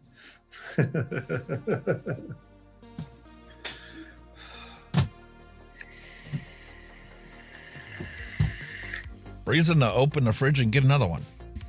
You could actually send that one to your wife and just say, that's what I'm on for tea. Be super the day. She'd be all right with that. Yeah. As a starter. My optician is a bastard. Yep. I wonder how many men would squint like fuck for that. Can you see it? I can't see it.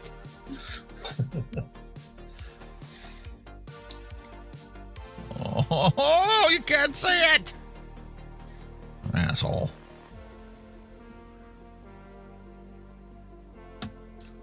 When was the last time You had a decent sleep. I tend to agree. That seems about right. You know, they used to tell us, drink more caffeine. You can sleep when you're dead. Never thought Pretty much. that I'd take that to an extreme. There's nothing wrong with liking a coffee, All mate. right. We have a latest announcement from the Trump administration. Trump has dropped his Sharpie and hired professionals to develop a new global map. Are you ready for it? This is McKinley's Happy Funland. These countries are now going to be known as Gay North Dakota. This is now known as America Classic. This is America's Pants. This is now going to be called Little Africa. Little? This is the other ocean of America. And those assholes in Hawaii are now going to be called Moana. Moana. All right. Then we have the ocean of America between us and Europe. And because of national security reasons, this is not going to be Marjorie Taylor Greenland.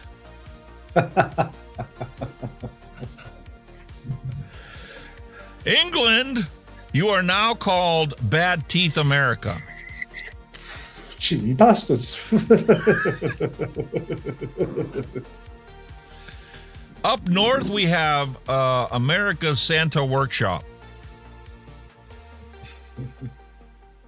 Europe is now going to be considered the Middle East. Holy shit. The Middle East is now called Bible Land. This is Dark MAGA. Muskville is down in South America, not in Australia, dude. This is still part of the Ocean America. They all connect anyway. Okay. And for all my supporters, this is now Vivekburg, Bible Land, the 100-Acre Wood, and MacArthur's Island. MacArthur's Island. And for our Russian commie friends, Country America beat to the moon. We'll give him that much.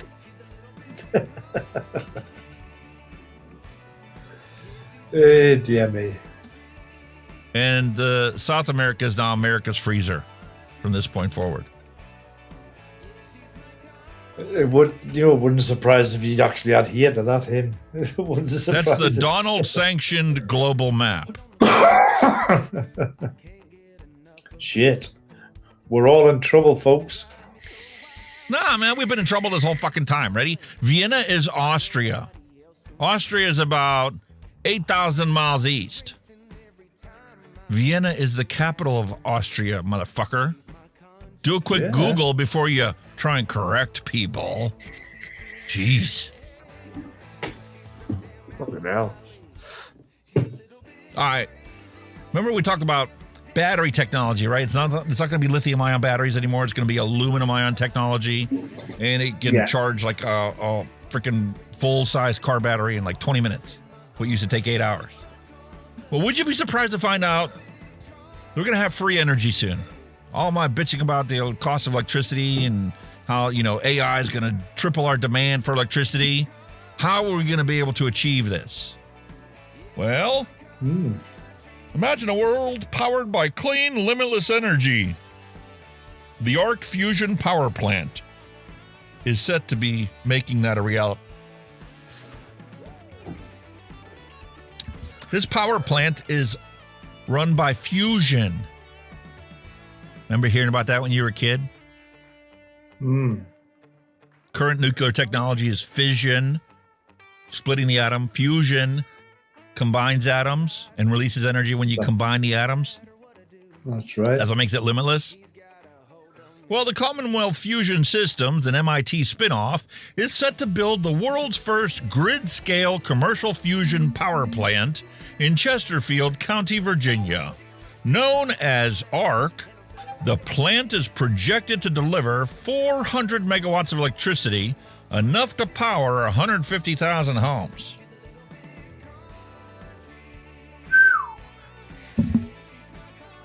This marks a major leap in the quest for clean, sustainable energy. Damn.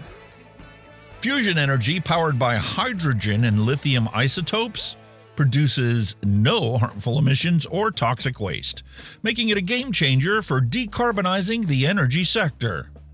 CFS's demonstration machine, Spark, currently under development in Massachusetts, is anticipated to achieve its first plasma in 2026, paving the way for ARC's successful implementation. The project promises far-reaching benefits, including billions in economic impact and the creation of hundreds of jobs during construction and operation. And for all you naysayers out there, here's your URL. You can feel free to check it out. But I'm telling you, you're behind the 8 ball. Damn. There's already a college student who used AI to build his own fusion reactor in his college dorm room. Really?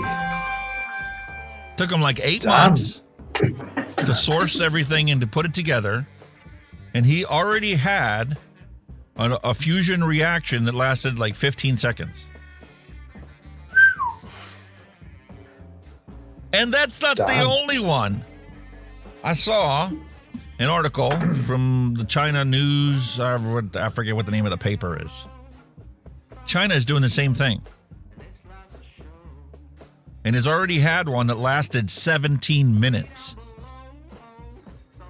Wow. The only way to get it to last longer would be to scale it up.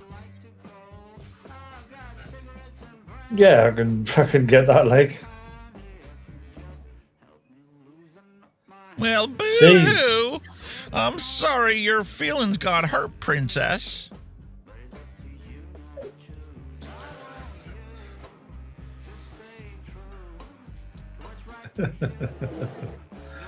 Nope. And here's what I'm talking about. They're crying the blues about Trump running his mouth about opening faucets and turning on pumps, and they're like, it's not possible. Bullshit. It obviously is. This little area up here, otherwise known as Oregonians, Californians, basically Oregon. This has more water than they ever know what to frickin' do with. It's essentially a frickin' swampland like South Carolina, right? That's how much water they get. And that's why he even said you can get them from Canada. See the water coming in from the lakes here in Canada?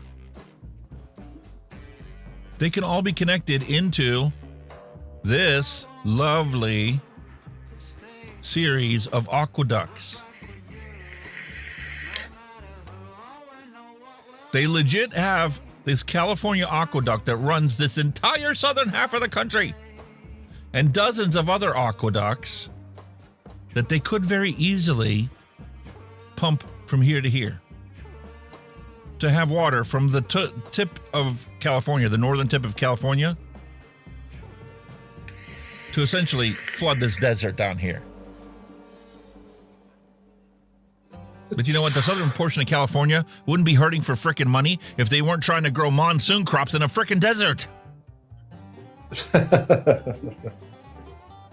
Yeah. But that's just my personal commentary on the situation. I thought California was a pretty rich state, or a pretty wealthy state anyway. Oh, it is. If California was treated as a separate country, it would be like the 6th or 7th in economic power globally. Really? As itself. Wow. But honestly, that's been dwindling over the years. Yeah. The number of regulations that they've been imposing on their population year after year after year after year is like 10 times what it used to be. And businesses keep leaving because they can't afford to stay in business if they stay. Pretty much, I mean, the regulations are pretty, some are pretty strict now, because I remember watching, fucking hell, man.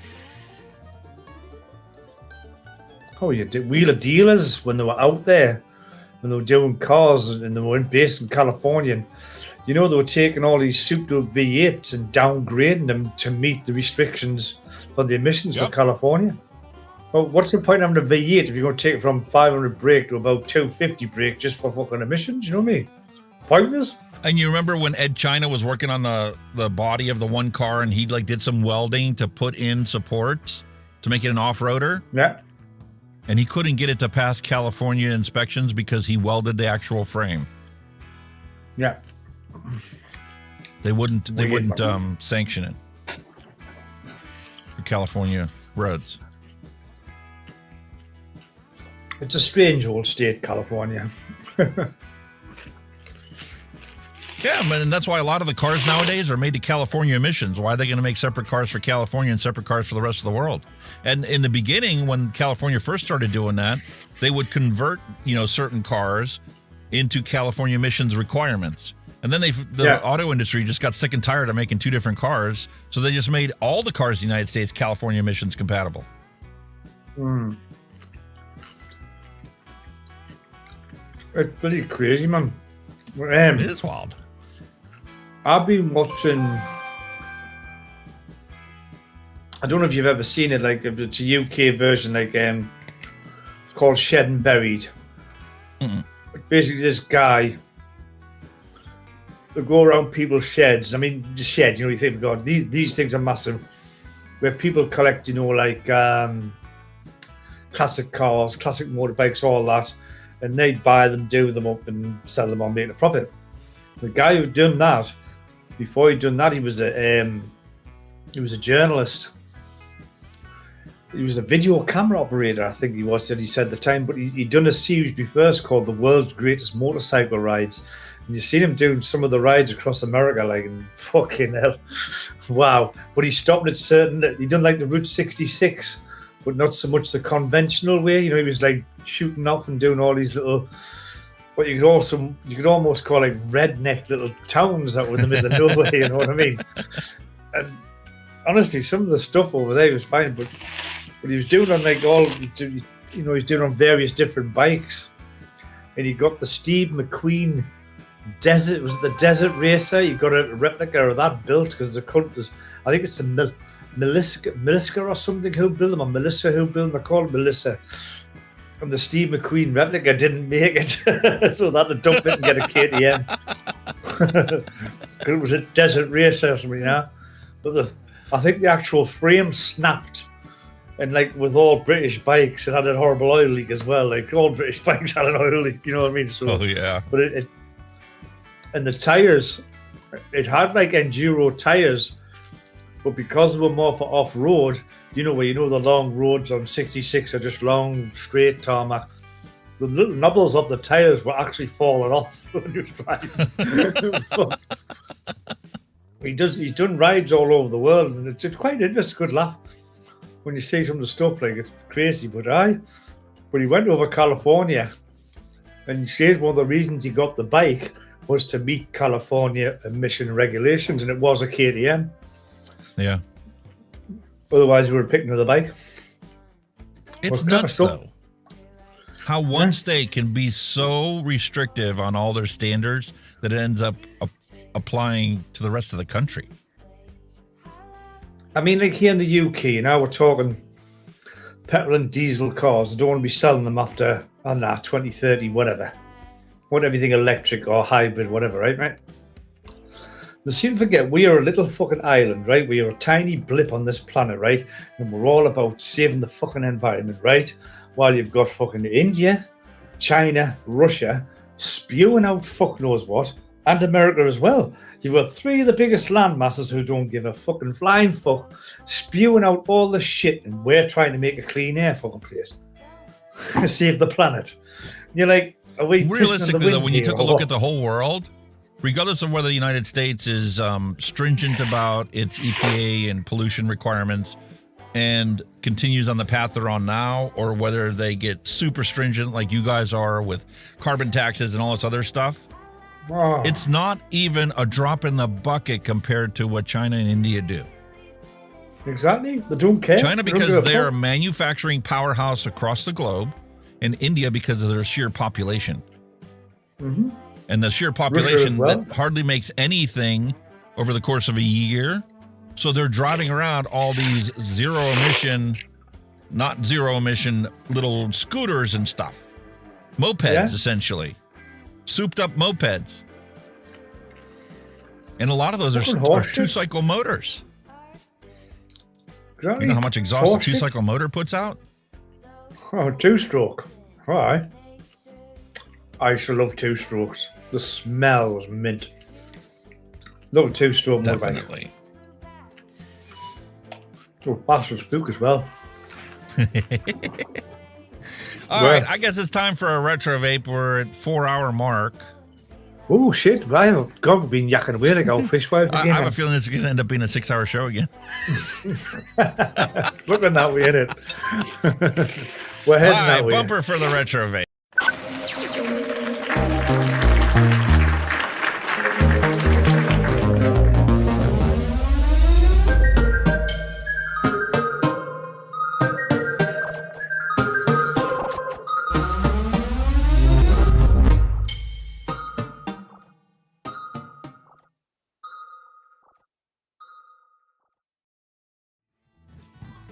A long time ago in a galaxy not so far away, VandyVape partnered with Tony B to create this beautiful squonking mod, the Pulse. Don't have it here. And then later on came out with the Pulse 2.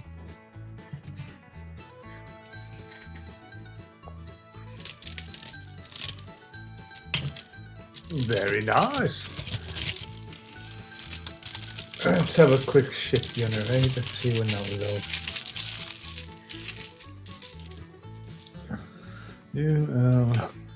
SE2. Ooh, I love that color. Oh, that's a nice Red and colour. That. black.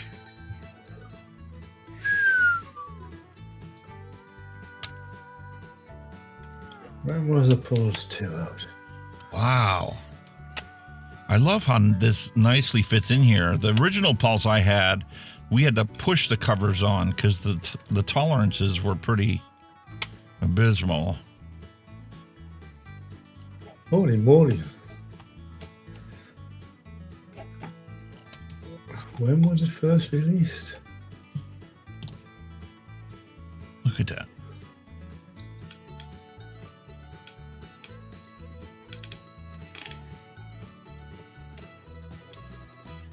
So we're looking about the batteries. We're looking about 2020 for the release of that, the V2. So it's only like 5 years old. Yeah, you can still buy it. You can still get it. Let's have a look.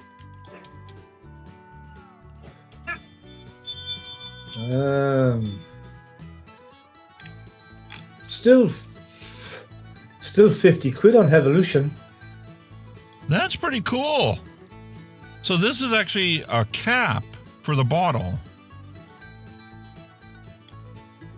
Vaping 101. I've got it in 40 quid. It's 40 quid on one site, 50 on another.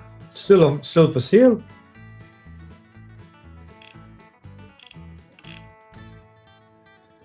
For a device that's 5 year old, it's still gone for about 40 to 50 quid. Got a lot to answer for that kind of price range. Yeah. Let's throw a battery in here and see what she looks like. Guess I can put the back cover back on. But I love how the fact you can change these covers out. Well, the 3D printed them mods. Where were they? Weren't they 5 years ago? I don't Maybe think not. so, man. No, maybe not. I think it'd be faster for them to mold it and pour it. Yeah, I don't think they were 3D printed. I'm not sure if I'm not saying the technology wasn't around, but I don't know if it was using for that kind of manufacture.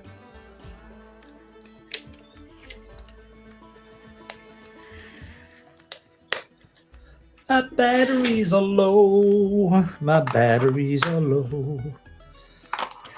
I need to buy some new batteries, guys. So these are oriented. The tank is oriented. There's a slot there and a slot there that it must get into to go the whole way down.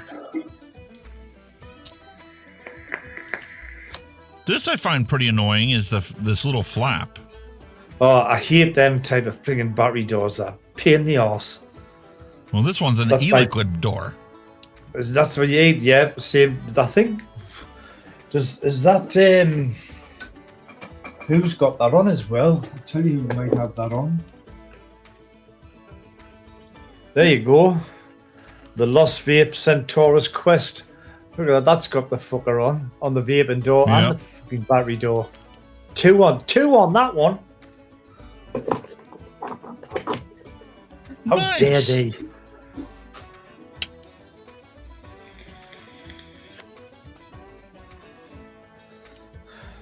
Injection 95 watts.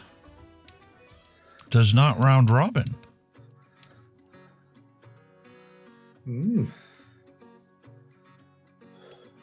No.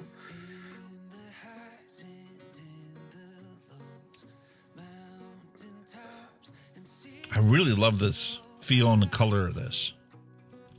It's not polished, so it's not super smooth. So I feel like it's easy to hold on to. All right. Do I have a squonker here that's got a squonk pin in it? William Dobson was saying you've got to go into the menu to switch on all the options. So I wonder if you've got a bypass mode. You probably will have a bypass mode, won't you? I would imagine. I don't even know what e-liquid's on here.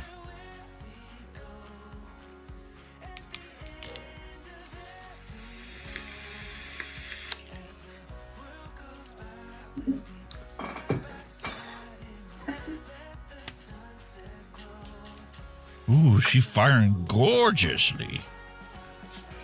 Speaking of e-liquids, I'm just trying another one of yours today, just to see how it's matured. Yeah? I'm trying General Custard's Secret Cheesecake. And it's very nice, sir. I'm going to give this a go.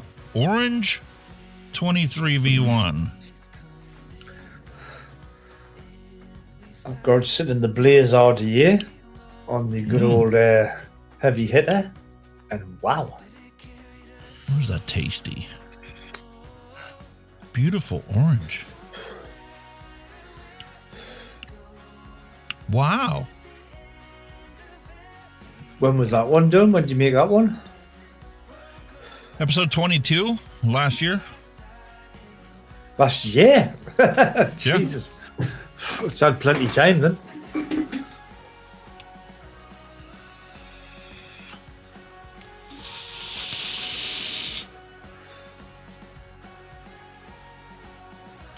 Hello.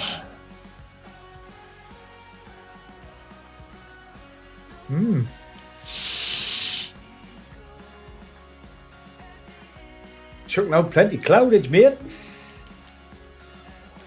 So, wattage.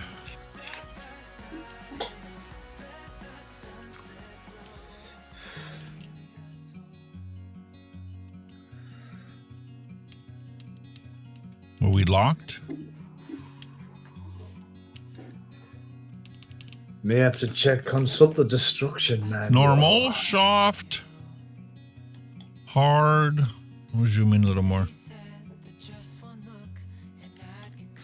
Direct lung, mouth to lung, app. This had the app. The fuck's an app? For your phone? You could control it with the app? I don't know. I wonder if you can still download that from their website.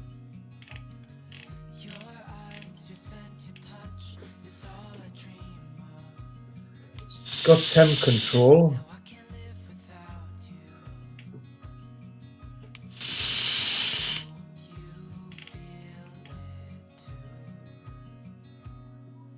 Wow.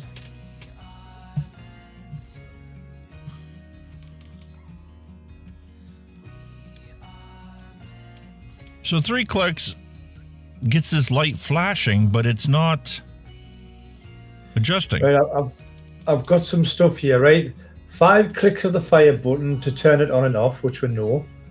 Yeah. 3 clicks of the button enters the mode swap. You use the up and down to scroll and fire to accept. So that's like your mode. So your watts, temperature control, blah, blah, 1, 2, blah. 3. So Not changing. It's sticking in watts.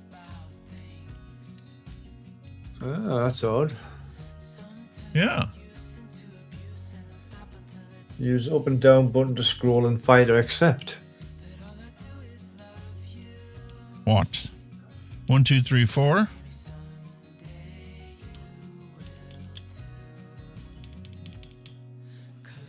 Four clicks gets you into this option menu. Normal. Yeah, that's Yes. 4 clicks are just settings inside of the mode. H, direct long DL, MTL, mouth to lung, app, or escape. You press plus and fire to lock the mod, but it will still fire. It will still fire. And obviously plus, I would imagine plus and minus to unlock, or plus and that's it. If you press minus and fire, it'll flip the screen. Holy shit! That's why if you wanted to read it when it's... Apparently it says you use the up and down button to enter the menu, so I don't know if you've got to press them both together.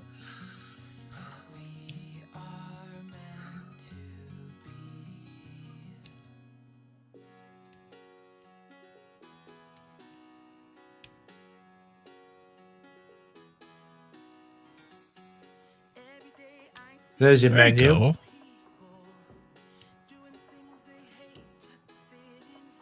Screen brightness.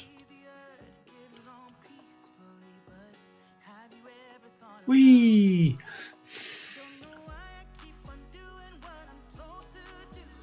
Reset puff counter.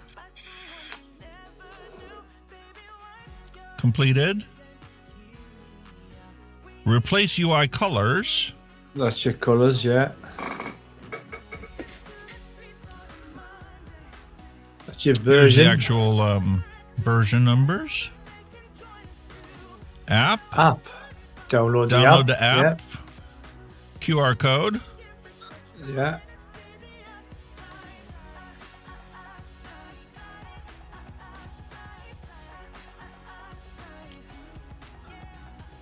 So settings, enable temperature control. Enable voltage. I don't know what BP is. Bypass. That's BP will be bypass, won't it? App. That is awesome. I love how they give you the ability to turn off stuff you ain't never use. Yeah. Hibernate, 10 minutes. That's for the Bluetooth. Probably, but if it's not getting used, it'll switch itself off. Brightness. Puff counter. Puff counter. Colors. Version number. Download app. Factory reset. And Exit. escape. There you go. Nice. Cool. A nice little menu I like on it, isn't it? It's a little unorthodox, but But that 3 clicks one So now I've enabled everything in there. It'll let you cycle through all the different ones. Got Bypass, turbo mode. Woohoo! Build it for your battery. That's what that means. Yeah. Wattage. Titanium temperature control, nickel temperature control, stainless steel temperature control. Voltage. Bypass, wattage. Cool!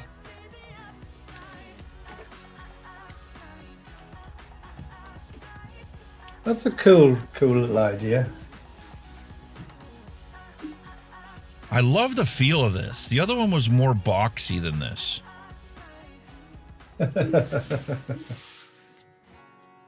So what's this thing selling for nowadays, mate? It was from about $39.99 is the cheapest to about $49.99, so it's still about 40 to 50 quid on a couple of sites. Full retail price. I'd say it's worth it. If you're in the market for a single battery squonk mod,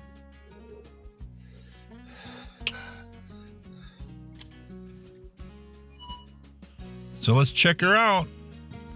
Can't have a squonk mod without filling the squonk bottle and trying it out. Make sure there's no leaking anywhere. I love that, like.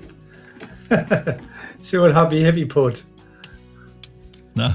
You press pretty up, pricey. Up, down, down. Up, up, down, down, left, right, B, A, start. Oh, dear. It's like entering cheat codes for video games. Yeah. Yeah.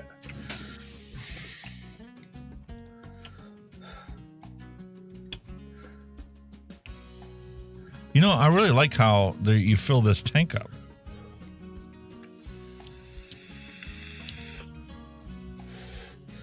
I don't like them turny things, like I've never have. Yeah, that's a little awkward, but you know what? Once you figure out, you get the thing started and just twist the mod. That's actually pretty easy. And it stays there magnetically in place, so it doesn't open up on its own.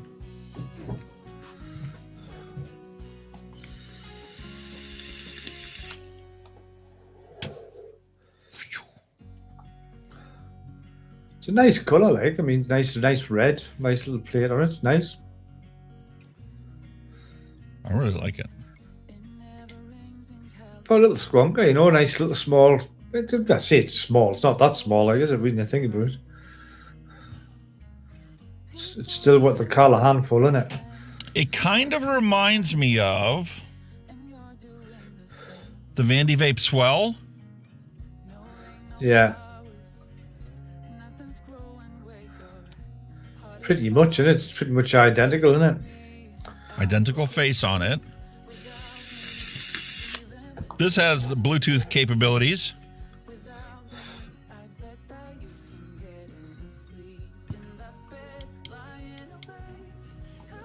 Out of curiosity, I just wonder how good the app would be for it, you know? If you can still get it, because obviously I think Google's blew them all off, haven't they? The screen layout's different. Yeah. Obviously, this is a single battery. This is a dual battery. This screen is much clearer. You guys probably can't see it on your TV or your phone. The screen is clearer on this one than it is on this one. But then I got some smudges on there from e-liquid from use. Let's give it a fair shake and clean it off.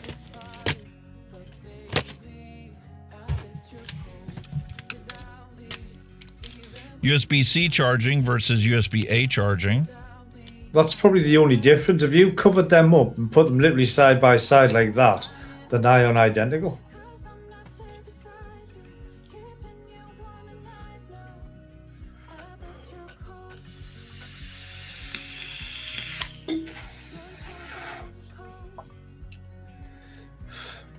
Looks good though. You know what? The screen's just as easily visible on both. Oh yeah. I got the brightness turned up on this one. This one's probably the stock middle of the road brightness.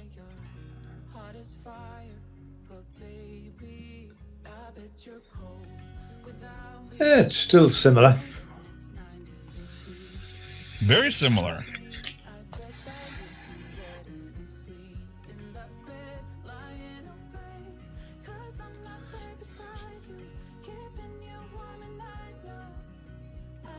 Those are definitely brother sister right there. Looks that way, doesn't it? Well, it's the same company, innit? So there's got to be similarities. Pretty much. Trying to think what I did with the original one. Remember we swapped the colors out? We swapped the panels out on it? I don't even know where mine is. It's probably in a box somewhere. Can't remember where I put mine.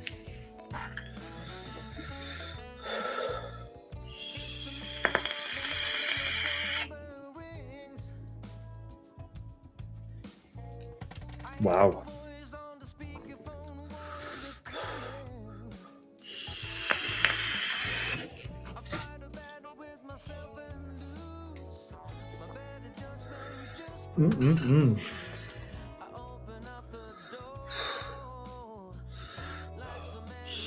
Oh, I can't believe I don't know where it's at.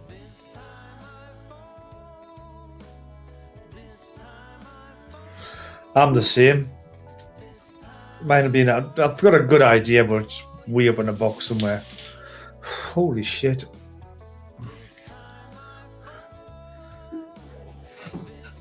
I know that this one isn't going to end up back in the box like the original one did. Good looking mod. I'm still using this Wasp Nano. It's fucking, it's a cloud chucker.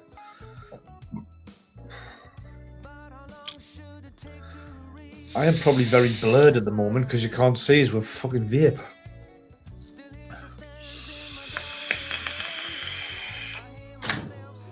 I have the ceiling fan on in mine. Ow. That's why as soon as I make it, it blows it away. I still see it in the ceiling. Oh, I've got a window open, but I've got high ceilings as well, so I'll do a side. I'll stick my head out and do a side view. That is gorgeous. I wish that e-liquid came across in the vape the same way it does in the e-liquid itself.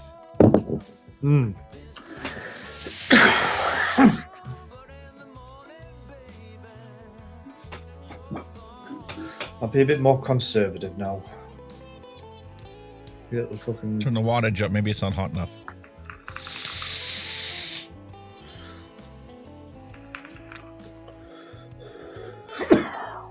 God, what's in that? Jesus. I think that's gone off. Wow. It's gorgeous. Does the job, you know what I mean? What's your resistance on your coil? 0.38. It's alright. Lovely jubbly that, man. And the squonk is easy and comfortable to use. Both ways. Whether it be on your thumb or if you're, habitually having to use this finger. There you go, mate. It looks like it's a good one. It's a cracker. It's a cracker. She's going to stick around.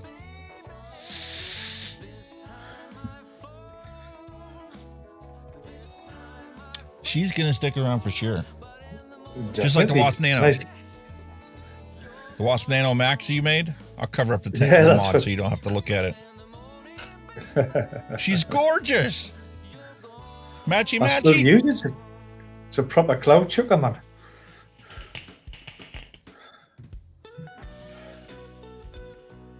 This That's one that I've got 50-50 Snickers.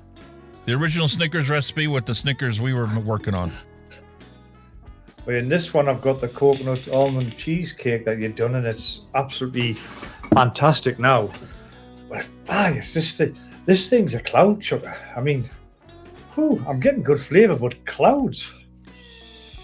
This is what I was talking about. Wow. The imagery that they used on this bottle, tell me what man isn't going to look at that and go, ooh, I'd like to taste that. Hell yeah.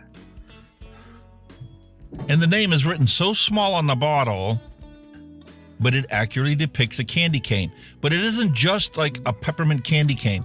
This has like chocolate subtle notes on the finish. Really? Wow. That's the curiosity flavor in this candy cane that made it work. Ah.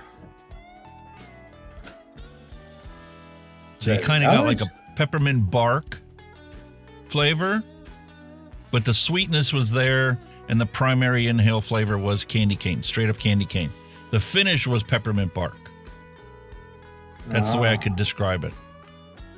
Got ya. That's awesome, man. Is that attractive to kids? I don't care. They don't belong Who in a vape cares? stop anyway. Exactly. They shouldn't be in there. They're under 21. They shouldn't even be crossing the door. Happy Hippie says, I do a white chocolate peppermint. That's great. White chocolate peppermint. Ooh. I never thought about that. That would be great to go with peppermint. I'm not really a peppermint fan, to be honest with you. It gives us heartburn. For some reason, I get heartburn. I've had plenty of other e-liquids that have definitely given me heartburn that I can't vape. And the sad reality is you don't know. That's so different from person to person to person.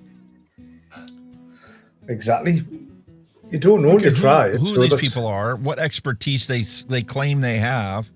You cannot predict what flavor people are going to like and not like. Nope. And in order for vaping Everybody's to work different. at its fullest potential, the person that wants to quit has to find a flavor that gives them the most satisfaction. And that was the hardest pill to swallow as a brand new vapor is, just because I love to eat it doesn't mean I want to vape it. This is it. This is definitely The first store I walked into convinced me that, oh, if you like almond milk, you like this almond milk vape. Oh, Not necessarily. Not necessarily, mate. I hated I it. mean, when I first started vaping, I was looking at some flavors and thinking, I don't want to vape. I like it, but I don't want to vape it. You know what I mean? You knew straight away when you look at some of it, you're like, no, I don't want to vape that.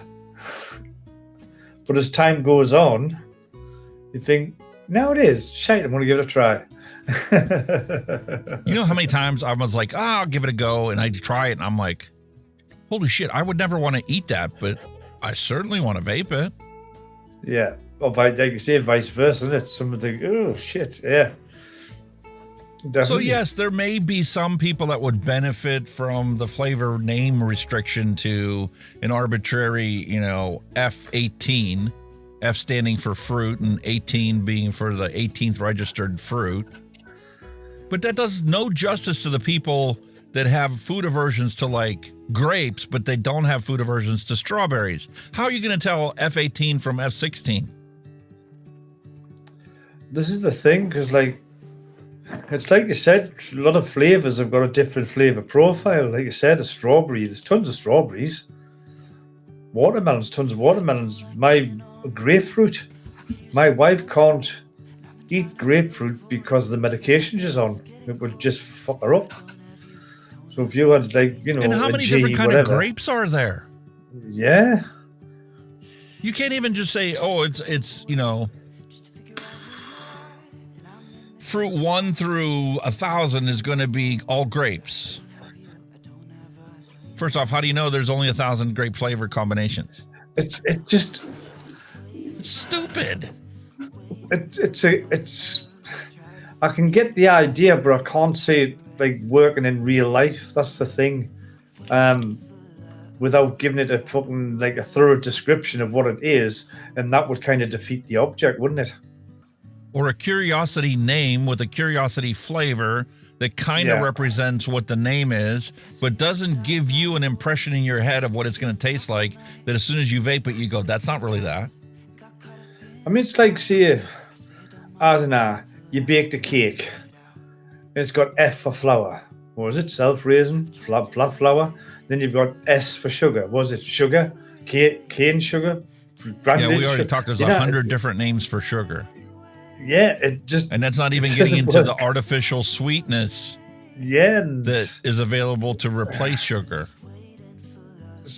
because there's that many different. If there was just one flavor profile, say one was a strawberry and that was the strawberry, yeah, it would work. But you've got, like I said, too many different variations of it. Like with most of the flavors with vaping, you've got so many vapor variations of one flavor. That's a good question. Henning Nam is like, I vape a lot of flavors, but as long as it's not too icy. How many of you out there have an aversion for ice? You can't stand the ice. I don't like ice. No, that's the one problem with all these disposables. They all have ice in them. Yeah. I mean, take it's a nice little when bit, you can adjust how much ice it has. Yeah. But you can't completely eliminate it. I'd say a disposable is probably max I can take, but generally, like these ones that's really ice, oh no. Literally give you a brain freeze. I just kind of do them. This one literally is. You can turn up the ice with the button on the side, and that will literally give you brain freeze. Oh no, hell no. I mean, there's a rule of thumb.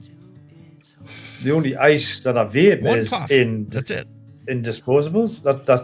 Disposables is the only ice I use. Generally, normally the e-liquids is no ice at all, or menthol or anything like that.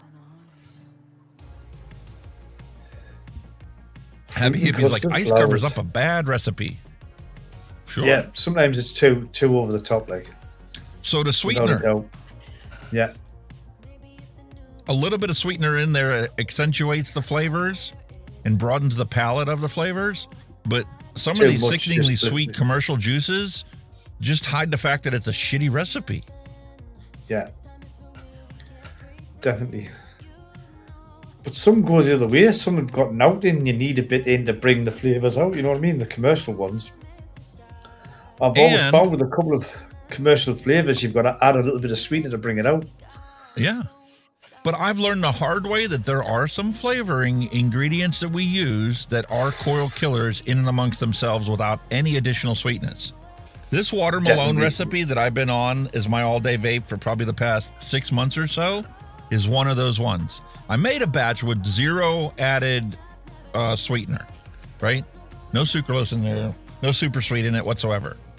Just the flavorings. First off, the recipe lacks a cohesive flavoring profile to it. It's like a confused, continually changing mess between watermelon, cantaloupe for the wild melon flavor, and it's just, no. This works with a little bit of sweetness in it. But even when you I've vaped an entire 60 ml bottle, it kills the coils just as bad as it does with sweetener. So you can accept that as something that you're going to have to deal with, or just not vape it. Those are your choices. I mean, a lot in the early days, a lot of coil, what they call coil killing juices, were just due to bad coils, especially the early smoke coils. You know, you put a sweet flavor in them, and they didn't last 2 minutes. You know, like, oh shit, bud. Yep. Happy Hippie's like, I quit with an orange dreamsicle. Ooh, very nice. Yeah. The vape juice called out was like 6% forest street and 5%. Free ride vapors, I don't like tobacco flowers. It took a long time before I was even willing to use tobacco flavorings in my e-liquid recipes.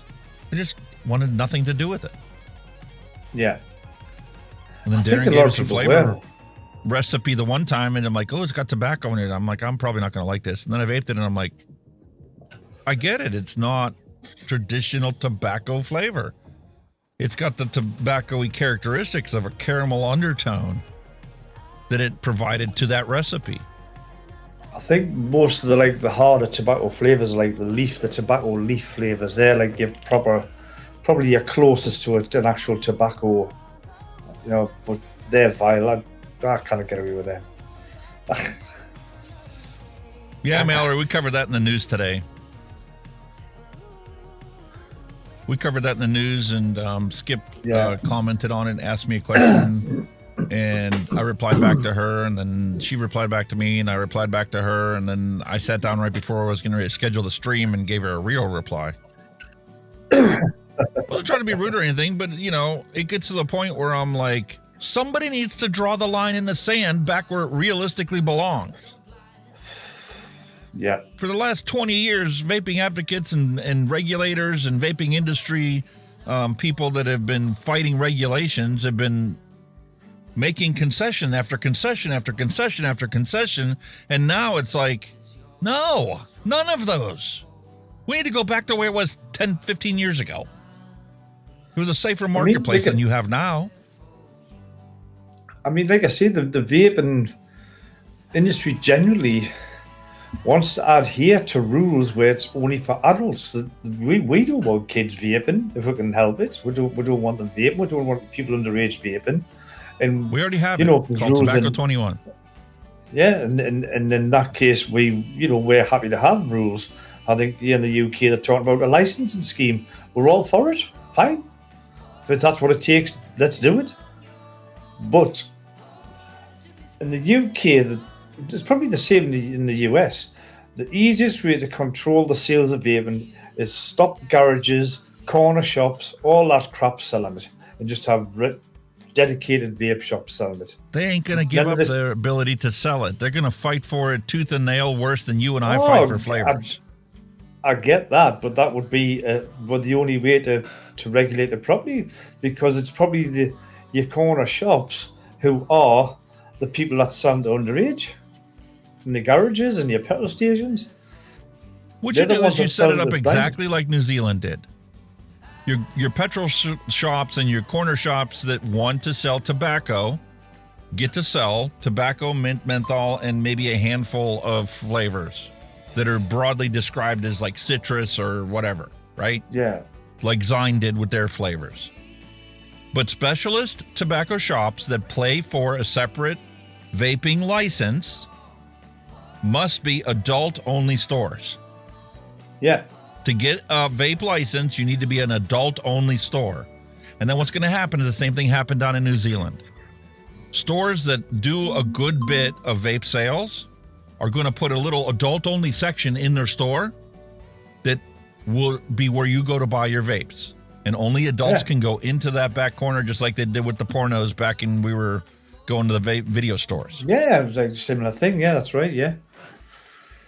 Job done. No child will ever see the marketing or packaging or labeling or flavors of these products unless it's their mommy or daddy and they steal out of their purse. But you'll never stop that no matter what the laws are. As long as somebody's making money somewhere down the line, like I said, it'll not get stopped. That's the reason you still have people that can regularly access and use cocaine and heroin and LSD and everything else, magic mushrooms. Doesn't matter how illegal it is or how long it's been illegal. Those products never went away because you didn't put realistic regulations in place. You have to give the consumer access to what they want because you can't change what they want. No, that's true. Well, you could do it over time. Had 20 years ago, they come up with the same regulatory framework that the EU has, where it was everybody gets to submit their product, through a simple registration process. And then this year, okay, well, we're going to ban licorice flavors. Next year, okay, we're going to ban musk. Nobody's ever going to play with musk. That should be banned anyway. Eventually, you could get it down to just being plain ordinary, handful of flavors. But at some point, you're going to piss off enough of the consumers that they're going to stand up and go, no, you ban it, I'm going to make it myself or I'll buy it on the black market. Yeah. I think I said history's proven, prohibition didn't work. With alcohol, never worked. So it never worked with anything else. For any of you on Twitter that are watching, you're going to have to jump to a different platform here. We're going to be cutting off in 5 minutes. Meanwhile, we still have a random recipe to do, so I think I'm going to hit the random recipe bumper and see what we can come up to make today. Oh, yes.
Hot diggity dog diggity. Hot What can we make? diggity ELR.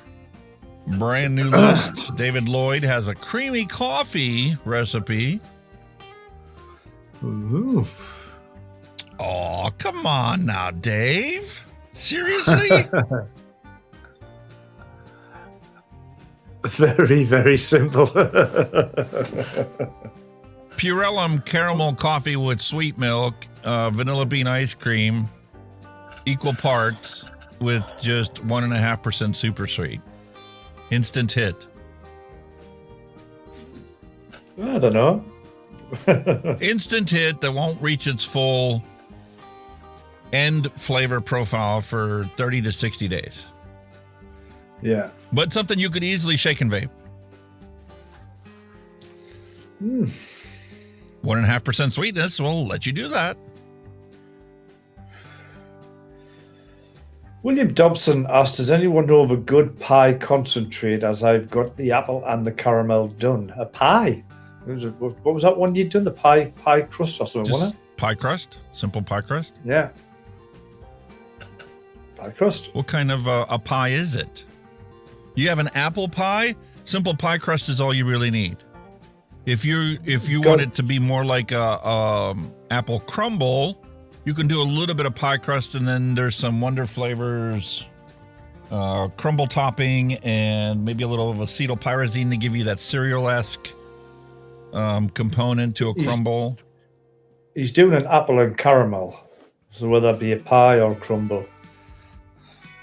Could be either. Yeah. Could be neither.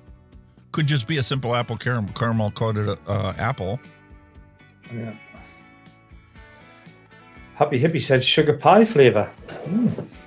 Ooh, I haven't tried that one yet. I think I do have that one. Sugar they do have some pie. sugar cone flavors out now too. We'll give you a little more both, intricate nuance to a crust, other than just simple pie crust. Just tends to dry out your mouthfeel in the recipes. Yeah. I found that out when I was trying to work on the pecan pie, coming up with different recipes for it. Started with Mallory's, made hers, enjoyed that, vaped that. I was like, okay, this is good. Let me see if I can make it better, and tried a bunch of different things. And eventually it got to the point where I was like, I get tired of things not being better than what you started out with. You know what I mean? This one's interesting. Humble Juice Company's Donkey Kong. Somebody's trying to replicate that. Banana at 6%, dragon fruit at 5%, sweet strawberry at 8%, 0.5% of super sweet. I don't see why that wouldn't work. I want to give that a try because I have tried that flavor before. It wasn't like an all-day vape for me, but I want to see if it brings me back to when I tried that. So what's your main flavor profile? The banana, like, and then you get the rest as a... No, it's basically a bright strawberry banana. Ah. The passion or the dragon fruit is not usually a recognizable flavor. It's not like we eat dragon fruit or snack on it. No, yeah. But it kind of bends and blends the two together, brightening the strawberry mainly and just tying it to the banana. Give it a bash. I'm going to try that today. It's Give very it a simple. bash, my friend. Give it a bash. Sometimes and the I simple forgot ones to are the show good you ones. Oh, what's he showing? what else came in the box.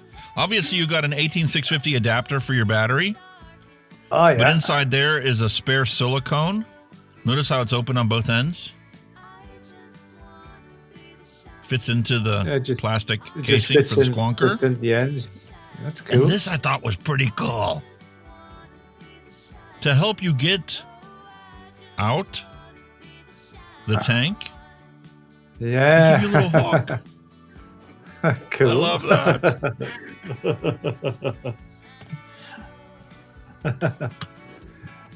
Love it. I love that so much. It's going on my little tool chain.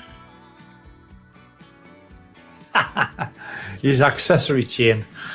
Yeah. Because that's a little cool piece of toolage I never know when I'm going to need. And then one day I'll be trying to get something out. I'll go, hey, wait a minute. I got a little hook I can use just for that purpose. There you go. Happy days. Love it. And if you haven't already, get yourself a nice little bottle opener. Bottle opener. Works great. Awesomeness, sir. Awesomeness.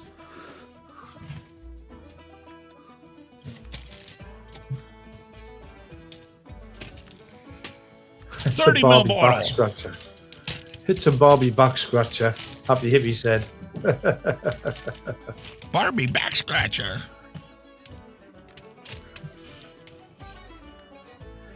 William Dobson says for undoing the flap on the refill cap.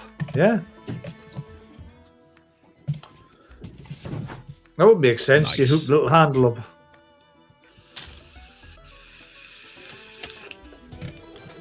If you're not blessed with fingernails.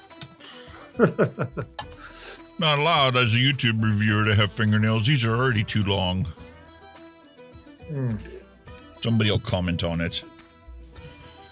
I've got none. Mine are bit down the you wicks. didn't cut your nails. I'm terrible for biting my nails. I'm ridiculous. Need to stop. I need to stop biting my nails. Right. Rightio. Ingredient time. Banana by Capella, dragon fruit TPA, super sweet Capella, or whatever one you use. So for Sweet Capella, strawberry. a banana and sweet strawberry. Yeah. Banana and sweet strawberry. Oh, God almighty, guys and girls. Me back's creased. Job done. Capella is officially the first flavor requiring 2 shelves. Oh, I see. 2 shells. 2 shelves. Have that many. What you like? All right. TPA dragon fruit. Is TPA dragon fruit in his little list of Need to order more. See how organized he is, boys What's and up girls. with Bull He's City got not all having spirit. 60 ml bottles of e-liquid or flavorings anymore? Ah, You get a 10 mil, a 30 mil, or a 120 mil. My double apple, I had to order 4-ounce bottle, 120 mils. Damn. I mean, if you use it a lot, I mean, yeah, fair enough. If you use it a lot, but it's going to take me 2 years to go through that, whereas this would last me a year. Yeah. Whatever. I've got you. I'll just buy a 30 mil and top off this bottle. Well, there Job you are, done. yeah. Happy days. And then super sweet, and so I guess I can start building this by modifying the recipe for 30 mils, not 100 mils. I go start mixing this up without modifying it. We're going to have problems.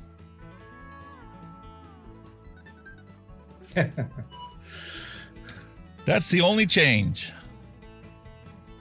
Save. Job done. Where's your secret sauce? Is 6%.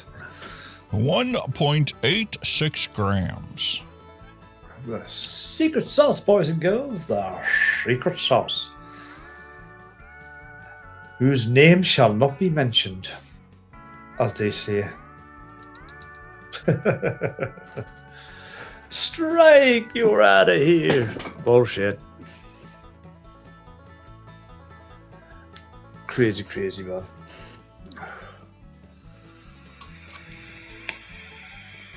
Love it. Secret sauce done. Time to switch. Next up, Capella's banana flavor. Banana. This is more like a candied banana without the sweetness. Does have some characteristics of a ripe banana, but not really. It's more of the candy-ish banana runt type of banana. We used to get like the banana candy. We used to call them foams. Those little carb for the they were nice. Then we had the shrimp ones as well. And the thing about this flavoring is, as soon as you open it up, you recognize that artificial banana runt smell of a banana. Yeah.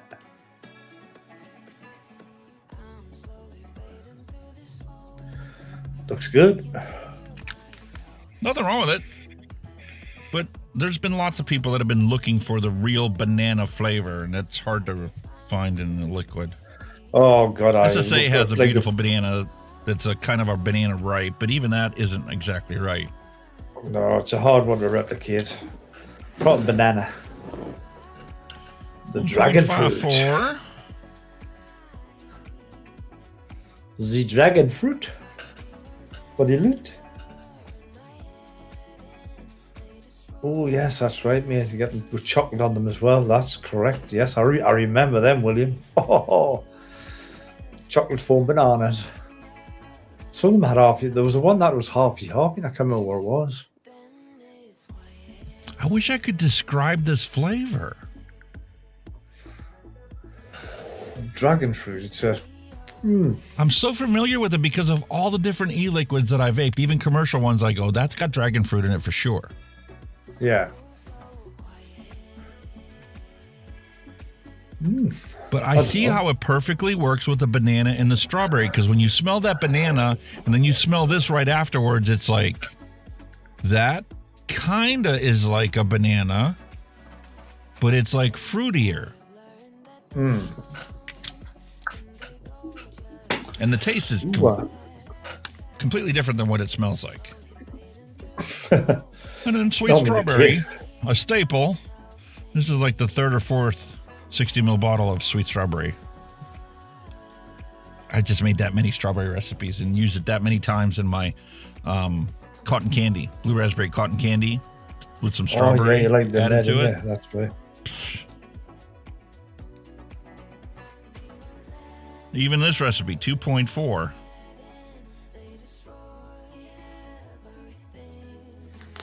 Ooh, I'd say that's definitely dripped.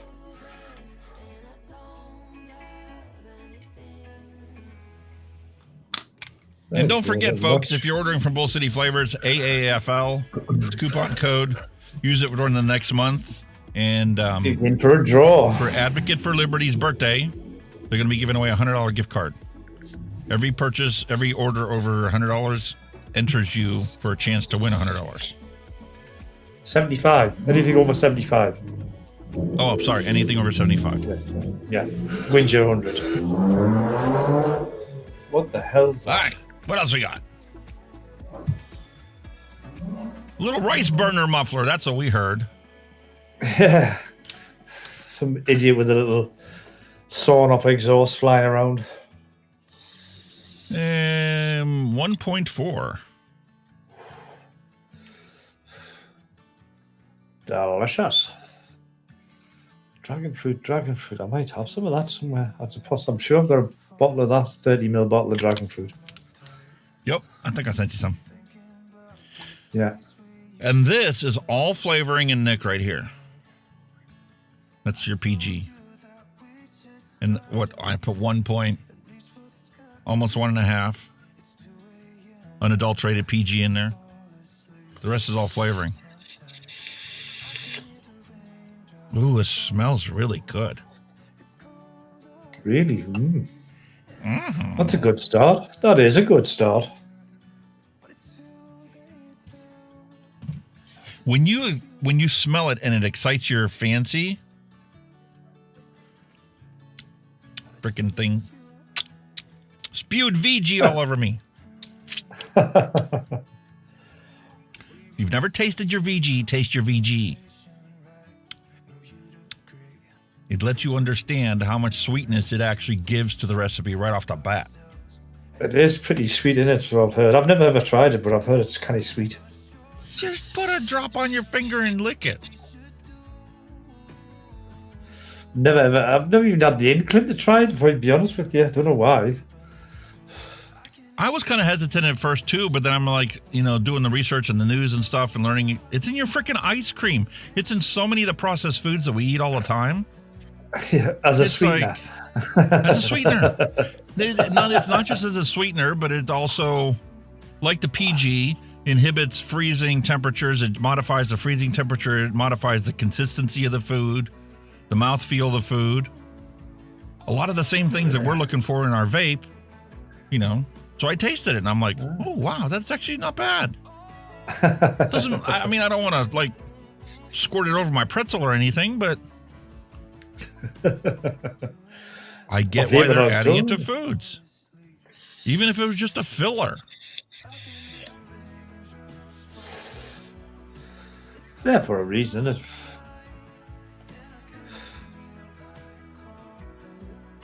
That's looking very dandy, sir. Very dandy indeed.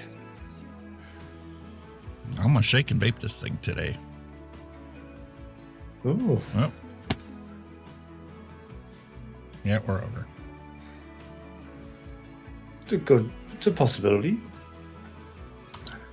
It's all fruits. Obviously, 24 hours from now, it's going to be a little bit more accurate, but you should give a general idea of what it is going to taste like. Yeah, definitely general idea.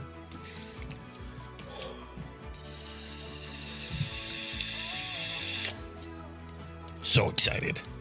Oh, it's going to be good.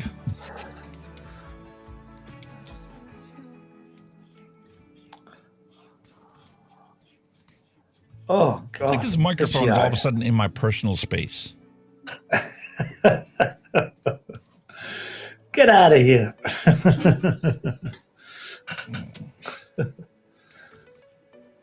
It's kind of like when you go to bed, you have your pillows a certain way, and then one night you crawl into bed and go, something's off. It's just not right. You have to get out of bed, you rearrange your pillows a little bit, and you lay down, it's still not quite right. It's like, the hell's the problem here? That comfy position, in it. That familiar comfy position. Softness and support and comfort and familiarity. I know. It's just like when the wife changes the bed and changes the bed sheets, the covers, and all that stuff. You've got to manipulate your pillows when they're being freshly covered. You've got to pound in your little headspace and everything. You know what I mean? When they're all fresh and plumped up, you're like, I don't like it like that. Get them probably. Look how much I oxygenated that e-liquid. Wow, it's all the bubbles in there. It's very hazy, that mate. Holy shit!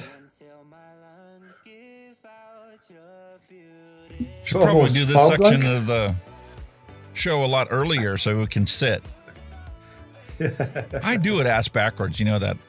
The retro vape should be the absolute last thing we do, other than taste the recipe we made.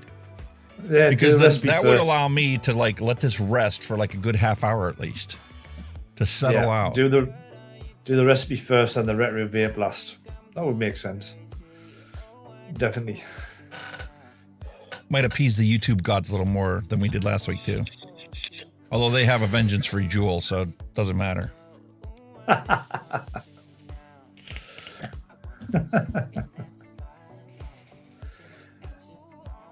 don't know. Like the things that they actually do, the restrictions they place on this is actually going to make a difference in the world. What? I see my name, Neil Pitts. I see my name. You got a link here. Chai and click honey. on the link. Chai is it chai and honey? Chai tea, honeysuckle, milk and honey, super sweet. Ooh. That looks good. Interesting. Chai. I'm missing like a tea one. It's a tea and honey, isn't it?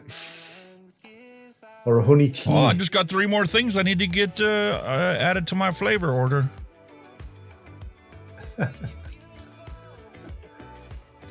TPA chai tea, honeysuckle, and milk and honey from Flavora.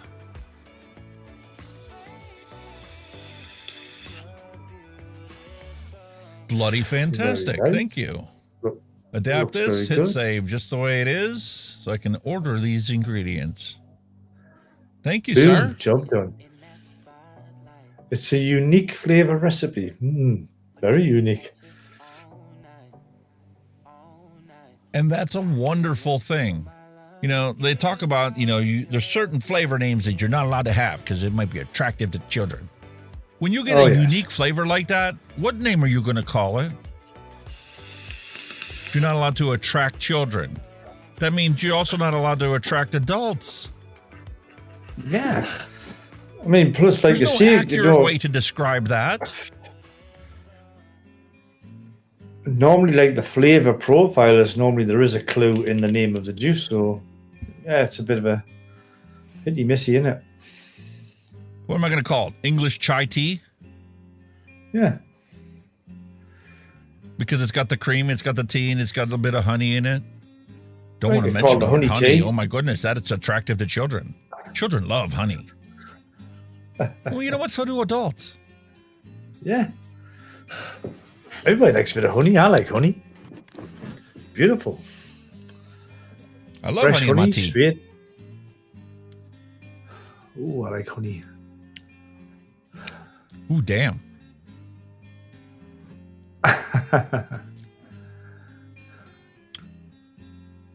Okay, that's the nick in the back of my throat, not the flavoring. You know, sometimes when you put too much flavoring in something, you go like, "Oh, that's like abrasive to my throat," and it's the flavoring that's abrasive. No, this isn't the flavoring that's abrasive; it's the nick. Yeah. I really want to mix this recipe up with salt nick. That would be nice. Then again, you Because know, of it's the banana. freshly. Then again, you freshly made it, so it might improve, like I said, when it's sat for 24 hours. Oh yeah, you might it'll settle down for 24 hours. Do Become not a get little that more subtle. sharpness. Yeah. All right. I'm gonna get the VandyVape swell out. Hopefully this is one of the. Of course not. Why would I pick up a prepped dripper to flavor test this? That's all right. A bit of cotton. We'll be done. We'll be good. You'll be good. Had to order another 50-pack. Refill my box. Holy moly.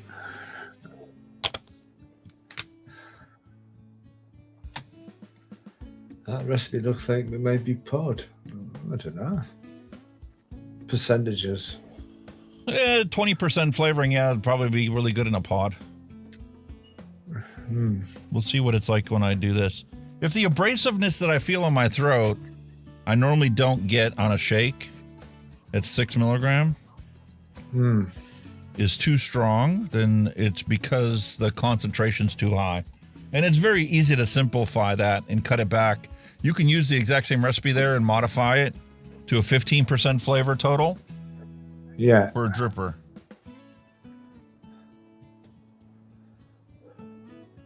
So maybe it was originally formulated for a pod. Pod, yeah. Or mouth to lung tank. Yeah, yes, an MTL. We shouldn't discriminate. Device discrimination. Shh. We love all vapors the same. 14, 19, We're not snooty or hooty tooty about the fact that, you know, some No, people just prefer one over the other. it doesn't matter what you vape as long as it keeps you off them cigarettes. That's the As long as main you thing. don't smoke. Exactly. Without a doubt. Stay I off do the think it's about time seeds. for this coil and this drop to be swapped out. It looks pretty nasty. Although somebody told me a while back, if I use smooth, which is what, triacetin or something, Right. you can soak your coils in it and they will clean. Really? It will clean the weakened, fatigued outer surface of the metal and leave you with essentially good as new coil. Never heard that one, eh, bud? I'm going to have to give this a try. Yeah. I can swap this coil out for a new one, take the old one, and put it in a little cap of that triacetin. Just let it sit for 48 hours. Triacetin. And then we'll clean that off. It's sold as smooth because it smooths out recipes where they've, like this one, 19.5%. If this is too harsh and I need that fully concentrated flavoring, but I want it to be just eliminate that harshness in your back of your throat, you can add a little triacetin to it, a little smooths to it, 0.05%, 0.1%, and it'll remove that abrasiveness from your e-liquid. Tricks your brain into not recognizing it. Yeah. No, 65 watts. I ain't gonna work a 0.46 coil. But to clean your coils, like that's a new one. Yeah.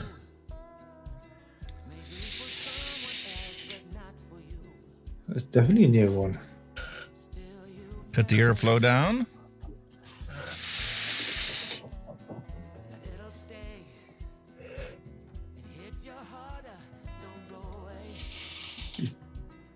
Deep in thought, ladies and gentlemen. He's deep in thought. Yeah, because I taste that shitty coil. When you clean a coil too many times, it gives you that off note for like a tank of e-liquid.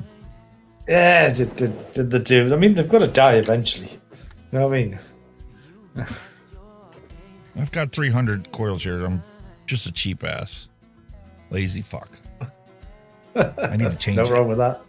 Pitch Nothing the old wrong with one. that, Quit penny pinching. Nothing wrong with that, mate. I mean, what's the longest you've had a coil for? Like, I think for me, because you hear like stories, oh, that coil lasts you 6 months. Nah. I've never had a coil last 6 months. Every single one of the original stock coils that came with it lasted more than 6 months before I swapped it out. Really? God, I've All never 6 had of those one. tanks. I would say the longest I've had one in 2.5, 3 months. But I mean, in the early days when I was trying out different coils, I think I was lucky if I left them in a week. Right, that's one. Right, get this one in. I'm going to try this one. I must have wasted so many coils. Well, That since was this perfectly coil's good. already shot, I'm gonna soak it with the liquid we just made. Did I put super sweet in there? No, I didn't. You didn't? I'm like, where's the sweetness to this liquid? I'm gonna put it right on the coil. One drop. Paint it again with the e-liquid. Now I'm gonna vape it because I didn't put super sweet in it. Fuck. Yeah, I never even noticed that. That's what it is. It's just super sweet. There's no super sweet in that recipe. I'll go Get and it back on the rewatch scales. it tomorrow. I'll Get it back rewatch on it the tomorrow. scales. Get it back on the scales. Get it in. Wow. Did that just brighten up all those flavors and blend it together? Really? I was like, dragon fruit was my primary flavor that I tasted the strongest, and there was strawberry following it, and then it just like broke into a banana. Cool. Soft banana and banana puree is a good mix for a real banana. I'll have to give that a try. A real banana. This is pretty damn close to what I remember Donkey Kong being. Can't say about it, like, unfortunately.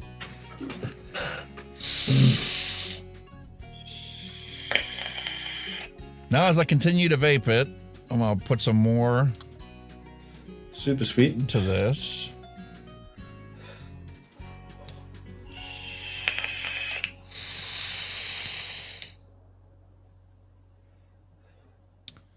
Now the sweetness is starting to go away from being the paramount flavor.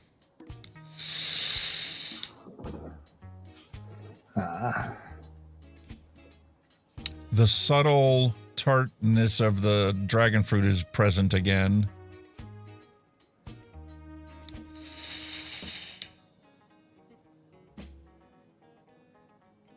Oof. I don't know. I haven't made up my mind whether I really like it or not. You're on the fence.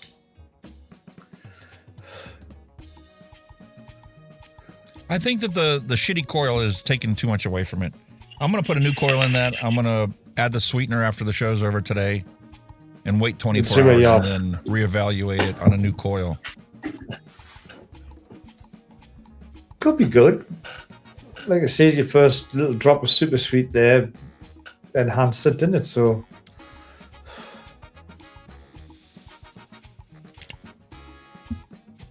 it could be a banger, as they say in the trade. Could be a hot swap for my watermelon I've been on for a while. Give that Flavora watermelon and Flavora wild melon a break for a little bit. Might be a good idea. You'll end up with Vapor's tongue, man. Vape the same shit. I'm still vaping dragon fruit, though. It's in both recipes. Really? Dragon fruit's in a lot of recipes, I've come to find out.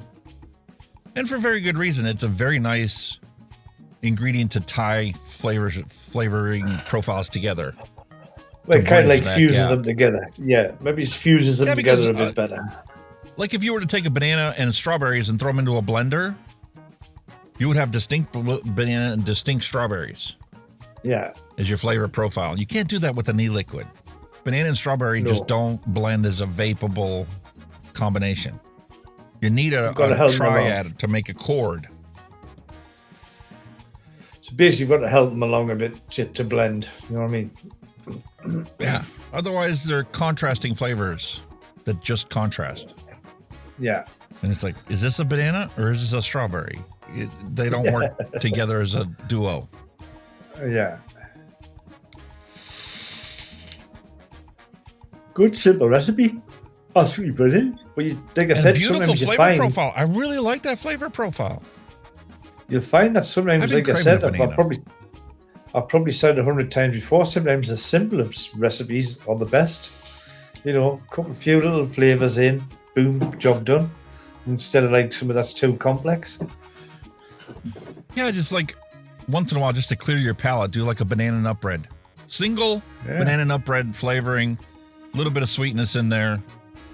And like cleanse your palate of the fruits, cleanse your palate of the custards and the creams. I thought you used coffee for that. Yeah, but I drink coffee. I just cleanse my palate with a swig of coffee. Yeah. And now we jump over to this Donkey Kong.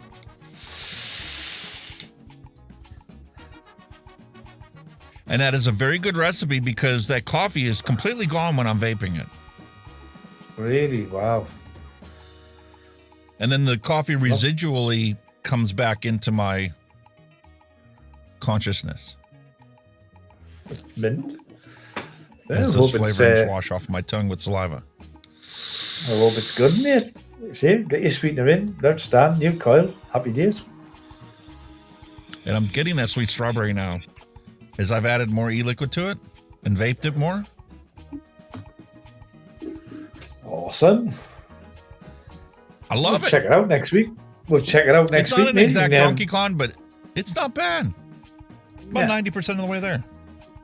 Yeah. And it says a steep time of 10 days. So there you go. That'll be just nice for next week. Check it out properly then, mate. Great idea. Great idea. check it out when it's had time to sit. Have you made your label yet? He's going to print his label, folks, on his Gandhi machine. You read my mind, mate. You read my mind. He's snazzy machine, boys and girls. Oh, and something else. I'm sure you didn't done it, but I got it ready. I want you to dig out your bulk. Oh, yes. That's easily done. Dig that sucker out, and you and I can have a build-off next week. Oh, I think it's actually sitting here. And you know what? If it's got good coils in it, you don't even need to change the coils. I'll prep mine with a fresh set of coils. You could prep yours with a fresh set if you want. It needs cleaning. It's got a little bit of residual shitty juice in. Well, yep, it's there. And me, you know how you've got a little cup full of, I've got kind of a cup full of tanks. Oh my goodness. You got some maintenance to do there, Buckwheat. They all need I cleaning. think so. They're all ready for the cleaning, I'm afraid. And that'll be a perfect little separate, unique segment for our show next week. It's going to be titled Vaping Racket. It's a proper coffee cup, mate, as well. A bit over basket. Got a handle on and everything. It's a flower There you pot. go. It's got a handle on and everything. It's a cup and a saucer. A bit out of a wick. It is. A wicker. All that's missing It's from your it is a tank nice pot. little tulip plant. Yeah. No, it's for me tanks that need cleaning.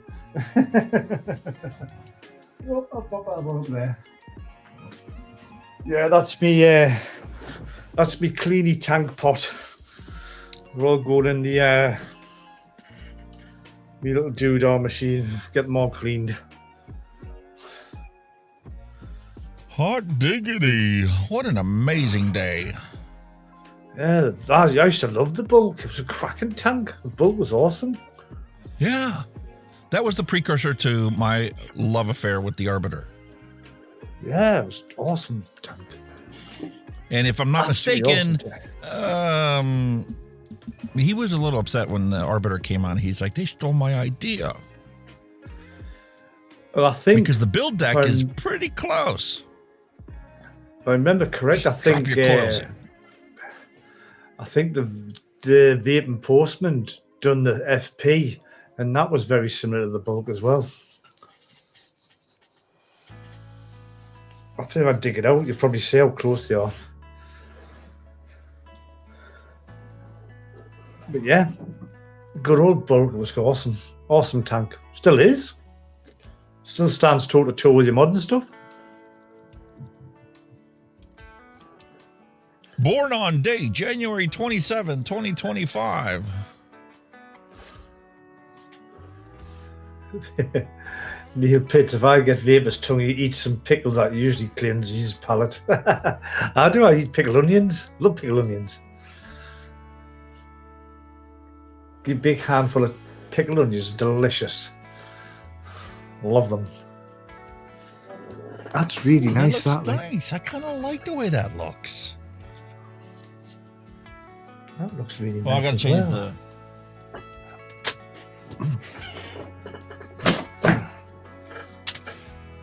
Put that battery out there and put that on charge. Had to put the fat tape in the label maker. Ah. I was labeling all the new flavorings I just picked up. Half of my order was refills and the other half of the order was new stuff. Very good. Still cracking mod this leg.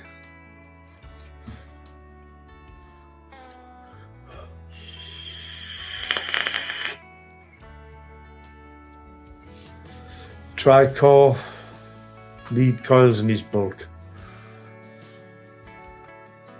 Monkey can juice all done and dusted, labeled up. Mark uses tri-core lead coils in his bulk. Yeah, I mean, depends on what you Tri-core want to fuse put to it. cottons. That's what we happen to have here. I think I've got some. I sent you some. Oh, hang on, that might be NI80 wrapped in NI90. 3mm inner diameter, Yes, fellow. 0.28 individually, 0.14 combined. I think I've got. Cut the leads down. 0.12.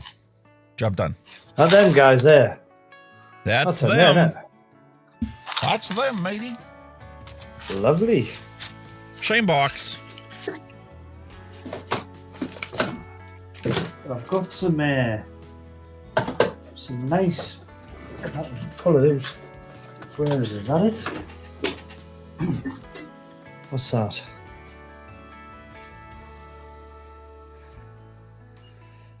I've got some nice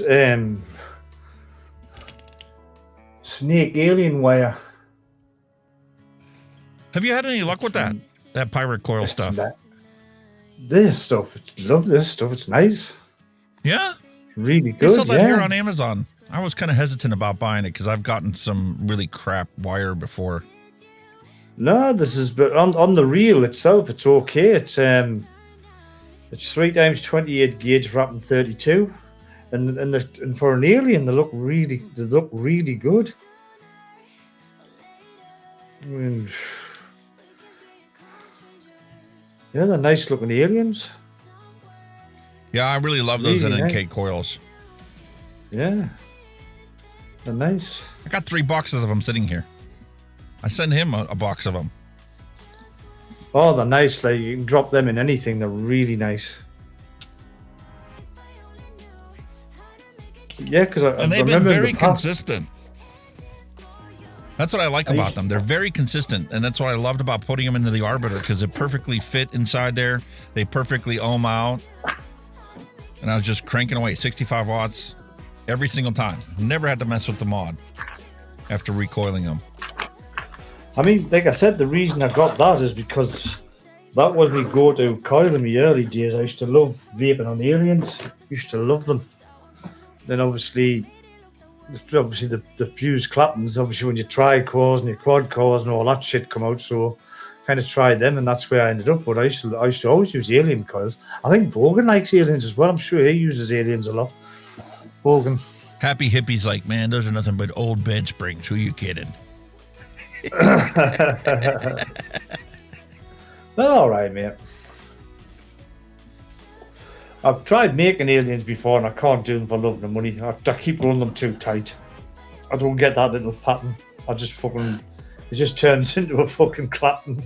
Listen, I bought a whole freaking lathe from Germany to custom make my own coils, and I have trouble getting the exact right resistance consistently to a tri-core fuse them. Aliens My are problem is difficult when I have a tri-core and I try to wrap them, the tri-core ends up having a twist on it.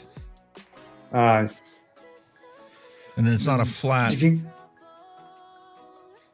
can get the...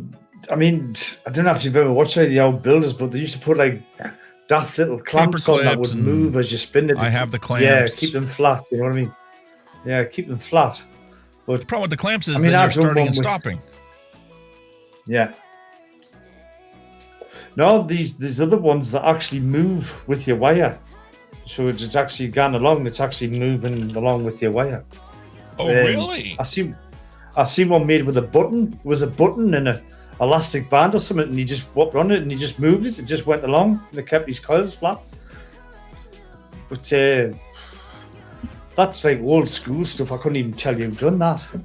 Well, see, that's why I like Avid Artisan's coil building tool, because it actually had a flat die that kept your 3 strands flat, and it spun with your wires, and then the clapped-in wire came over a die, so it always held it in place, and the center got pulled as the clapped-in was being wound around, so it kept it perfectly butted up against there. I never had it like loop over itself like I do when I try to manually do it. I think the button one he did modify, because whatever, I think it was it, however many wires, he had buttons with the holes drilled for the amount of wires, and so it just went along with them wires because it was that light and that kind of, it had a bit of looseness so it would glide, but it kept it bang on flat. The thing that used to get me, I could make them flat, but then when I used to cut it, it used to twist. So you end up trying to straighten it back out again with your nylon pliers before you made a coil. Who was it? Sherlock Holmes was the one videos I used to watch when I first got started doing it. And after he did that, he would take his nylon pliers and he would clamp down the Clapton the whole way, the length of the wire he just made. And that helped prevent what you have going on. That's right, what Happy Hippie said. You got it's a dataless, isn't it? Dataless coiled thing machine. Yeah, dadless the or dataless. Yep. I nearly bought one of them, actually. I nearly did. I almost bought one to send you for Christmas. They were expensive at the time. Really expensive when they came. About 50 quid still, if you can find them. Brick City Vapors, North Olmsted, Ohio, still has like 5 of them, 6 of them left for sale.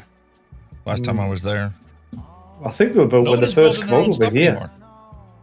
I think when they first come out over here, they were about 60, 70 quid. I think like every new thing, come out pricey. I might have a look. for one. Yeah, I'm Freeride Vapor, thank you for stopping by. Appreciate you being here. Oh, thank you, Freeride. Time for us to wrap it up. We're coming on 6 hours again. Woohoo! 5 hours, 42 minutes, 43 minutes. Holy shit. Tell you, man, honestly. It is like years ago we're doing videos with Skin Vapor, and we're doing a charity gig. We're doing a 24-hour charity gig. We're streamed live for 24 hours. And I look back then, it was hard. I mean, there was obviously dull moments when obviously people went to bed and that, and you had to try and keep yourself occupied. But like with us 6 hours, I think 24 hours would be a doddle now because we used to it. And we're already a fourth of the way there. What's another couple 6 hours? And that's just normal. You know what I mean? As if you ever done like something like that now, it'd be a piece of cake. All right, folks, we're going to let you all go. Peace, love, and a Hunky Vapes. My wish to all of you guys. We'll be back same time, same place next week. And see what kind of mess we can find ourselves in. Yeah, man. Why not? As always, boys and girls in chat, thank you very much for joining us. And yeah, thanks for Daniel dropping by. Yeah, that was a turn up for the books. Appreciate it, sir. Absolutely loved having you here. Yeah, as always, boys and girls, blokes and girls, boys and girls. Doing my brain's fucked tonight, scrambled. As always, everybody, you know where to post them. Get all your hand checks, your pet checks, any jokes, anything like you get them into the usual social media, your Facebook, your Discord, all that kind of good stuff. And before I make another total cock up of this, I shall bid you all farewell. So in the meantime, when this fucking coffee cup comes on,